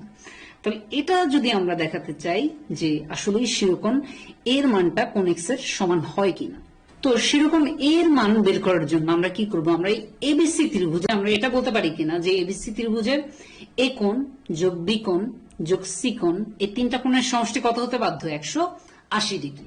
যেহেতু আমরা বি কোণ আর সি কোণের মান অলরেডি আমরা বের করে ফেলেছি, তো আমরা নিশ্চয়ই তাহলে খুব ইজিলি এ কোণের মানটাও বের করে ফেলতে পারবো। তো দেখা যাক যে সেটা আসলে কোণ এক্স এর সমান হয় কিনা। তাহলে আমরা ত্রিভুজ এবিসি থেকে বলতে পারি যে কোণ এ প্লাস কোণ বি প্লাস কোণ সি হচ্ছে 180 ডিগ্রি। তাহলে আমরা বলতে পারি কোণ এ ইকুয়ালস টু হবে আমাদের যে কোণ এ, সেই কোণ এটা ইকুয়ালস টু হবে 180 ডিগ্রি থেকে বি কোণ এবং সি কোণ বিয়োগ যাবে। তার মানে কোণ এ ইকুয়ালস টু 180 ডিগ্রি মাইনাস কোণ বি মাইনাস কোণ সি।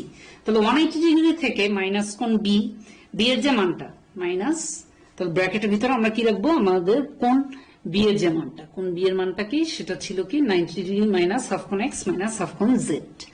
তাহলে এটা মাইনাস আবার কোণ সি এর মান, তাহলে মাইনাস আবার ব্র্যাকেটের ভিতর কোণ সি এর মানটা যদি আমরা বসাই সেটা হচ্ছে কত? কোণ সি এর মানটা হচ্ছে 90 ডিগ্রি মাইনাস হাফ কোণ এক্স প্লাস হাফ কোণ জেড। এবার আমরা দেখতে পাচ্ছি যে 180 ডিগ্রি থেকে আমরা একটু হিসাবের দিকে মনোযোগ দিই, 180 থেকে এই যে দুটো 90 বিয়োগ হয়ে যাচ্ছে, তার মানে কি 180 ডিগ্রি থেকে 180 ডিগ্রি বিয়োগ হয়ে যাচ্ছে। এবং যেহেতু ব্র্যাকেটের আগে প্রথম যে কোণ বি সেটা ব্র্যাকেটের আগে মাইনাস আছে, তাহলে আমরা বলতে পারি যে এখানে হাফ কোণ এক্স ভিতরে যে নেগেটিভ টার্মটা এটা পজিটিভ হয়ে যাবে, এবং পরের যে নেগেটিভ হাফ কোণ জেড, নেগেটিভ হাফ কোণ জেড এটাও পজিটিভ হয়ে যাবে যেহেতু আগে মাইনাস আছে ব্র্যাকেটের। তারপর পরের ক্ষেত্রে আমাদের কোণ সি এর বেলা দেখো যে এটার আগে যেহেতু মাইনাস আছে, তাহলে আমাদের কি হবে? মাইনাস হাফ কোণ এক্স এটা কি হয়ে যাবে? মাইনাস মাইনাসে প্লাস হয়ে যাবে। আর লাস্টের যে প্লাস হাফ কোণ জেড এটা কি হয়ে যাবে? মাইনাস হাফ কোণ জেড। তাহলে এবার আমরা দেখতে পাচ্ছি হাফ কোণ জেড থেকে হাফ কোণ জেড কি হয়ে যাচ্ছে? বিয়োগ হয়ে যাচ্ছে। তো এটা থেকে যদি এটা বাদ পড়ে যায় তাহলে হাফ কোণ জেড থেকে হাফ কোণ জেড বিয়োগ হয়ে নাই হয়ে গেল, তাহলে আমাদের থাকলো হাফ কোণ এক্স প্লাস হাফ কোণ এক্স।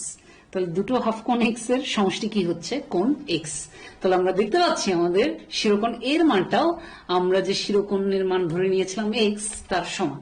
তাহলে আমরা বলতে পারি কি যে এবিসি আসলে আমাদের যে এবিসি হচ্ছে উদ্দিষ্ট ত্রিভুজ, কারণ এই ক্ষেত্রে বিসি ভূমি যেটা হচ্ছে এর সমান, এবং ভূমির বিপরীতে যে শিরোকোণ এ সেটা হচ্ছে কোণ এক্স এর সমান, এবং শিরোকোণ বাদে বাকি যে দুটো কোণ সি আর কোণ বি তার অন্তরটাও আমরা দেখতে পাচ্ছি কোণ জেড এর সমান।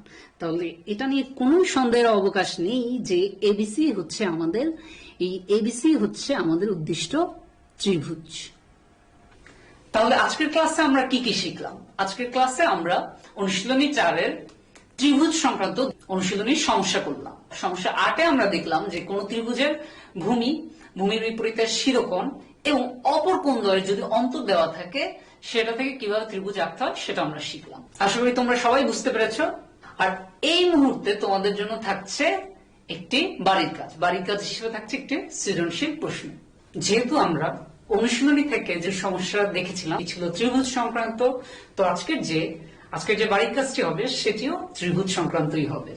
তো বাড়ির কাজের সৃজনশীল প্রশ্নটিতে প্রথমেই আমরা উদ্দীপকে দেখতে পাচ্ছি একটি ত্রিভুজ দেখতে পাচ্ছি, তাই না? এবিসি একটি ত্রিভুজ দেখতে পাচ্ছি, এবং এই ছবিটির দিকে তাকালে তোমরা কিছু ইনফরমেশন দেখতে পাবে। এবং ত্রিভুজ এবিসি এর যে এই বিসি যে বাহুটি সেটাই মধ্যবিন্দু হচ্ছে ই, এবং এটির ক্ষেত্রে যে এডি, এই যে একটি লম্ব মানে শীর্ষবিন্দু এ থেকে এই বিসির উপর যে লম্ব এডি, সেটির দৈর্ঘ্য হচ্ছে 4 সেন্টিমিটার এবং ভূমি বিসি, যদি এটাকে ভূমি বলি তাহলে সেক্ষেত্রে বিসিটা হচ্ছে আমরা বলতেছি 6 সেন্টিমিটার। তো এটা হচ্ছে আমার সৃজনশীল প্রশ্নটির উদ্দীপক।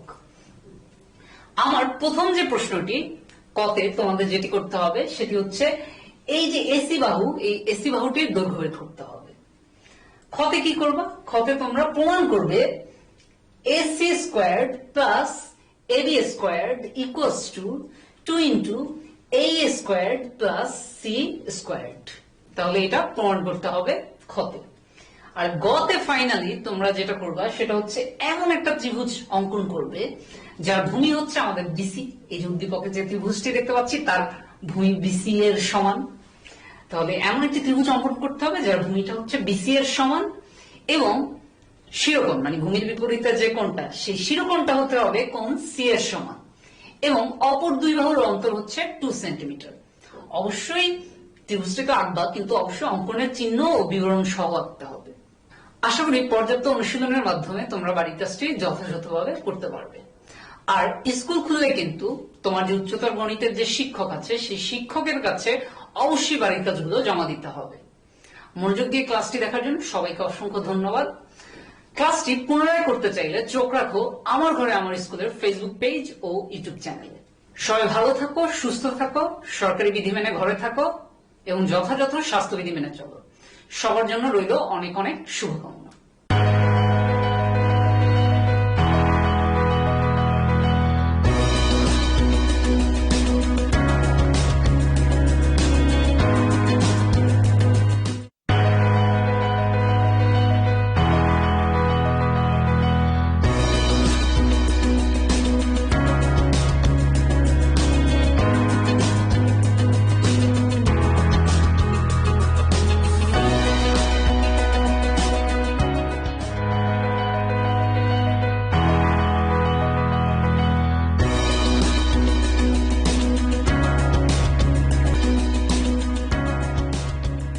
সুপ্রিয় শিক্ষার্থীরা, সকলকে স্বাগত জানাচ্ছি আমার ঘরে আমার স্কুল এই নবম দশম শ্রেণীর রসায়ন বিষয়ের ৬ষ্ঠ অধ্যায় মোলের ধারণা ও রাসায়নিক গণনার উপর তৃতীয় ক্লাসে। আমি SM আব্দুল্লাহ আল ফাতিন। আজকে আমরা পাঠ শেষে জানতে পারবো যে রাসায়নিক সমীকরণের মাত্রিক তাৎপর্য থেকে বিক্রিয় এবং উৎপাদের ভর ভিত্তিক যে গাণিতিক সমস্যাগুলো থাকতে পারে সেগুলো আমরা কিভাবে সমাধান করতে পারি। তো তার আগে আমরা একটু জেনে নেই আমরা গত ক্লাসে কি শিখে এসেছিলাম। আমরা গত ক্লাসে আলোচনা করেছি যৌগে মোলের শতকরা সংযুতি নিয়ে। এরপরে আমরা দেখেছি শতকরা সংযুতি এবং স্থূল সংকেত সম্পর্কে এবং সর্বশেষ আমরা আলোচনা করেছি শতকরা সংযুতি ব্যবহার করে যৌগের আণবিক সংকেত নির্ণয়। আমাদের আজকের আলোচনার প্রথম যে বিষয় সেটি হচ্ছে রাসায়নিক বিক্রিয়া ও রাসায়নিক সমীকরণ। এখন রাসায়নিক বিক্রিয়াকে আমরা ইংরেজিতে বলে থাকি কেমিক্যাল রিঅ্যাকশনস এবং রাসায়নিক সমীকরণকে আমরা জানি কেমিক্যাল ইকুয়েশনস নামে। এখন আমরা প্রথমে রাসায়নিক বিক্রিয়া সম্পর্কে একটু জানার চেষ্টা করব এবং এই রাসায়নিক বিক্রিয়া সম্পর্কে জানার জন্য আমাদেরকে কিন্তু একটি পরিবর্তনের সাথে পরিচিত হবে, যাকে আমরা বলছি রাসায়নিক পরিবর্তন বা কেমিক্যাল চেঞ্জ। কি জিনিস এটি? আমরা এভাবে বলতে পারি যে যদি কোনো পদার্থ যে পরিবর্তনের কারণে তার নিজস্ব ধর্ম বা বৈশিষ্ট্য হারিয়ে নতুন ধর্ম লাভ করে তাকে আমরা বলতে পারি রাসায়নিক পরিবর্তন। রাসায়নিক পরিবর্তনটা যে প্রক্রিয়ায় ঘটে তাকেই আমরা বলছি রাসায়নিক বিক্রিয়া, যেখানে আমরা এই রাসায়নিক বিক্রিয়াকে সংক্ষেপে উপস্থাপন করি এবং আমরা যে ভিন্ন ভিন্ন মৌল এই বিক্রিয়ায় অংশ নেয় সেই ভিন্ন ভিন্ন মৌলের প্রতীক, সংকেত এবং নানা রকম চিহ্ন ব্যবহার করি এবং যে নতুন পদার্থ সৃষ্টি হয় তাদেরও আমরা সংকেত ব্যবহার করি। তো চলো আমরা একটি উদাহরণ দেখে এই বিষয়টি আরো পরিষ্কার হই। যেমন আমরা যদি কয়লার কথা চিন্তা করি, আমরা কিন্তু জানি যে কয়লার প্রধান উপাদান কে? কার্বন। তাহলে এই যে কয়লা, এই কয়লা যদি বাতাসের অক্সিজেনের সাথে বিক্রিয়া করে তাহলে কি হবে বলতো? বায়ুর একটি অন্যতম প্রধান উপাদান অক্সিজেনের সাথে যদি কয়লা মিশে বা বিক্রিয়া করে তাহলে কি? কার্বন ডাই অক্সাইড উৎপন্ন হচ্ছে এবং এই কার্বন ডাই অক্সাইডকে কিন্তু আমরা গ্রিন হাউস গ্যাস হিসেবে জেনে এসেছি, যা আমাদের পরিবেশের জন্য কিন্তু অত্যন্ত ক্ষতিকর। এখন এই যে কার্বনের কথা যদি বলছি, আমরা যদি দেখি যে এই যে কয়লার যে উপাদান আমি এখানে লিখেছি কার্বন, তাহলে কার্বন কিন্তু আমরা সবাই জানি এটি একটি কঠিন পদার্থ। আবার এই কার্বন কি করছিল, সে কিন্তু বায়ুর উপাদানের সাথে মানে অক্সিজেনের সাথে বিক্রিয়া করছিল। এখন এই অক্সিজেন কি, অক্সিজেন কিন্তু গ্যাস, এবং আমি বললাম যে এই কার্বন এবং এই অক্সিজেন এরা যখন পরস্পরের সাথে মিশে যাচ্ছে তখন আমি পাচ্ছি কার্বন ডাই অক্সাইড। আমরা কিন্তু জানি কার্বন ডাই অক্সাইড কি, গ্যাস। আচ্ছা, তাহলে এই যে কার্বন, এই কার্বন যে বলছি কঠিন পদার্থ, আমি যার জন্য এখানে ডানে ছোট করে লিখলাম ব্র্যাকেট দিয়ে এস। এস দিয়ে আমি কি বোঝাচ্ছি, সলিড, অর্থাৎ এই কার্বনের যে ভৌত অবস্থা সেটা কি, কঠিন। একইভাবে অক্সিজেনের পাশে লিখেছি জি, কেন, সে গ্যাস। এবং কার্বন ডাই অক্সাইড এর পাশেও আমি ছোট্ট করে ডান দিকে ব্র্যাকেটের ভিতরে লিখেছি ছোট হাতের জি।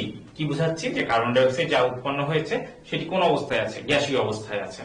অর্থাৎ আমি দেখতে পাচ্ছি যে এই যে কার্বন, এই যে অক্সিজেন, এরা কি করলো, এরা যখন পরস্পরের সাথে মিশে গেল, নিশ্চয়ই কার্বন এবং অক্সিজেনের কি ছিল, তাদের নিজস্ব একটা বৈশিষ্ট্য ছিল, নিজস্ব একটা ধর্ম ছিল।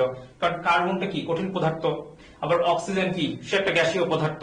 তাহলে এই যে ভিন্ন ভিন্ন পদার্থ কি করছিল, এই যে পরিবর্তনটা যে সাধিত হলো, এবং এই পরিবর্তন বা এই যে রাসায়নিক যে বিক্রিয়াটা হলো, আমরা দেখতে পাচ্ছি যে বিক্রিয়ার আগে আমার কাছে ছিল কার্বন এবং অক্সিজেন। কার্বনটা ছিল কি, কঠিন পদার্থ, এবং অক্সিজেনটা ছিল কি, গ্যাসীয় পদার্থ। বিক্রিয়ার পর আমি যে জিনিসটা পাচ্ছি, সেখানে কিন্তু আমি আর কি কার্বন বা অক্সিজেনের তারা যে নিজস্ব যে বৈশিষ্ট্যগুলো দেখায়, কার্বন ডাই অক্সাইড কিন্তু সম্পূর্ণ নতুন ধর্ম বিশিষ্ট, নতুন বৈশিষ্ট্য সম্পন্ন একটি নতুন পদার্থ। সুতরাং আমরা বলতে পারি যে এইখানে এই যে কার্বন, সে কি করেছে, তার যে নিজস্ব ধর্ম বা বৈশিষ্ট্য আছে সেটি কিন্তু সে হারিয়েছে। একইভাবে অক্সিজেন গ্যাস, সেও কি এই প্রক্রিয়ায় অংশ নিয়েছে, তার যে নিজস্ব ধর্ম বা বৈশিষ্ট্য ছিল সেটিও কিন্তু কি সে হারিয়েছে। এবং সে কার্বন এবং অক্সিজেন তারা পরস্পরের সাথে যুক্ত হয়ে বা বিক্রিয়া করে, আমরা বলতে পারি যে তারা পরস্পরের সাথে বিক্রিয়া করে কি উৎপন্ন করেছে, কার্বন ডাই অক্সাইড। এবং এই কার্বন ডাই অক্সাইড এর কিন্তু আবার নতুন বা নিজস্ব কিছু ধর্ম বা বৈশিষ্ট্য আছে। আমরা সকলেই কিন্তু কম বেশি এই কার্বন ডাই অক্সাইড গ্যাসের সাথে পরিচিত। তাহলে এই যে পরিবর্তনটা সাধিত হলো, যে প্রক্রিয়ার মাধ্যমে পরিবর্তন সাধিত হয়, মানে কার্বন এবং অক্সিজেন তারা নিজেদের ধর্ম হারিয়ে সম্পূর্ণ নতুন ধর্ম বিশিষ্ট একটি নতুন যৌগ উৎপন্ন করেছে, কার্বন ডাই অক্সাইড। আমরা এই পরিবর্তনকেই বলছি রাসায়নিক পরিবর্তন। যে প্রক্রিয়ায় পরিবর্তনটা সাধিত হলো, কার্বন অক্সিজেন যুক্ত হয়ে কার্বন ডাই অক্সাইড উৎপন্ন করলো, তো যে প্রক্রিয়ায় এই পরিবর্তনটা হলো তাকে আমরা বলছি রাসায়নিক বিক্রিয়া। এখন আমরা বলতে পারি যে এই যে এখানে অংশ নিয়েছে কারা, নতুন যে পদার্থ পেয়েছি তার আগে আমরা দেখেছি যে স্বতন্ত্র বৈশিষ্ট্য সম্পন্ন দুটো উপাদান এখানে অংশ নিয়েছিল, একটি হচ্ছে কার্বন আর একটি হচ্ছে অক্সিজেন। তো এই যে বিক্রিয়া, এই বিক্রিয়ায় যারা অংশ নেয় তাদেরকে আমরা বলি কি, বিক্রিয়ক।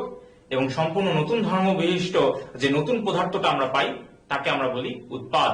তাহলে এখানে উৎপাদকে কার্বন ডাই অক্সাইড। আমি তাহলে কি বলতে পারছি, বিক্রিয়ক এখানে দুইটি, একটি হচ্ছে কার্বন আর একটি হচ্ছে অক্সিজেন। উৎপাদ কিন্তু এখানে একটি, কে, কার্বন ডাই অক্সাইড। তাহলে এই যে প্রকাশের যে মাধ্যম, রাসায়নিক বিক্রিয়াকে যে আমরা এইভাবে লিখে থাকি, এগুলোকে আমরা কি বলছি, রাসায়নিক সমীকরণ বা কেমিক্যাল ইকুয়েশনস। এই রাসায়নিক সমীকরণগুলো লেখার কিন্তু আবার নির্দিষ্ট কিছু নিয়ম আছে যেগুলো আমাদের অবশ্যই মনে রাখতে হবে। তো আমরা একটু এক এক করে মনে রাখার চেষ্টা করব যে যখনই কোনো একটা বিক্রিয়াকে আমরা একটা সমীকরণের মাধ্যমে প্রকাশ করতে চাইবো, তখন আমাদেরকে কোন কোন বিষয় অবশ্যই মাথায় রাখতে হবে। তো আমরা আগে যে বিক্রিয়াটি দেখেছিলাম যে কার্বন আর অক্সিজেন যুক্ত হয়ে কি উৎপন্ন করেছে, কার্বন ডাই অক্সাইড, সেটি নিয়ে যদি একটু কথা বলি, আমি এভাবে একটু অসম্পূর্ণ রাখলাম, যদিও আমরা ইতিমধ্যে জেনে এসেছি যে আমরা এই বিক্রিয়াটি কিভাবে লিখেছিলাম, কিন্তু আমরা একটু বোঝার সুবিধার্থে শুধুমাত্র আমি এখানে লিখেছি কার্বন, এখানে লিখেছি অক্সিজেন, ওখানে লিখেছি কার্বন ডাই অক্সাইড। আমরা কিন্তু জানি কারা বিক্রিয়ক কারা উৎপাদ, তাহলে কিন্তু সমীকরণটা লিখতে আমাদের জন্য সুবিধা হবে। প্রথমে আমরা যেটা করব, এই যে কার্বন আর এই যে অক্সিজেন, এই কার্বন আর অক্সিজেন যে বিক্রিয়া করেছে আমরা কিন্তু জানি, এবং এই বিক্রিয়া করে কি উৎপন্ন করেছে, কার্বন ডাই অক্সাইড। তাহলে যেই বিক্রিয়ক আর উৎপাদ আছে এদের মাঝখানে আমরা টিপ চিহ্ন বা সমান চিহ্ন দিব। এটি হচ্ছে আমাদের প্রথম নিয়ম, যে আমার যে বিক্রিয়ক গুলো থাকবে এবং যে উৎপাদ গুলো থাকবে, যেই যেই উপাদান থেকে আমার নতুন ধর্ম বিশিষ্ট উৎপাদ উৎপন্ন হচ্ছে, সেই মাঝখানে আমি কি দিব, একটি সমান চিহ্ন দিব বা টিপ চিহ্ন দিব। সেই টিপ চিহ্নের বামে কারা থাকবে, বিক্রিয়ক, ডানে কারা থাকবে, উৎপাদ। এখানে আমি সমান চিহ্নও দিতে পারি, সমান চিহ্নের বামে কাকে রাখবো, বিক্রিয়ক, ডানে কাকে রাখবো? উৎপাদকে। তাই আমরা এই তীর চিহ্ন বা সমান চিহ্নের বামে কাকে রেখেছি? কার্বন এবং অক্সিজেনকে, এবং ডান পাশে রেখেছি কার্বন ডাই অক্সাইডকে। এরপরে আমরা যদি দ্বিতীয় নিয়মে চলে যাই, আমরা এই যে কার্বন আর অক্সিজেন, যখনই আমরা দেখলাম যে সমান চিহ্ন বা তীর চিহ্নের বামে যে বিক্রিয়ক গুলো আছে, বিক্রিয়ক যদি একাধিক হয় তাহলে কিন্তু আমি তাদের মাঝখানে কি দিব? যোগ চিহ্ন দিব। একইভাবে উৎপাদ যদি একাধিক হতো তাহলেও কিন্তু কি করতে হতো? যোগ দিতে হতো। যেমন আমি যদি এই বিক্রিয়াটি দেখি, আমরা দেখব যে মিথেনের সাথে অক্সিজেন বিক্রিয়া করে কি উৎপন্ন করেছে? কার্বন ডাই অক্সাইড এবং পানি। তাহলে এই যে আমরা দেখছি এখানে কি, আমি তীর চিহ্ন দিয়েছি, তীর চিহ্নের বামে যারা আছে তাদেরকে আমরা কি বলি? বিক্রিয়ক। ডানে যারা আছে তাদেরকে আমরা কি বলি? উৎপাদ। তাহলে এই যে তীর চিহ্নের বামে যে একাধিক বিক্রিয়ক আছে তাদের মাঝখানে আমি কি দিয়েছি? যোগ চিহ্ন দিয়েছি। আবার এই তীর চিহ্নের ডান পাশে যেহেতু একাধিক উৎপাদ রয়েছে, কার্বন ডাই অক্সাইড এবং পানি, তাদের মধ্যেও আমি কি? যোগ চিহ্ন দিয়েছি। আমরা আগের উদাহরণে দেখেছিলাম উৎপাদ ছিল একজন, সে কে? Carbon die oxide. কিন্তু এই উদাহরণে দেখছি আমার উৎপাদ হয়েছে কার্বন ডাই অক্সাইড এবং পানি। তাই বিক্রিয়ক একাধিক হলে যেমন যোগ চিহ্ন দিতে হবে, উৎপাদও যদি একাধিক হয় আমি কিন্তু তাদের মাঝে যোগ চিহ্ন বসিয়ে দেব। এরপরে আমরা চলে যাই 3 নাম্বার যে নিয়মটিতে। 3 নাম্বার যে নিয়মটি, সেটি হচ্ছে আমাদেরকে কি করতে হবে? সমতা করতে হবে। কিসের সমতা করব? আমাদেরকে মনে রাখতে হবে এই যে আমরা যে তীর চিহ্ন দিচ্ছি বা সমান চিহ্ন দিচ্ছি, এই তীর চিহ্ন বা সমান চিহ্নের বামে যে কোনো মৌলের, যদি আমি নির্দিষ্ট একটি মৌল নিই, যেমন প্রথম উদাহরণে দেখি যে তীর চিহ্নের বামে কে আছে? কার্বন। এখানে কার্বন পরমাণুর সংখ্যা কয়টি? একটি। আবার আমি যদি দেখি এখানে অক্সিজেন ছিল, এই অক্সিজেন পরমাণু কয়টি আছে? আমরা দেখতে পাচ্ছি অক্সিজেনের একটি অণুতে 2টি পরমাণু বিদ্যমান। তাহলে তীর চিহ্নের ডানে আমি যে উৎপাদটা লিখব সেখানেও কিন্তু এই প্রত্যেকটা মৌলের পরমাণু সংখ্যা সমান হইতে হবে। অর্থাৎ আমি যদি বাম পাশে দেখি কার্বন আছে একটি, আমার ডান পাশেও কার্বন পরমাণু কয়টি থাকতে হবে? একটি। একইভাবে আমি যদি দেখি অক্সিজেন আছে 2টি, আমি দেখবো তীর চিহ্নের পাশে অক্সিজেন কয়টি থাকবে? 2টি। আমরা যদি পরের উদাহরণটি দেখি যে মিথেনের সাথে অক্সিজেন বিক্রিয়া করেছে, উৎপন্ন করেছে কি? কার্বন ডাই অক্সাইড এবং পানি। এখানেও যদি আমরা প্রত্যেকটি মৌলের পরমাণু সংখ্যা হিসাব করি তাহলে দেখবো তীর চিহ্নের বামে যে কয়টি পরমাণু আছে, তীর চিহ্নের ডানেও কিন্তু ঠিক ততটি পরমাণু আছে। অর্থাৎ প্রত্যেকটি মৌলের পরমাণুর সংখ্যা কি? সমতা করা আছে। আমরা যদি একটু পরীক্ষা করে দেখি, আমরা দেখব যে কার্বন আছে এখানে কয়টি? একটি। আচ্ছা, ডান দিকেও কিন্তু আমার কার্বন আছে কয়টি? একটি। আবার আমি যদি এখানে দেখি যে মিথেনে হাইড্রোজেন আছে 4টি, আমি ডান দিকে দেখতে পাচ্ছি যে পানিতে কি আছে? 2H2, মানে 2 মোল পানি আছে বা 2টি পানির অণু আছে।